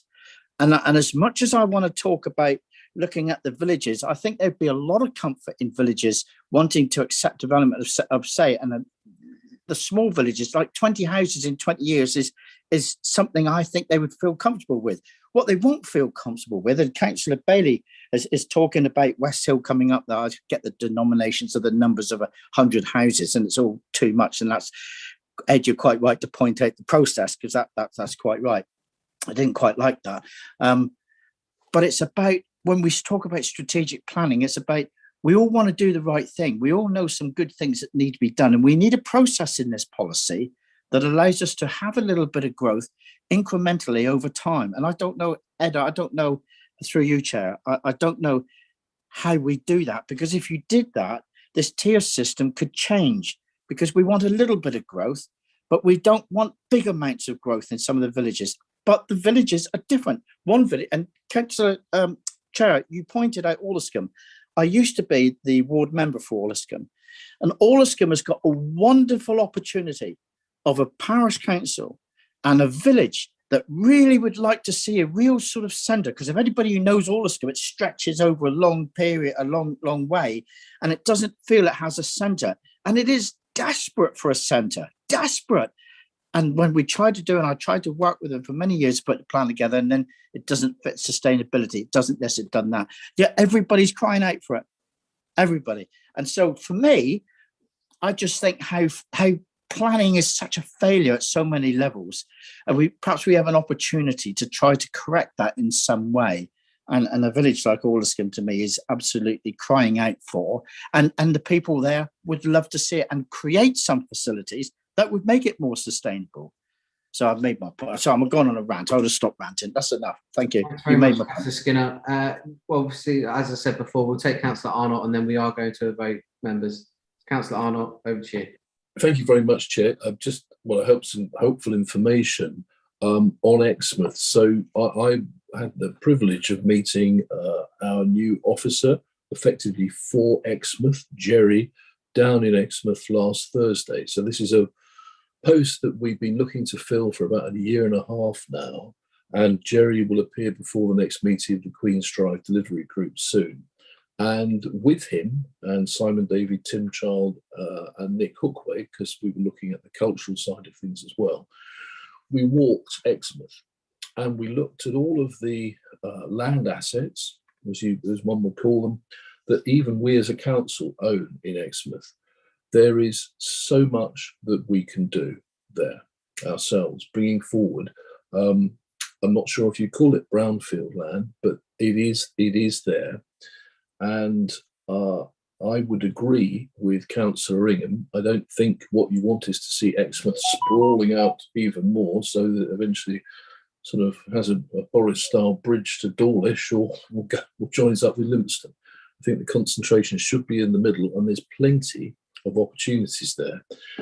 I would point out that we've got another new officer who's just started, who's looking at housing policy, including looking at what we can do with the car parks we own. And there is at least one site in the heart of Exmouth where it might be possible for us to develop a piece of brownfield land there whilst not losing any parking facilities. So these considerations are happening elsewhere, and reports will come forward quite quickly. I would say that I think what Ed has said is incredibly helpful. We have discussed this a lot before. I suppose if I was being selfish, I'd rather Collerton wasn't in tier 3. But there it is. It's got buses. Well, that's it. It's got buses. It's got buses that can get you to the station and to Seaton, and it has doctor's surgery and school and all the rest of it. So in some ways, it's very sustainable. On the other hand, you're either building at 45 degrees or building on a floodplain, but it does belong in there. And when I'm looking at the tier 4 places, looking at beer, again, I have to say, you're looking at, I don't know what's left in beer to build on, but you would need to be a mountain goat to live in it, I would have thought. So you can see how it doesn't really tick all of the boxes there. I think that the other thing that is very important about this process and looking at this settlement hierarchy is I don't think as members we should be suspicious of it at all. I think it has come through due process. It's not everybody's going to like it, not think it's ideal, but it has come through. It's been transparently done, and I think we should trust it. And it's not, there are other factors that would affect decisions around. Let's look at the tier 4 things. Neighbourhood plans, communities that have built up area boundaries, exception sites, and so forth. So as Ed was saying, this list doesn't sit in isolation on its own as, to be nailed to a developer or landowner's wall. Right, lads, let's pile into these places, because it's not as simple as that. On that basis, Chair, I would like to propose, please, that we accept strategic policy number 1, the settlement hierarchy. Thank you. Well, it'll come to a vote in a second. Members will have an option A, B, or C. So just to highlight those options again, A is for the policy, B is to identify fewer settlements in tier 4, or option C is to identify a higher number of settlements. My apologies, Chair, I did mean to say C, because that was the thing I forgot to say. I do agree with your point and with Councillor Skinner's point about Orliscombe, for example. There may be places that we've left out at this stage. Thank you, Chair. Thank you. But obviously that will be up to officers to bring it forward on an evidence basis. So, Mrs. Shaw, can I hand it over to you, please? Thank you, Chair. Yes, just to remind you members, if you're in support of option A, press your green tick, option B, your red cross, or option C, raise your electronic hand, please.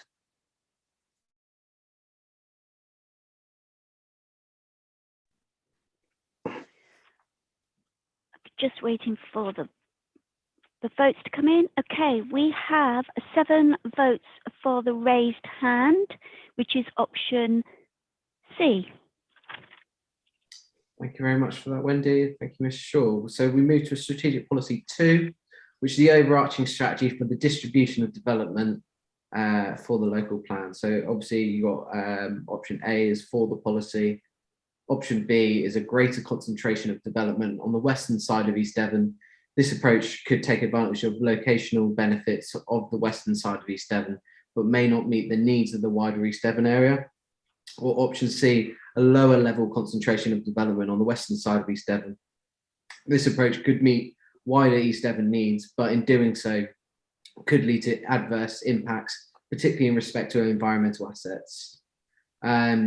It is really a question of, do we go for improving our local centres, which some are highly constrained, or do we look towards a less constrained area in the west of the district, but areas where there won't be necessarily services delivered from the start? So Councillor Moulding, we go to you, please.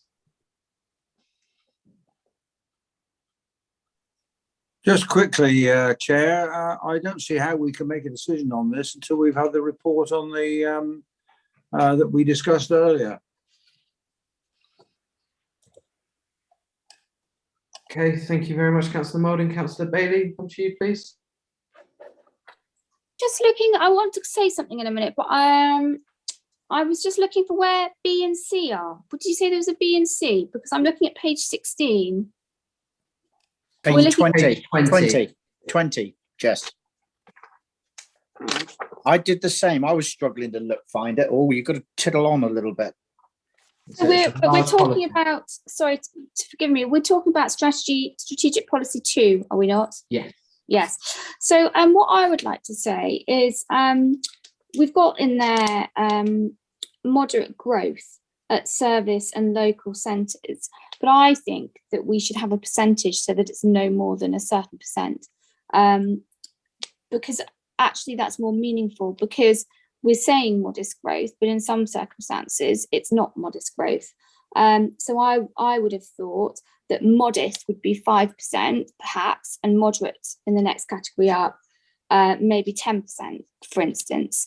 But also I haven't had a response from the Chief Executive about my question about why it would delay the local plan for 6 months when that's what's recommended in our report. Thank you. Thank you, Councillor Bailey. As I said previously, the Chief Exec's left the meeting, so he can't respond currently. Perhaps Ed could. No problem. Or I'll bring in Ed in a second. We'll go to Councillor Davey next, please. Thanks, Chair. Just on the 5th bullet point, all of it I'm quite happy with, apart from limited development under exceptional circumstances in smaller villages, hamlets and the countryside. I want to make it clear that I am not in favour of, I think it was kind of suggested we were dumping housing onto smaller villages. I don't want to see that, but I think sometimes those smaller villages actually want some sustainable development so that they can keep local facilities viable. It may be a school, it may be a pub, it may be something else.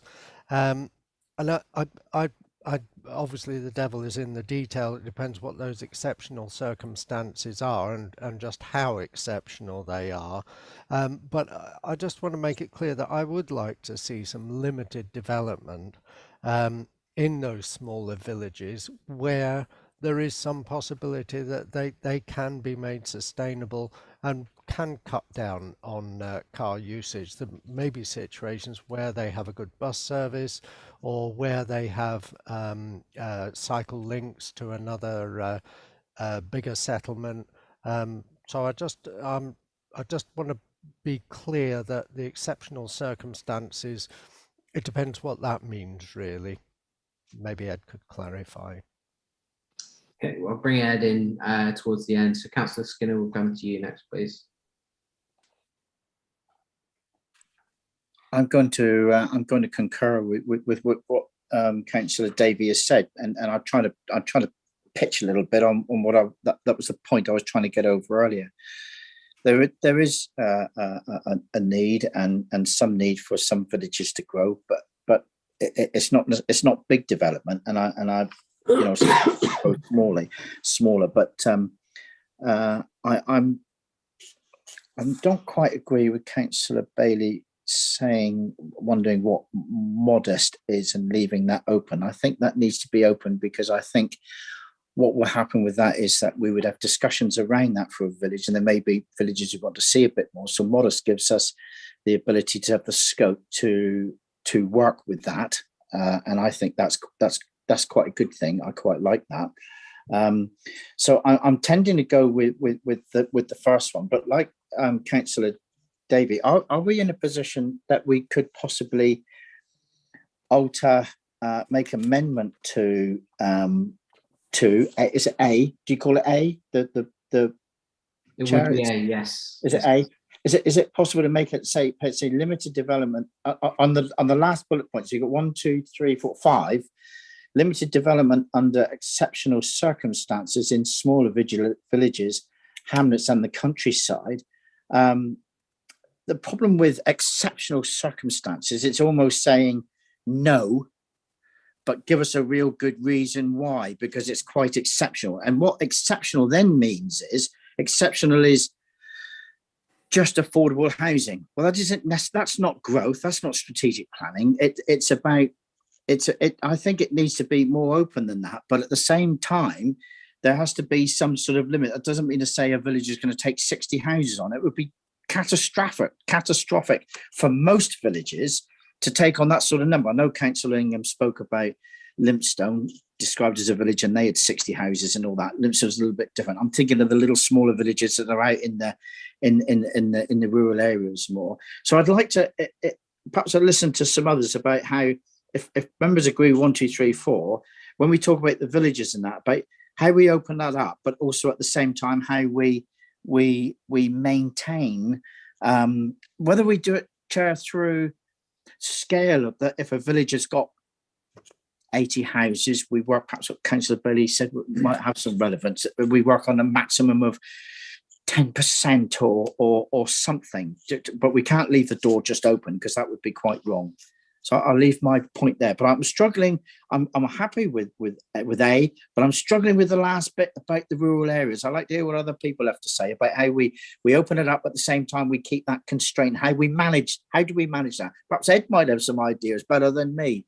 Thank you. Thank you, Councillor Skinner. Councillor Ingham, and then we'll go to Ed. Councillor Ingham, over to you. Thank you, Chair. I'd like to go with, the main option. But what's important to me is we've still got to get over this new town And here we are prescribing what will happen in the others. We haven't decided how big it's going to be. Is it going to have 2,000 or 6,000 dwellings? Because I can go with bullet point 1. 2, I guess, major strategic developments close to the city of Exeter, because that will probably be including a new town. But then moderate levels of development at the principal and main centres of East Devon. No, not necessarily. I don't think that is appropriate for Exeter. Sorry, for Exmouth. It's unsustainable. It's not right. So I'd like to see that to be modest, not moderate.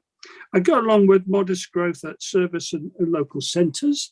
And then I'd say limited development in smaller villages, hamlets and the countryside, as approved in their local plans. So we get the buy-in of those communities, as we did before, and they accept it because they chose it. And I think we should do that again. And I'd say that should apply to, the modest growth at service and local centres. Let's get the buy-in of the communities rather than telling them what's going to happen before we've even started. This is too rigid, in my opinion. Thank you, Chair. Thank you, Councillor Ingham. And just to be clear, we are looking at about 2,500 in this plan period for a new settlement. I disagree. So I think it should be more. So you're already prescribing what you think it should be. I think that's wrong. Thank you, Chair. I'm saying what officers believe to be an absolute a limit for this year. If we say it should be more, then it puts pressure on the numbers, and you could end up in the position that we found in Cranbrook when we've had delays to the Cranbrook DPD, and then that actually then puts pressure onto our 5-year land supply. So what officers are doing are being conservative with their figures and saying in this plan period we can predict that there'll be 2,500 houses come through. We can add more to it, by all means we can, but it's a risk and it's putting pressure on. What officers have said though, that's the conservative estimate, and that's what I think we should be aiming for right now. Well, sorry, Chair, to come back, but if we do what you say and stick to these words rigidly, then we're making our towns, one or two of them, unsustainable, not good for 2050, not a good target. Let's listen and let's move together and let's look at that report, then decide. Thank you. Thanks very much. Ed, we come to you, please. Thank you, Chair.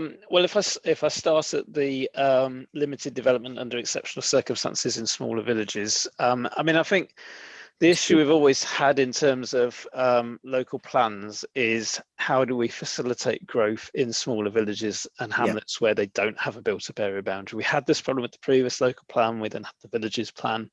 It's a regular problem, and the fundamental issue here is that some of our communities will want growth. That are smaller villages and hamlets, and others won't. And that won't necessarily follow the evidence. And yet the local plan process is an evidence-led process based on the planning merits of those locations to accommodate growth based on how sustainable they are and their constraints, etc. So this is where I think we're writing in wording like under exceptional circumstances, which then leaves an opportunity for community-led developments to come forward where they can demonstrate that they contribute to making that community sustainable in some way. So that might be through a community land trust or through their neighbourhood plan, as Councillor Davey was saying, that would enable them to bring forward growth themselves through those means. And I think having a policy that enables that to happen gives them the freedom to do that, but still upholds the principles of an evidence-led approach in the local plan. So I think that's really what we're referring to there. We need to come up with some detailed wording, as we do with all of these green proposed policy boxes. But fundamentally, I think that's the principle we would endorse and ask members to consider there.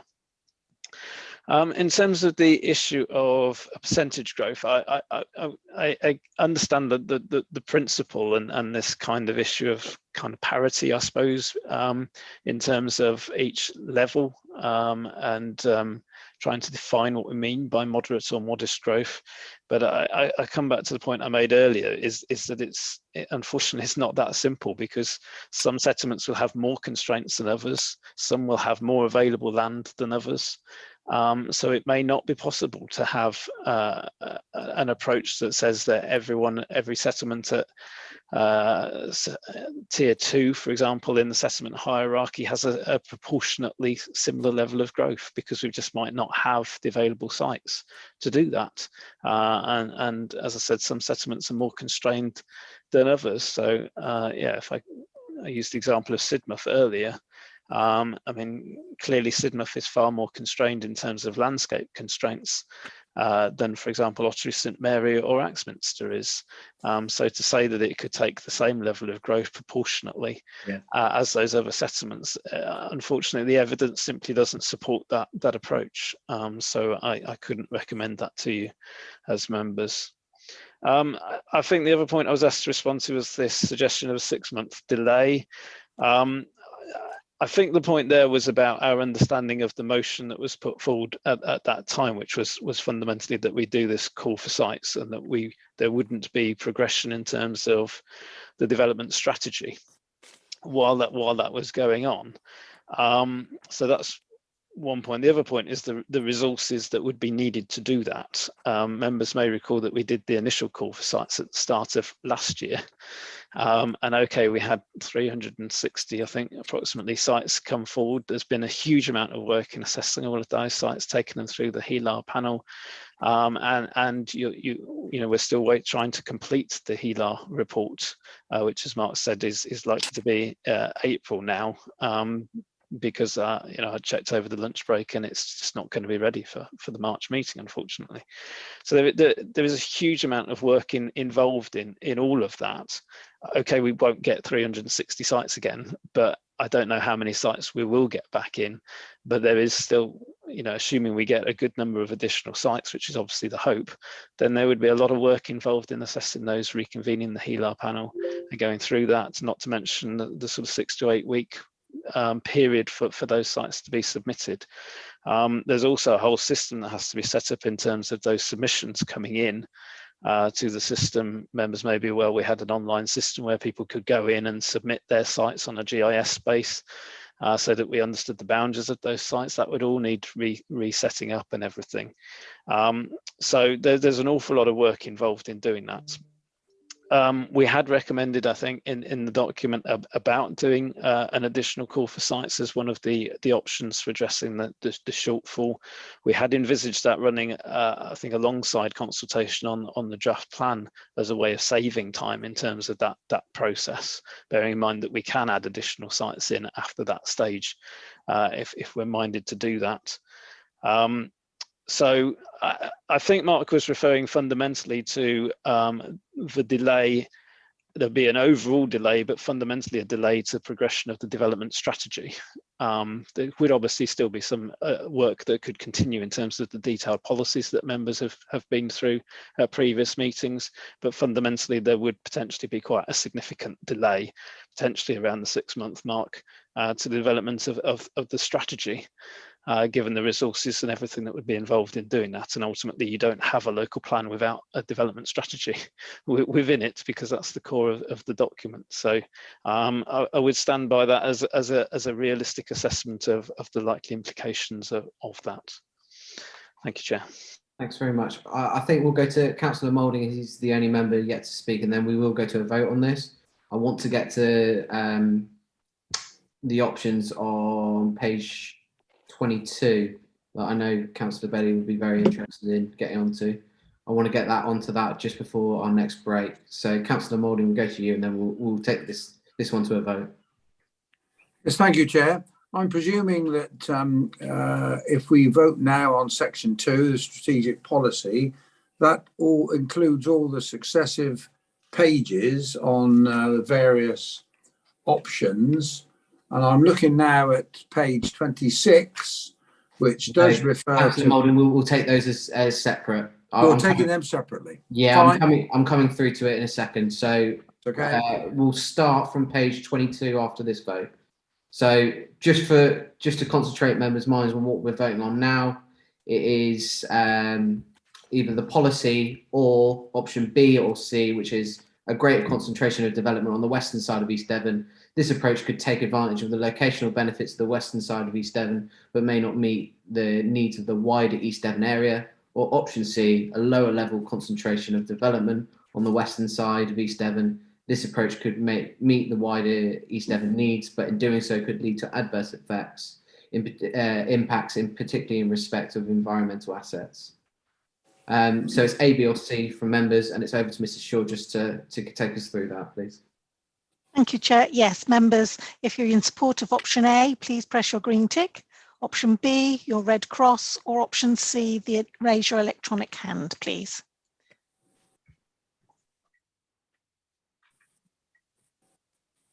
Okay, members are in support of option A. Thank you very much. So now we move on to a projected shortfall, and we are starting on page 22, which is option A, and that's to allocate more of the fair or better performing sites in tier 4s and above. It's how we meet this shortfall. Option B is to target more growth to selected tier 3 and 4 settlements. Option C is to look to villages below tier 4 for growth, as we spoke about earlier, trying to include more tier villages into tier 4. This could be another option of what we take forward. Or option D is to allocate sites that are being assessed as being poor and above. So we've got A, B, C, or D. I'll open it up to the floor on what you wish to see happen. Councillor Moulding, we come to you, please. Yes, thank you, Chair. And I'm referring to option E, which is on page 26, which refers to the town I represent, which is Axminster, which, as I've mentioned before, since 1995, has been looking to grow to the north and east of the town and to incorporate a relief road for Axminster, which is desperately needed to relieve the traffic congestion in the centre of the town. Now, this part of the policy suggests that that area is not considered and that the preferred approach is not to allocate land to the east of Axminster.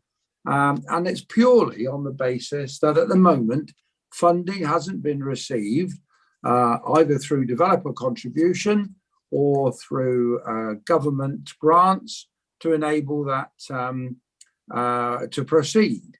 Now, in my view, and as a ward member, I'm working with the Member of Parliament to consider what other grants could be available to enable this to happen. And as it stands at the moment, Axminster has a number of other sites which have been looked at through the HELA process and will no doubt be considered in due course. Now, those other sites have no opportunity to assist with the relief road for Axminster, and in fact will only add to the additional congestion in the town, particularly in the Musbury Road area. So my thoughts are that that option reference E is incorrect in stating that land to the east of Axminster will no longer be included in the plan. I believe it should certainly be included in the plan. It's only been removed because at the moment, the opportunity is not there for that land to grow. Now, in that area, a developer has options on the part of the land and will no doubt be submitting a planning application very soon. And if that planning application goes forward, there will be no opportunity for the relief road to be delivered, but we would have great difficulty in refusing an application for planning permission.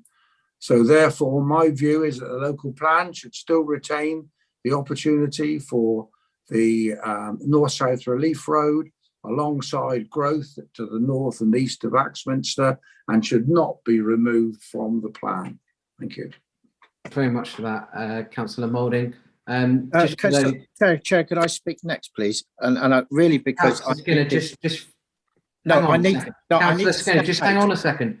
I'm trying to cover some things off. You can't just jump into a meeting. No, Calm I've got down. to declare an interest. I've got to That's declare an absolutely, interest. that's absolutely fine. Just bear with me for 30 seconds. Right. Okay. So what I didn't do for the benefit of members watching is list off all of the options. So I missed off option E and F. So option E is to target allocations of sites that perform less well at selected settlements, and they are listed in the report. And then option F was to allocate more than one new town or new villages to come forward in the plan. So we do have A through to F as options.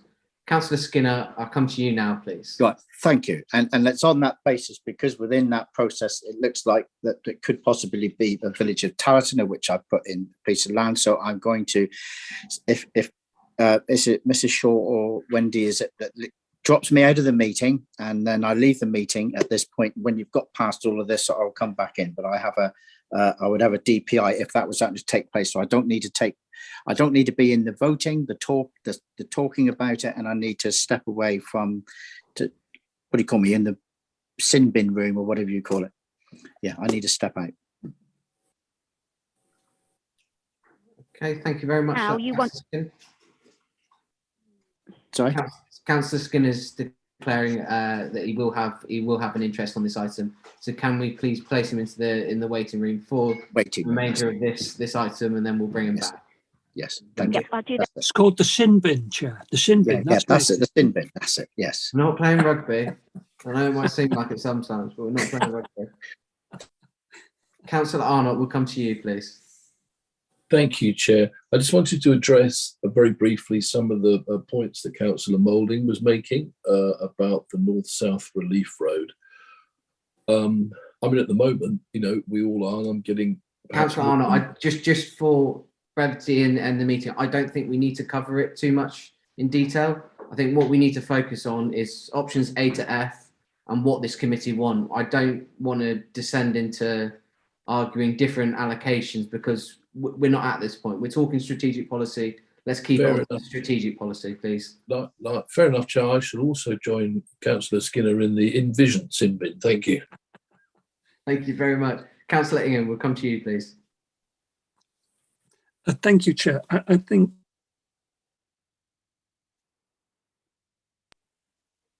Sorry, I've just removed the wrong person. I've removed Councillor Ingham. Sorry.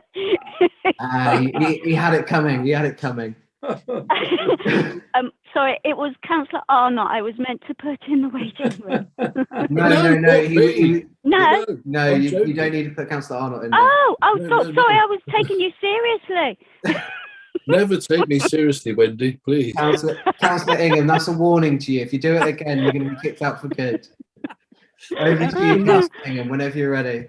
Thank you, Chair. I just like to bring committee members' attention to the fact that this potential new town is so important that I would ask you at this time to support option F, because until we know otherwise, that's the most responsible thing we can do and avoid jeopardizing the climate emergency agenda that we've signed up to. So certainly that's option F is the one I'll be going for until I know better. And I ask all of you to do the same. Otherwise, I know what will happen. And I don't think it's right. We'll take the easy option rather than the correct option. Thank you very much, Chair. Councillor Ingham, just for clarity on that point, option F is for a further additional, not just it's adding, there's one recommendation, so it'd be adding two. Yes, Chair. Until we know different, until we've got the answers, I don't think we should be going any further down the supply chain, as it were, of houses. Thank you. Thank you very much. Councillor Bailey, we go to you, please. Thank you. I would agree very much with Councillor Ingham, because I think these options, they give me sleepless nights, honestly. Which is worse? 470 houses in West Hill, 1,300 houses at Ottery St Mary. And I think what also really worries me is that actually the shortfall's 900, and yet these between them are conjuring up thousands and thousands of houses. So I don't know why that was done, because I would have thought that you'd be looking at 900 houses and trying to allocate those. So for instance, the other options, I don't know why it wasn't disproportionately reduced. So I think that's the stuff of nightmares. And I think that it is a complete outrage. Some of them, 410 in Wimpole, Fennerton 650. And I fear that by using any of these, actually, we're going to end up with the worst of every world, in that, we have a new town, and which will obviously a lot of space will be gobbled up by infrastructure, but also we're destroying our villages, and they are destroying our villages. So I also feel that, this is why it's just so important that preparatory work around the new town needs to be done at speed, so that we can have that confidence about the number of houses that can go there, because I think it's quite wrong to be burdening our East Devon villages in this way. And I really, really think that is bad news, very bad news. And you won't be surprised to know that I'm going to also support G, which is a call for sites, which apparently was going to hold everything up for 6 months, but it's in our own document. So I think, I'm not sure if it's F that I want to go for, and I'm not sure whether that's what Councillor Ingham wants to go for, or is it another new town, or do we want to see more work done around the first proposed new town? Because we can revisit members on this. This is to meet the shortfall identified in the plan. So the current shortfall in the plan is 900 homes. So obviously a new community would be far in excess of that, and you'd be looking towards that. Again, it would be another 2,500 homes that you'd be then looking for into the next, it'd be a lot of homes. Well, sorry, it would be only the 900 homes at the tail end. It would be a village, maybe, Chair, and a small one, So that's big. So there would be the other two options that, we'd take one new community forward, and then there'd be two other options left. So there's multitudes of options. Again, apologies, I did fail to mention GH and I, which is listed on page 29. And what about AK and L, Chair? Is there more? Is there more? I'm still going through. And I think we should contemplate being slightly less restrictive, possibly in the AOMBs. If given the extent of development that's being hoisted onto other communities. So I think I will support what Councillor Ingham says, but those other ones are just hideous. So no, I won't be supporting any of those. I don't think we can take individual votes on each one. So what I would suggest is that we'll come to the end of this debate, and then I will take a proposal from one member of the committee on different options of which they take forward. We'll get that seconded, and we'll get that. I'd like to put that forward now, Chair. Just option F or multiples? Yeah, just F at the moment until we hear more. F. I think Councillor Bailey, what she was suggesting was F, G, and possibly F, G, and I. Was it F, G? Yeah, F, G, and I. So we'll come to it towards the end. So Councillor Arnott, over to you, please. That's a rogue hand, Chair. Sorry about that. Not yet. Sorry. No problem at all. Councillor Howe, we come to you, please.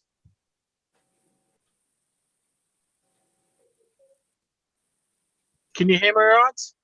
We can indeed. You're wonderful. So I've had to move to the car.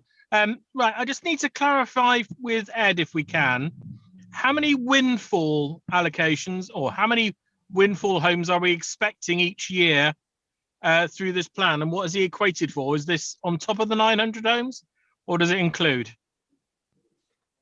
Go straight to you on that, Ed, please. Or do you want me to come back to you and take Councillor Blakey first? I'll take Councillor Blakey just for ease. Yep. Okay. Councillor Blakey, we'll go to you, please. Right. Thank you, Chair. First things first, actually, Wendy, just to be sure that you've noted the fact that I'm here for the second half finally. I did turn up a little while ago. Right, I'm going to be a voice in the wilderness now, I have no doubt, because for me, I think where the shortfall is concerned, the answer could be a hybrid between C which is development in the smaller villages and hamlets.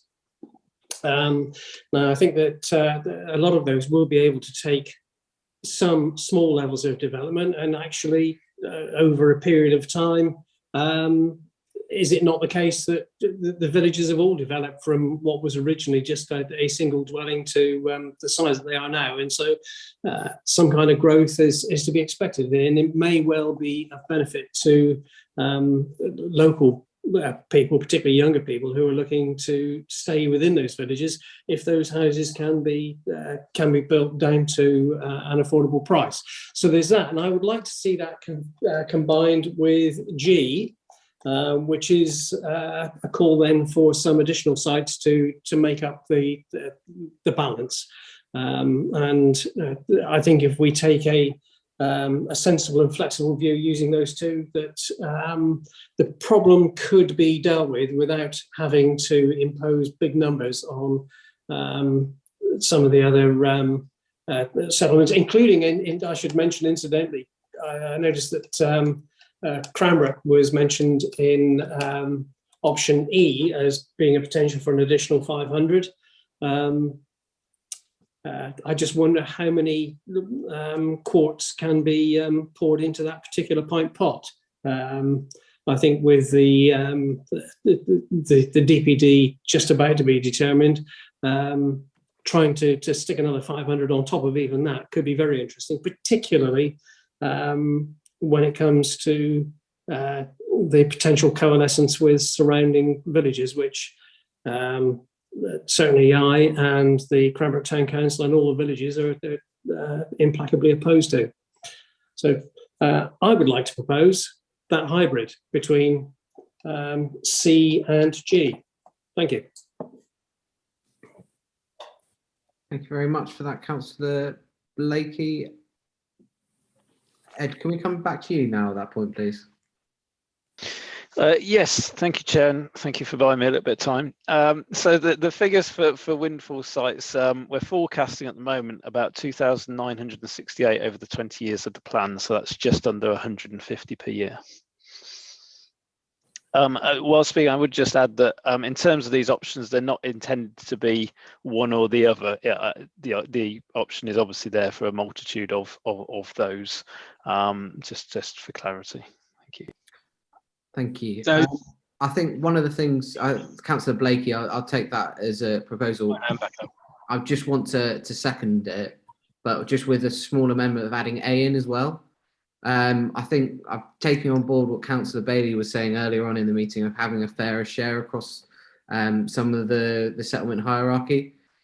Yes, it does link West Hill into that, but what I'm saying is it allocates more of the fair or better performing sites, the ones that did score 5 and 6 across the district, which I don't think we've got very much of within the plan. There are a lot of areas which can take a little bit more growth that have very fair scoring sites that we could push forward. But Councillor Blakey, would you be willing to accept that?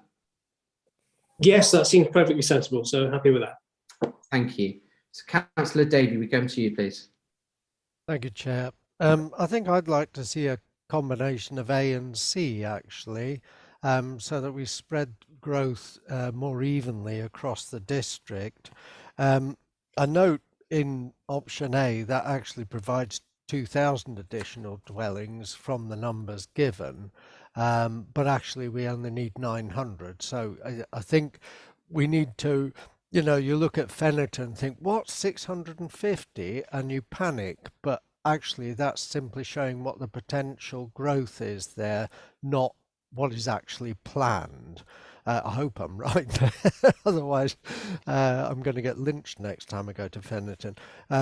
But I think taking with that pinch of salt, I think basically I'd like to see growth spread across the district and allow some small growth in some of those tier 4 settlements. Thank you.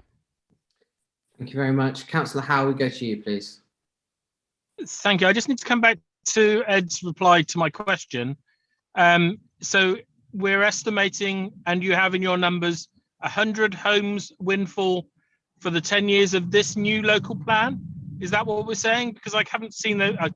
Not that they're not there. I just can't remember seeing those figures. No, it's just under 150 per year over the plan period. So they're in there already, are they? They are, yes. Okay, so we're looking for 900 on top of that. Okay, sorry. The second question then comes, and it relates to an earlier bit, but nevertheless is just as relevant here as it is anywhere else. Because obviously you've talked about the constraints of places like Sidmouth, which I get, fully understand.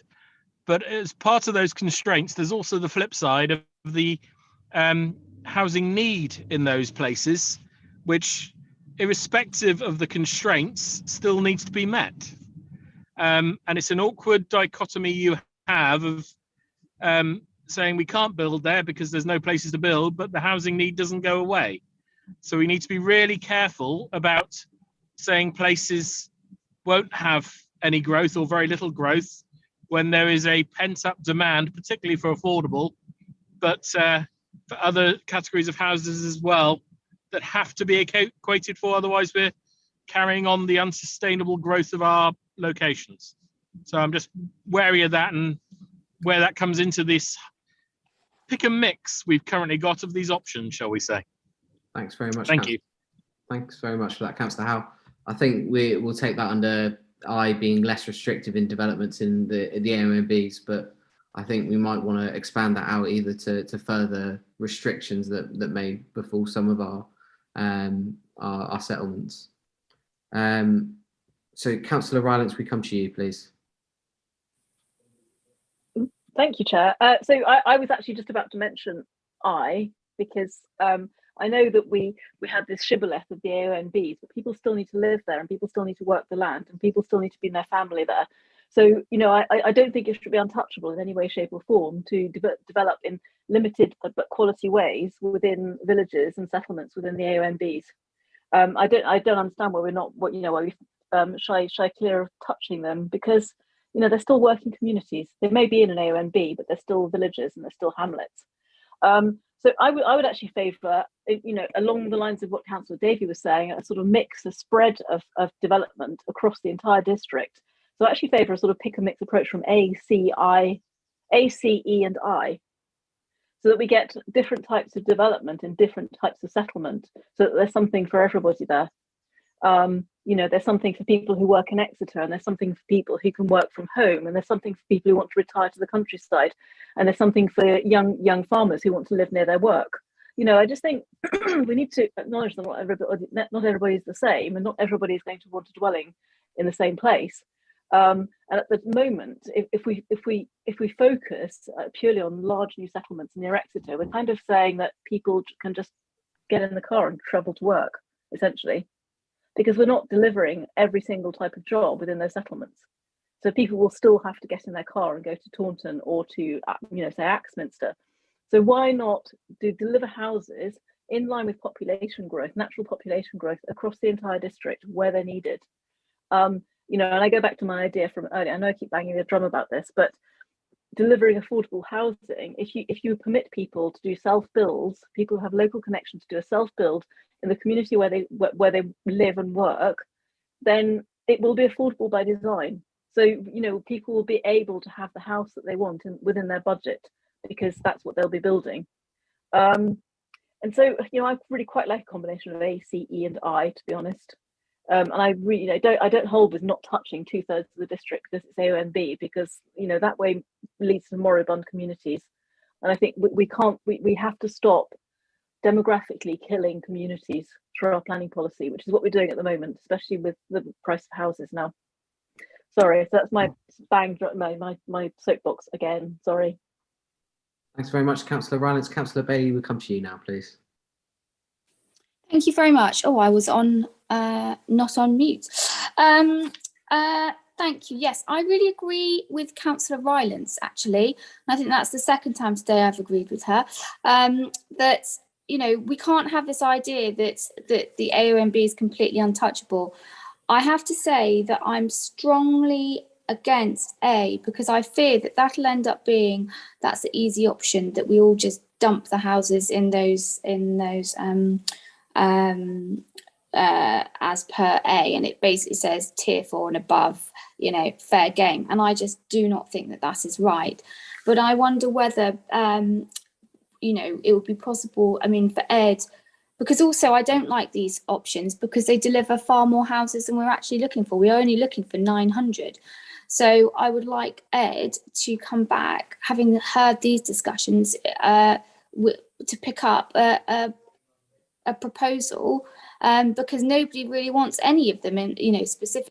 Everybody wants a kind of pick and mix of different ones. And I wonder whether it's possible for Ed, having heard those discussions, to find a way of identifying allocations across the district in a fair way that doesn't leave the AOMB completely untouched, but delivers for local need, and that also, so that's I, and also G, you know, for call for sites so that we can improve, as Councillor Blakey said.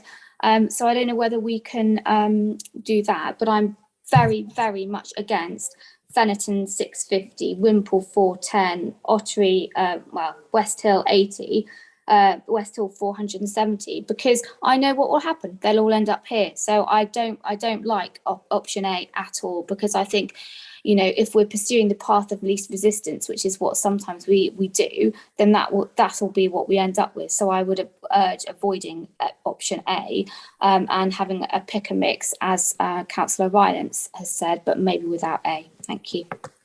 Thanks very much. Councillor Arnott, we come to you next, please. Thank you, Chair. Certainly looking at option C, that makes a lot of sense, and I think we covered that earlier, that there are other settlements. I think I would agree also, looking at some spooling down as fast as I can, is either one to do with the AOMB. That's I. Aye. That is yes. I. Okay, so this is a really difficult one. I think the government hasn't helped us here, because there should have been progress made by now with the Glover review in terms of both national parks and AOMBs, and that could have offered us a lot more clarity. We as a council have made absolutely no progress on the national parks thing as well, which I think is regrettable. That said, I see enough planning applications coming through that are rejected. The great myth about national parks was that they were going to prevent any kind of development.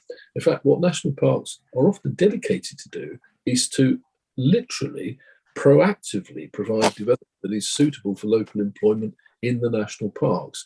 And I think we should start taking a similar view with AOMBs as well. And you do see some planning applications, you know, that look absolutely fine, rejected on the basis that somebody's got a glimpse of the AOMB, or from some part of the AOMB. They can see something, you know, a quarter of a window on a hill. It's controversial if we say this, but I can see the argument for it. Equally, so at the moment, I'm at peace with, I think, C, G, and I.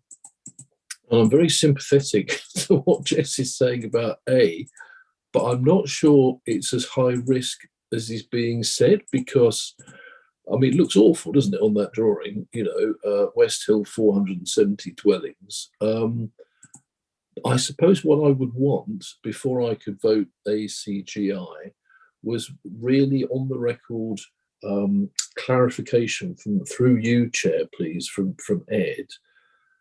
If we went for A as well, Councillor Bailey's understandable concern on the line of least resistance is we'll go, right, let's fill our boots with A settlements. What reassurance could Mr. Freeman offer us, Chair, that that's not the case? I think what Ed would be saying would be the fact that we'd be trying to look at the sites on what are the most sustainable ones, what scored the most highest through the initial assessments, and then try and spread it out as much as possible across the different options. By having more options, we obviously then spread out that 900 shortfall even further, and we spread that as much as possible across the district. I think if we restrict it to even smaller you will see communities gain more and more, obviously, because it'd be a larger share of the shortfall. But Ed, I'll come to you. Thank you, Chair. Well, to quote Meatloaf, you took the words right out of my mouth, because that is what I would say. I think, yeah, I mean, obviously, the more options we explore, the more the load is spread. I mean, I would say, further to Councillor Bailey's concerns, that where each of these illustrated options says total additional dwelling capacity, that's the total that option could lead to. We're not saying that that's what we would do, simply that that's the total that option could achieve. Obviously, we're not looking to achieve more than making up the shortfall. Currently, the shortfall is about 900, but obviously, if there wasn't a new community, it would be you'd have to add 2,500 to that. So we've explored options that deliver more than that, but obviously, we'd go for the most acceptable sites within each of those options. So yes, I mean, I think from my point of view, I'm looking for a balance between a clear steer from members about which options are acceptable and which aren't. But obviously, the more options that are considered to be acceptable, then it gives us greater scope to go away and explore them and try and find a solution that is acceptable. Thanks very much for that, Ed. I'm glad you didn't quote the next line of Meatloaf in there. I can't remember what the next line is, to be honest. Think about kissing me. So we go to, what we'll do is just to recap what the proposal is on the table right now is A, C, G, and I. Councillor Bailey and Councillor Ingham, can we have just 30 seconds if you're coming back in, and then we'll take this to a vote. If the vote loses, we obviously will pick another group of options. Yeah, Chair, let's try and find the common ground. I go with CGI. And I think you'll get a majority. I would too. Yeah, okay. And that's where we're going. So we've had a proposal and a seconder. We'll take it to a vote. If that fails, then we move to another. Vote. Councillor Moulding, do you have anything further you wish to add? Yeah, I would add E, because certainly I think the tier 2 towns are in a position in many cases to take some of the additional allocation, and I don't see why we want to leave that out. As Ed rightly says, we want to leave as many options in as possible so that we give ourselves every chance of meeting our requirements. Thank you. Thank you. Personally, I wouldn't accept that currently. It's just I'd rather the more sustainable sites take precedent rather than the less well-performing ones. Jess, do you have anything you wish to come back on just before we take it to a vote? Are we having a vote on CGI? CGI. No, Chair. I said CGI. Yeah, but Councillor Blakey has already put forward a proposal on A, C, G, and I. So that's what was that seconded? Yes, that was seconded. So we'll take a vote on that, and then if that fails, then we move on to another vote. Okay. Yeah. So, Mrs. Shaw, can you take us to a vote, please? Thank you, Chair. Yes, members, if you are in support of the motion to support options A, C, G, and I, please press your green tick if you're in support, your red cross if you're against, or raise your electronic hand if you're abstaining.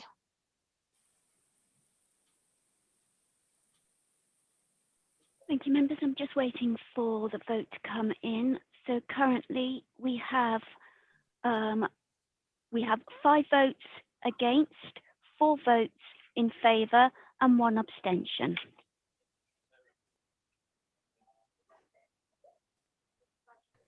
So, members, that's passed. Okay, so we move on to sorry, Chair, I heard 5 against, 4 in support. Yes. Which means that motion falls. Apologies. So we move back. Apologies for that, everyone. I heard it the other way around. I then look to the group to put forward some other options then. The CGI, Chair, I think that Councillor Ingham and Councillor Bailey have already, I believe. Okay. Happy to take that to a vote now. Do we have a seconder? Councillor I'm happy to second that. Oh. I'm sorry, I didn't hear if anybody was seconding.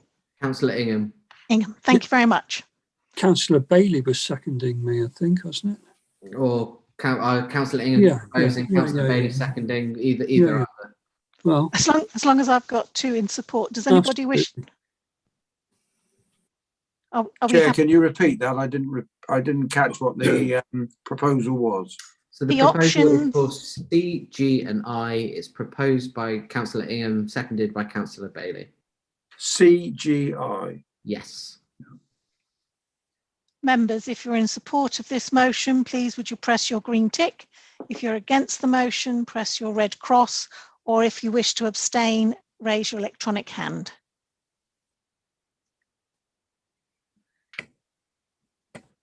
Okay, members, I have 8 votes in favour, 1 vote against and 1 abstention. So that's carried. Thanks very much. So we then, I think it's time we move to a break at that point. So if we could have a 5-minute comfort break just until 3:20. Stop there. Thank you.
Thank you for that. Chair, oh, what time do you think we'll finish?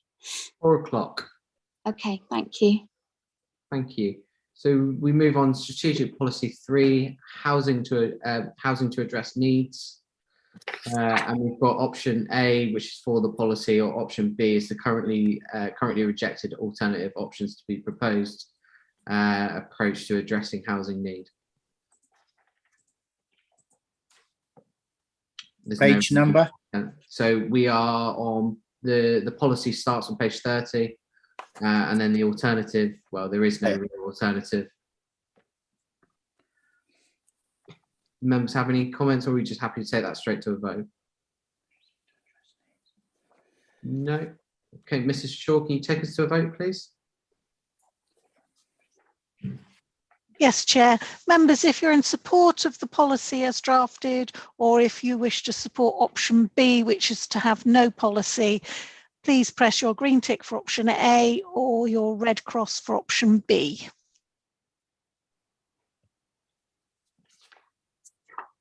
Members are in support of option A.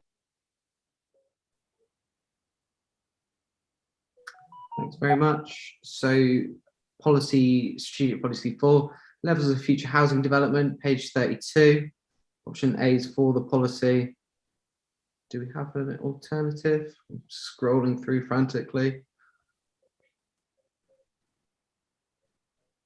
Oh yes, so the alternative options are on page 42. So option B is to provide a lower level housing growth, or option C provide for a moderately higher level of housing growth. Councillor Rylance, over to you. Thank you, Chair. So I wonder if it's possible to include something in this draft policy about rural self-builds.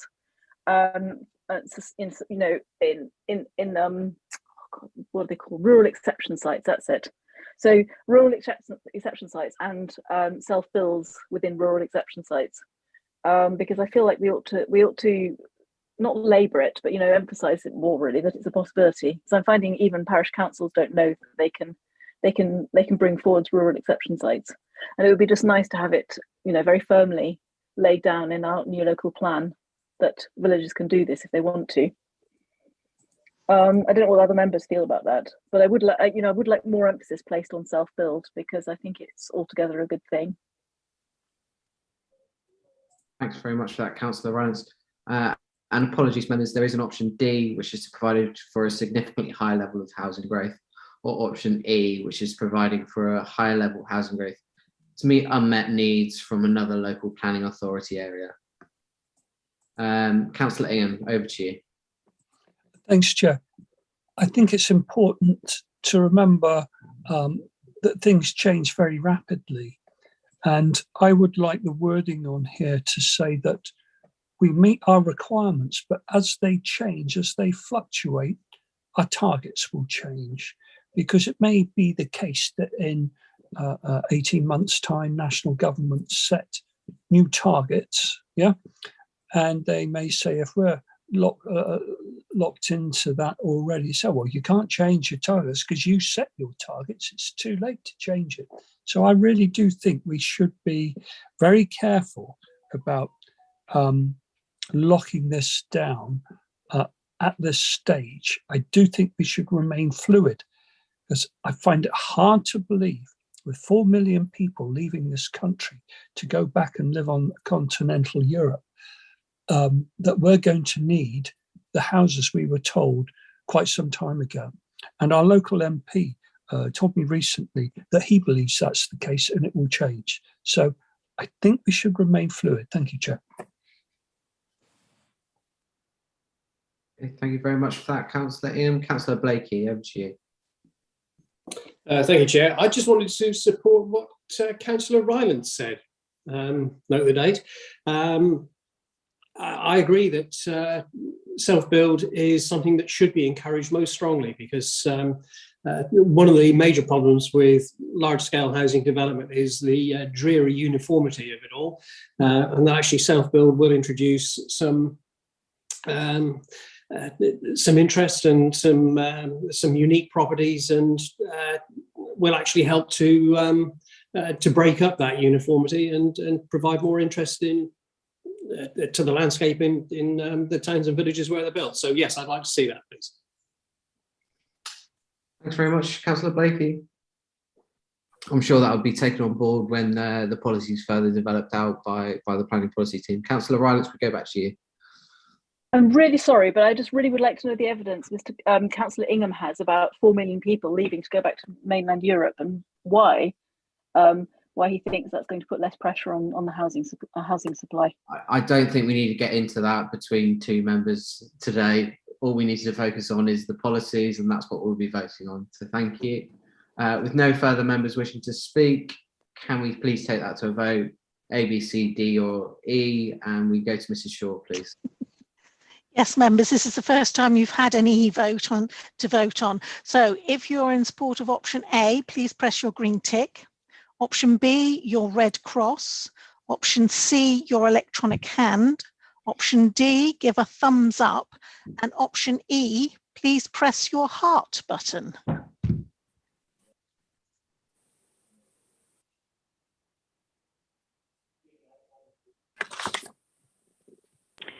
Just waiting for the votes to come in.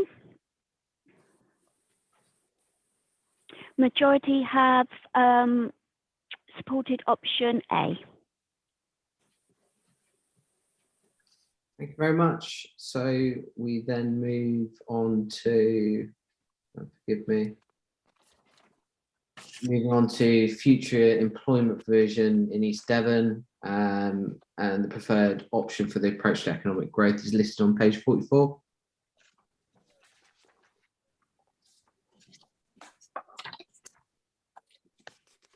Does anyone have any comments they wish to make on that? I'm going to get to page 44.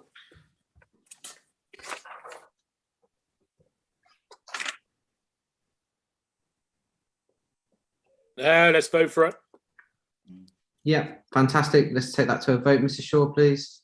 Chairman, there are alternative options as well. Where? On page 51. God. Option D, donut economy model approach.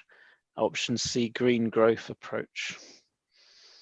Just to highlight those for members.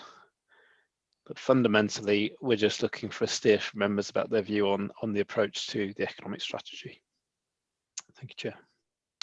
So apologies for that. Scrolling through frantically through all the paperwork, can't find it. It's 9 pages on. So members, A, B, or C, do we have any comments we wish to make, or are we happy just to take it to a vote? Take no indications from anyone wishing to speak. So Mrs. Shaw, can you take us to a vote, please? Thank you, members. If you're in support of option A, press your green tick. Option B, your red cross, or option C, your electronic hand, please.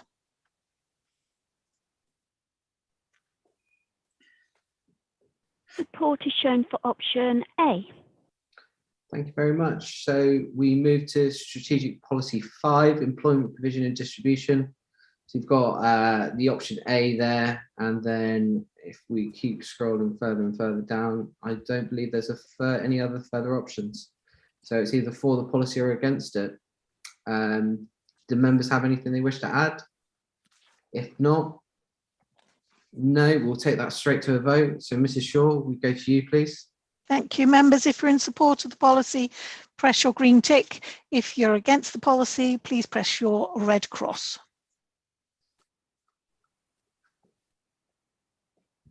In support, option A. Thank you very much. So we're now on page 59, development inside settlement boundaries, and we've got options A to D on this. So the strategic policy starts on page 59, and then on page 60 is option B, using criteria-based policy to determine where development is likely to be acceptable rather than defining settlement boundaries. Option C, using a criteria-based policy to define what a settlement is rather than defining settlement boundaries. Option D, looser boundaries. I believe we spoke about this in great length at previous meetings. So Councillor Bailey, we go to you, please. Oh, sorry. Yes, I would prefer option A with the defined boundaries. I think that works well. And I think that you're right that we have talked about it before, but yes, I think option A is good. Thank you. Thank you. Councillor Howe, we go to you, please. Thank you. I got a technical question on this one for Ed. Poor old Ed. On option A in particular, it explains that neighbourhood plans may specifically allocate sites. If I think of Bishop's Clist, my own parish, they are working a local plan revision now, running alongside our local plan. They are looking to allocate a site, but we in our local plan are looking to allocate a site. And what my residents don't want to happen is have two allocations. So we need to know how one comes about, which one takes priority, and that a community does not get two allocations, because there's a number of local plans running still. And it would be nice to know for certainty that we're going to drop our allocation for Clist St Mary in this case, and that the neighbourhood plan is going to have its allocation, or do I need to get our neighbourhood plan team to drop their allocation and our allocation take precedence? You get where I'm coming from, and it's a chicken and egg that I need to been trying to scrapple with for at least 12 months, and I want to know the answer. Sorry. Thanks very much, Councillor Howe. We'll come to Ed in a little bit. Councillor Rylance, we come to you next. Thank you, Chair. So I am not entirely in favour of very, very defined boundaries around settlements, because the expression of this in the last local plan for Broadclist, which is quite a large village with a number of hamlets, was that our built up area boundary was incredibly tight around the buildings, and at the same time we were told we had to build X number of houses, and it left us basically no land on which to develop. So there was no way we could produce these extra houses without infilling in gardens, because we have constraints with the National Trust and sort of various different ownerships. So I think it's a slightly blunt tool. And I actually think that in conjunction with neighbourhood plans and with the local community, it should be possible to come up with a better solution than just a line on a map. I rather favour a criteria-based approach, to be honest, in the context of my village. I mean, I don't know how it would work in other villages with more definite settlements. It's just that it doesn't actually work as it's just too blunt a tool, really, to deliver the right sort of housing in the right places, for places like Broadclist, I would say. I mean, I kind of like option C. I'd just like to know a little bit more about why it was deemed to be so unacceptable as an option.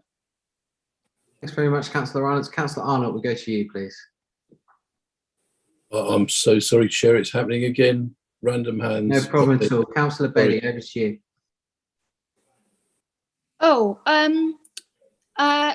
Councillor Skinner might like to go first, because I've already spoken. No problem. Councillor Skinner, over to you. Yes, I'm going to agree with Councillor Rylance. I find these defined boundaries particularly around around everywhere, but particularly in villages. What it actually does, and I've seen it, and it happened in my own village, and that it nearly urbanises the villages.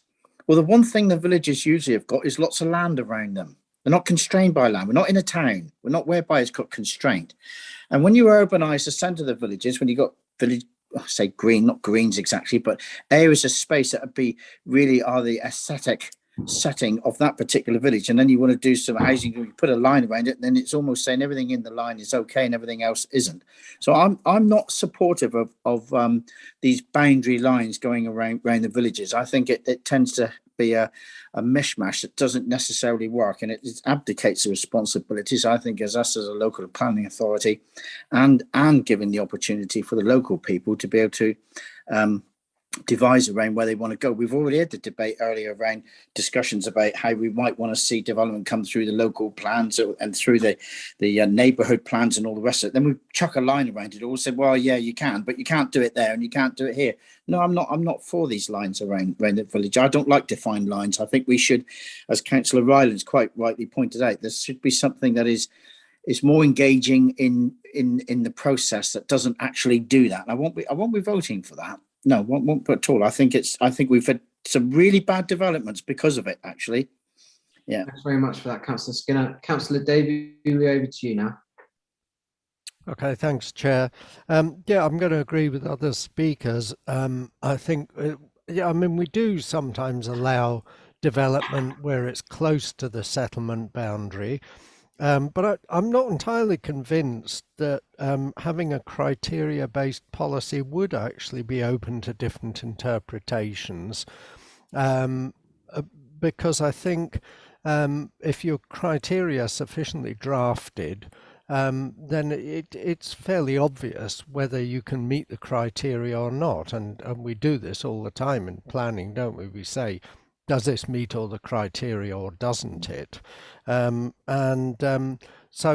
I'm inclined to agree that just having a hard and fast line that says this far, no further, is not necessarily conducive to sensitive development. Okay, thank you very much, Councillor Davey. We'll go to Ed Freeman. We'll take the last two speakers and then we'll take it to a vote. I'm hoping we can fit in another couple of segments just before the end of the day. So Councillor Ed Freeman, can we bring you in now, please? Thank you, Chair. Yes, so just a couple of things I wanted to mention. One was to respond to Councillor Howe's comment about the relationship with neighbourhood plans. I mean, I think that's one of the reasons why I felt it was key to get a steer from members about the spatial strategy for growth, so that we could start discussions with neighbourhood planning groups and others about the relationship between what they're looking to pursue and what we're looking to pursue, and work out how we kind of reconcile that. Yeah, I mean, I think that's a conversation we need to have with the relevant neighbourhood planning groups where that is the case, and understand why we've come up with different sites and how we try and reconcile that moving forward. So yeah, we'll do that. While I'm on neighbourhood planning, actually, this was for those that were in attendance of the last neighbourhood planning group webinar session we actually had some breakout discussion groups about this exact issue. So I wanted to feed into the discussion, some of the discussion that took place and the feedback that we had. So for those that weren't there, we actually broke out into a series of breakout rooms and posed questions around these options around defining settlement boundaries. The overall headlines in terms of what was fed back was that the majority of people preferred to stick with tight boundaries, but with exception sites being permitted beyond that. Many were nervous about having a criteria-only based approach and giving greater flexibility, as the expectation was that developers would find loopholes and exploit that with various unintended consequences. And several groups felt it was not possible to have a one-size-fits-all approach across all tiers of the settlement hierarchy, with some advocating a greater level of flexibility or looser boundaries around the towns and perhaps tighter boundaries around the villages, to reflect that essentially growth on the edge of a town might be more acceptable than it might be on the edge of a village in terms of sustainability, landscape impact, those sorts of issues. So that's useful feedback, hopefully, from this group, which was made up of representatives of our neighbourhood planning groups, town and parish councils. The other point I was going to raise in terms of comments that were made around sort of advocating looser boundaries and the kind of unintended consequences of having tight boundaries on concentrating development within those boundaries and the impact of that. I would, of course, say that we have design-based policies that we're proposing within this plan that would seek to protect the character and appearance of the areas within those settlements to ensure that we retain the character and we don't erode that through infill developments and backland developments that might be harmful to that. So if there's an issue there, I would suggest that might be an alternative route to addressing those sorts of issues, rather than drawing looser boundaries or having no boundaries, would be to strengthen those policies or provide additional guidance in terms of what might be acceptable in terms of backland and infill developments in villages, so that we don't lose their special character. And obviously, on that issue, I would say a number of our neighbourhood plans seek to specifically address those issues and put in place more detailed policies that are specific to that particular settlement to seek to do that as well.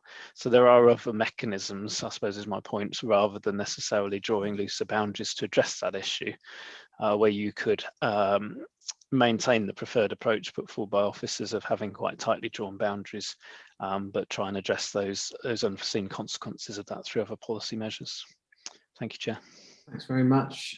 Councillor Young, I've already said that I'm only going to take 2 more speakers, so we'll be taking it to a vote after Councillor Ingham. So Councillor Bailey, we go to you first, please.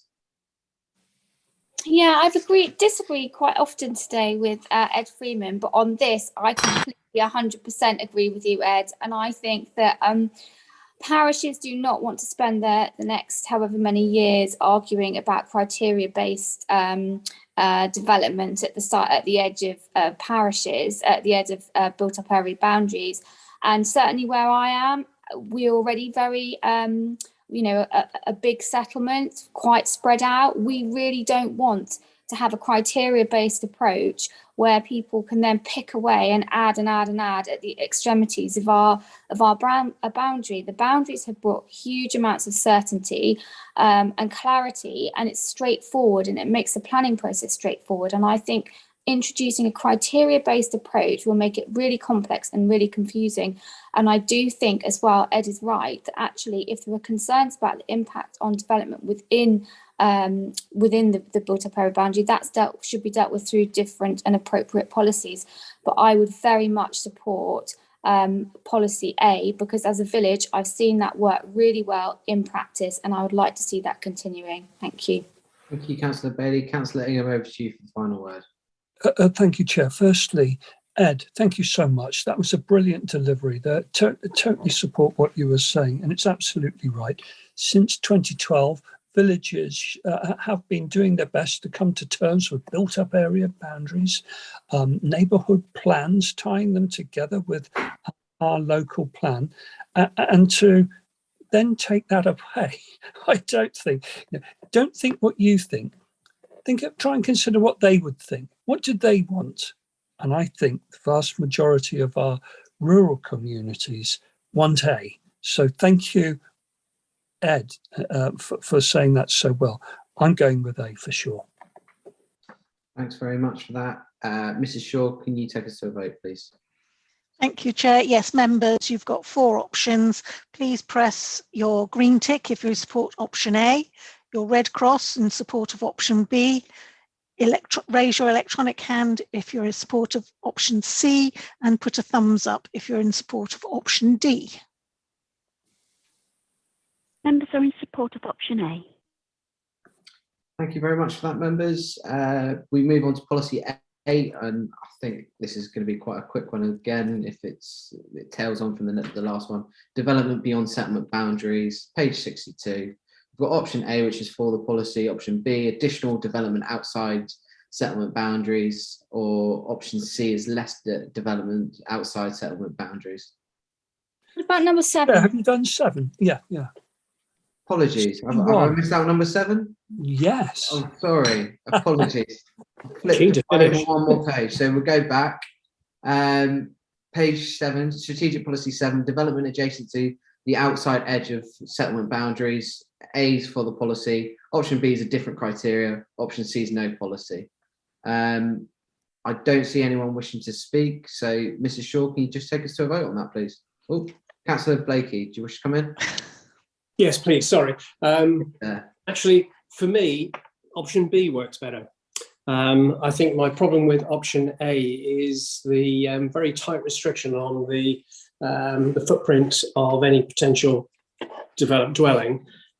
Seems to me to be a bit arbitrary and frankly unnecessary. So I would like to propose option B.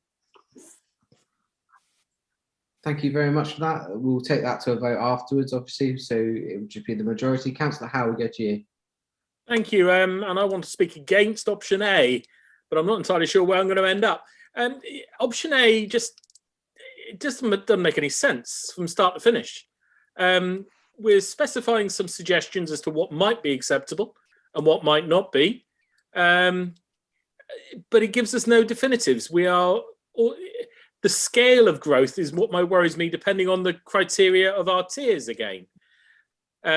So I presume Exmouth, being a classic example, could have a massive development on its boundary because it is tier A, whereas us in tier 4 and West Hill, as 2 good examples, would have a smaller scale. But what is that scale?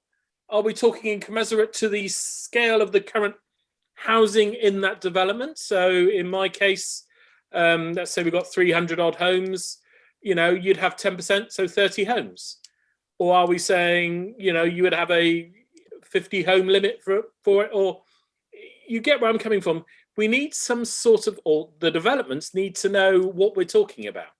There is no, and I know this is a very draft policy, so don't get me wrong, but they need to come with more meat on the bone for this to make it understandable, because otherwise we're all just, I was going to use a really a Navy expression then, I won't do that.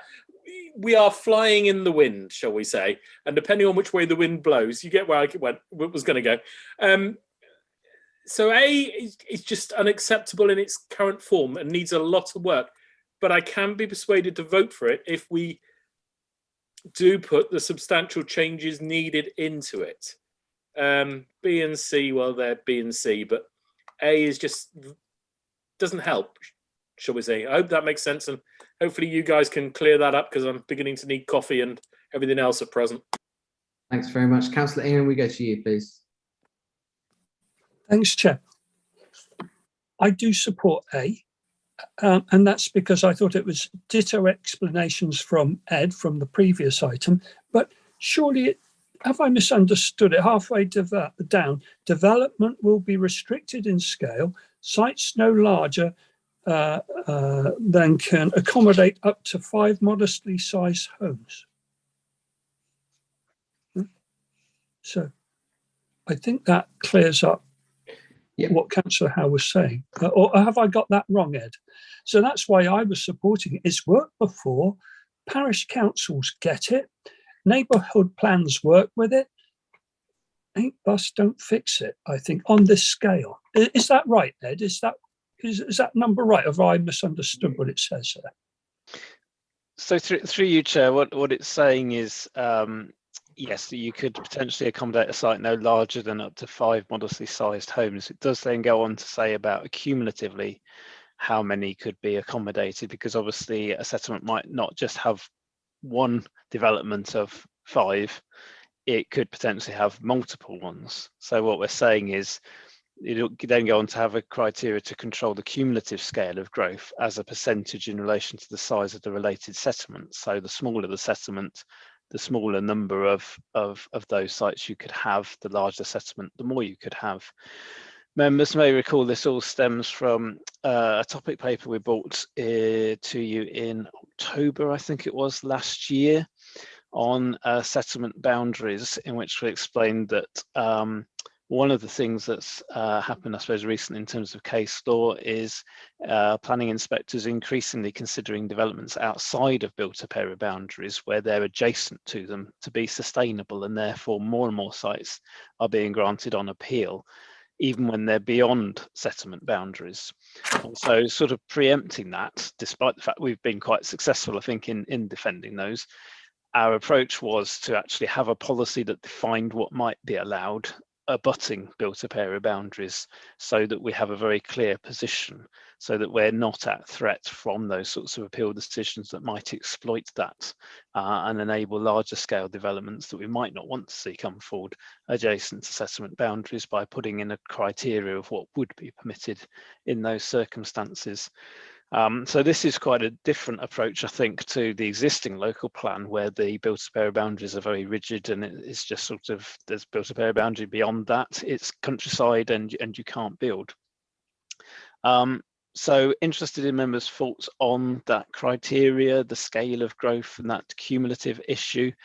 But I think, as someone said earlier in the meeting, there is always that issue of a community might want a certain level of growth, but then over 20 years you get a lot more than you necessarily want, and that's what we're trying to control in terms of this, is so that it's not just unlimited growth, so that a settlement ultimately just continues to grow outwards. There's a limit to how much growth adjacent to that boundary can be accommodated. Hopefully that's helpful, Chair. Thanks for that, Ed. Really appreciated. We really need to get to the end of these next couple of agenda items. So we'll take the 4 speakers and then we'll leave it at that. 30 seconds each, please. So Councillor Young, we go to you. This suggests to me very much like the offside rule. You're either onside or offside, but this sounds like a policy for just offside. No, I don't think you can support it. Now, I can think of loads of times where they've developers have argued, well, it's just outside the development boundary, so why don't we? It's either inside the development boundary or it's outside, and nothing grey in between. Thank you. Thanks very much, Councillor Young. Councillor Arnott, over to you. Thank you, Chair, and probably no VAR. What Councillor Young has said really worries me. I thought that I agree with what Councillor Howe was saying earlier, that probably the body in the green is of the text there it's quite opaque. It's hard to, whereas the justification is very clear and sort of bordering on the acceptable, because sometimes communities do want to just add an extra 5 homes.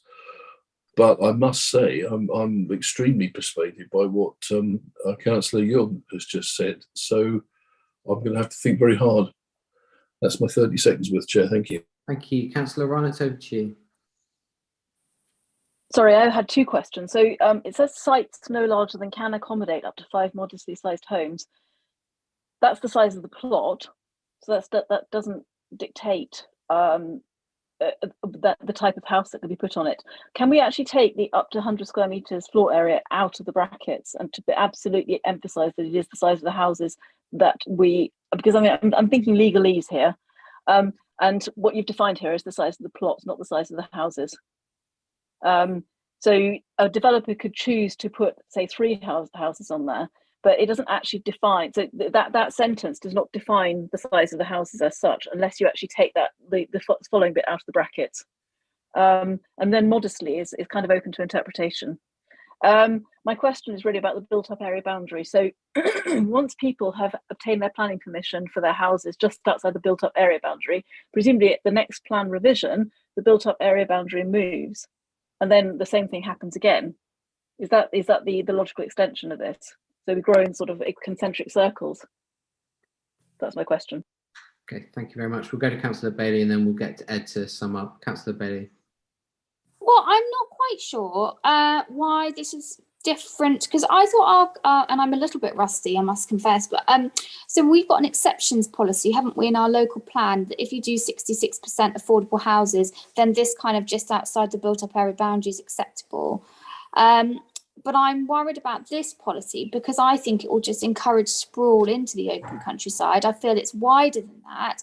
And I know what will happen. 5 houses and 5 houses and 5 houses and 5 houses. So I'm like Jeff, Councillor Young, no thanks. I don't agree with it. I'd like to have a tight boundary and we all know where we are. Thank you. Thank you. Ed, do you have anything you wish to add just before summing up? Thank you, Chair. Well, just to respond to Councillor Ryan's question, really. I mean, yes. I mean, I think potentially, obviously, our approach to built-up area boundaries might change in future plans, but logically, if we carried on with the current approach, then yes, you would then redraw the boundary and extend it to incorporate the site potentially, and yes, you're right, potentially that starts all over again. It is a difficult one. I mean, we tried to design this policy to address, as I say, what was happening nationally in terms of appeal decisions, accepting that in this district we tend to be very good at protecting ourselves from development outside of built-up area boundaries. The other aspect of this was an indication from members, I think, some meetings ago, about this desire to be more accommodating of growth in some of the smaller settlements outside of their boundaries to enable their growth in those locations. So this was part of an approach that potentially enabled that to happen. But I hear what's been said about exception sites, and there is that issue about potentially it takes the incentive away from delivering an exception site as a departure from policy and delivering high levels of affordable housing through that. So the relationship between those would have to be looked at. And as with all of the other sort of green boxes in this document, we obviously need to look at the detailed wording, and I hear what's been said by Councillor Rylance and others in terms of the detailed wording, which clearly needs some more work to clarify that if members are comfortable with the principle. However, test with Councillor Ingham, you're not on mute. Friday. Councillor Ingham, you're not on mute. Sorry, Ed. Hopefully the principle is clear for members to consider. We can obviously work on the detail and the detailed wording of the policy if members are happy with the principle. Thank you, Chair. If you don't like any of them, how do you express that? I would say go for option C, which is no policy. Mrs. Shaw, can you sum up for us, please? Thank you, Chair. Yes, members, you've got the three options: the policy, the different criteria, or no policy. If you're in support of option A, press your green tick. Option B, your red cross, or option C, your electronic hand.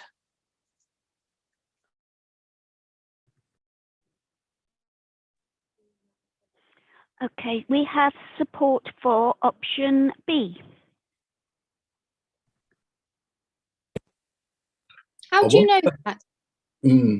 I think, Jess, you might have meant to do a hand. You voted for B, not C. Oh, sorry. I want to vote for C. I thought we were voting, going through them. Stick your hand up. It's A is for the policy, B is a red cross, C is put your hand up. So members, I think there was a lot of confusion there. So can we retake that vote, please, Mrs. Shaw? Let's see, clear that. Yes. Yes, Chair. Yeah. We'll just clear the votes that are currently showing on the system. Chair, before you do, if you could, I just need to point out to everybody on option C, the last line, which after we've decided earlier on tighter boundaries, option C, this option is rejected because it, well, hang on. Where did I read it a second ago?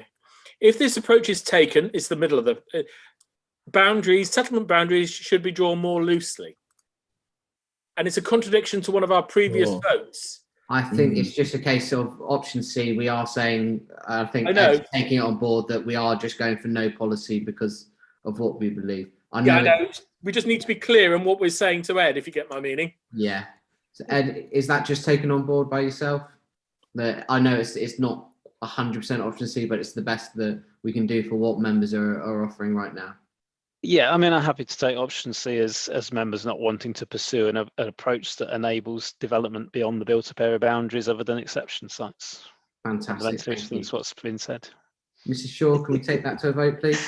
Yes, members, if you're in support of option A, please press your green tick. If you're in support of option B, press your red cross. Or if you're in support of option C, please raise your electronic hand. Okay, I'm just waiting for the votes to come in. So we currently, for clarification, we have 6 hands up, electronic hands, which is option C. We have 1 in support of option A and 4 in support of option B. So it's option C that members are in support of. Thanks very much for that. I think with members' indulgence, we'll just finish off the next item just to try and get us to the end of the chapter. So we'll go through to 4:15 and we'll finish whatever we get to. We'll finish at 4:15. So policy 8 is development beyond settlement boundaries. You've got A, B, and C. I think this is going to be a very, very quick one. Obviously, what we've already voted. If no members, do members have anything they wish to add, or are we happy just to take that to a vote? Mrs. Shaw, can you take us to a vote, please? Yes, Chair. Members, again, if you're in support of option A, press your green tick. If you're in support of option B, press your red cross. Or if in support of option C, please raise your electronic hand. Members are in support of option A. Fantastic. Members, we just moved to chapter 4, which is how we've assessed the potential suitabilities of sites and developments. Are we happy just to note that there are no policies to accept in that area? I'll take fantastic that you're happy to accept that. So chapter 5 is future growth and development of the West End. Are we happy just to go on until 4:15 and just cover off a few of these so that a later meeting isn't as long? because I know that when we do get to the towns, we're most likely going to want to talk about that in depth. But we have. I should finish at a chapter, Chair. Pardon? I should finish at a chapter, and then you know exactly where you are. We've finished that chapter. We're on chapter 5. It's just whether members want to go on for another 15 minutes. Oh, we've got chapter 4, Councillor, haven't we? We've just finished chapter 4. I'm quite tired. Yeah, Councillor, You won't do this next one in 15 minutes anyway, Chair. No, I know. Finish. Fantastic. We're done. That's what we want to hear. Okay, so thanks very much for that, members. That brings our meeting to an end. I'd like to thank everyone, including members of the public, for their attendance. Members, can I remind you that the Democratic Service Team confirmed that the live streaming recording has stopped. You can still be seen and heard, and any comments may be recorded. Thank you. Thanks, Chair. I take my guess back. It's going to be 2 more days. One more.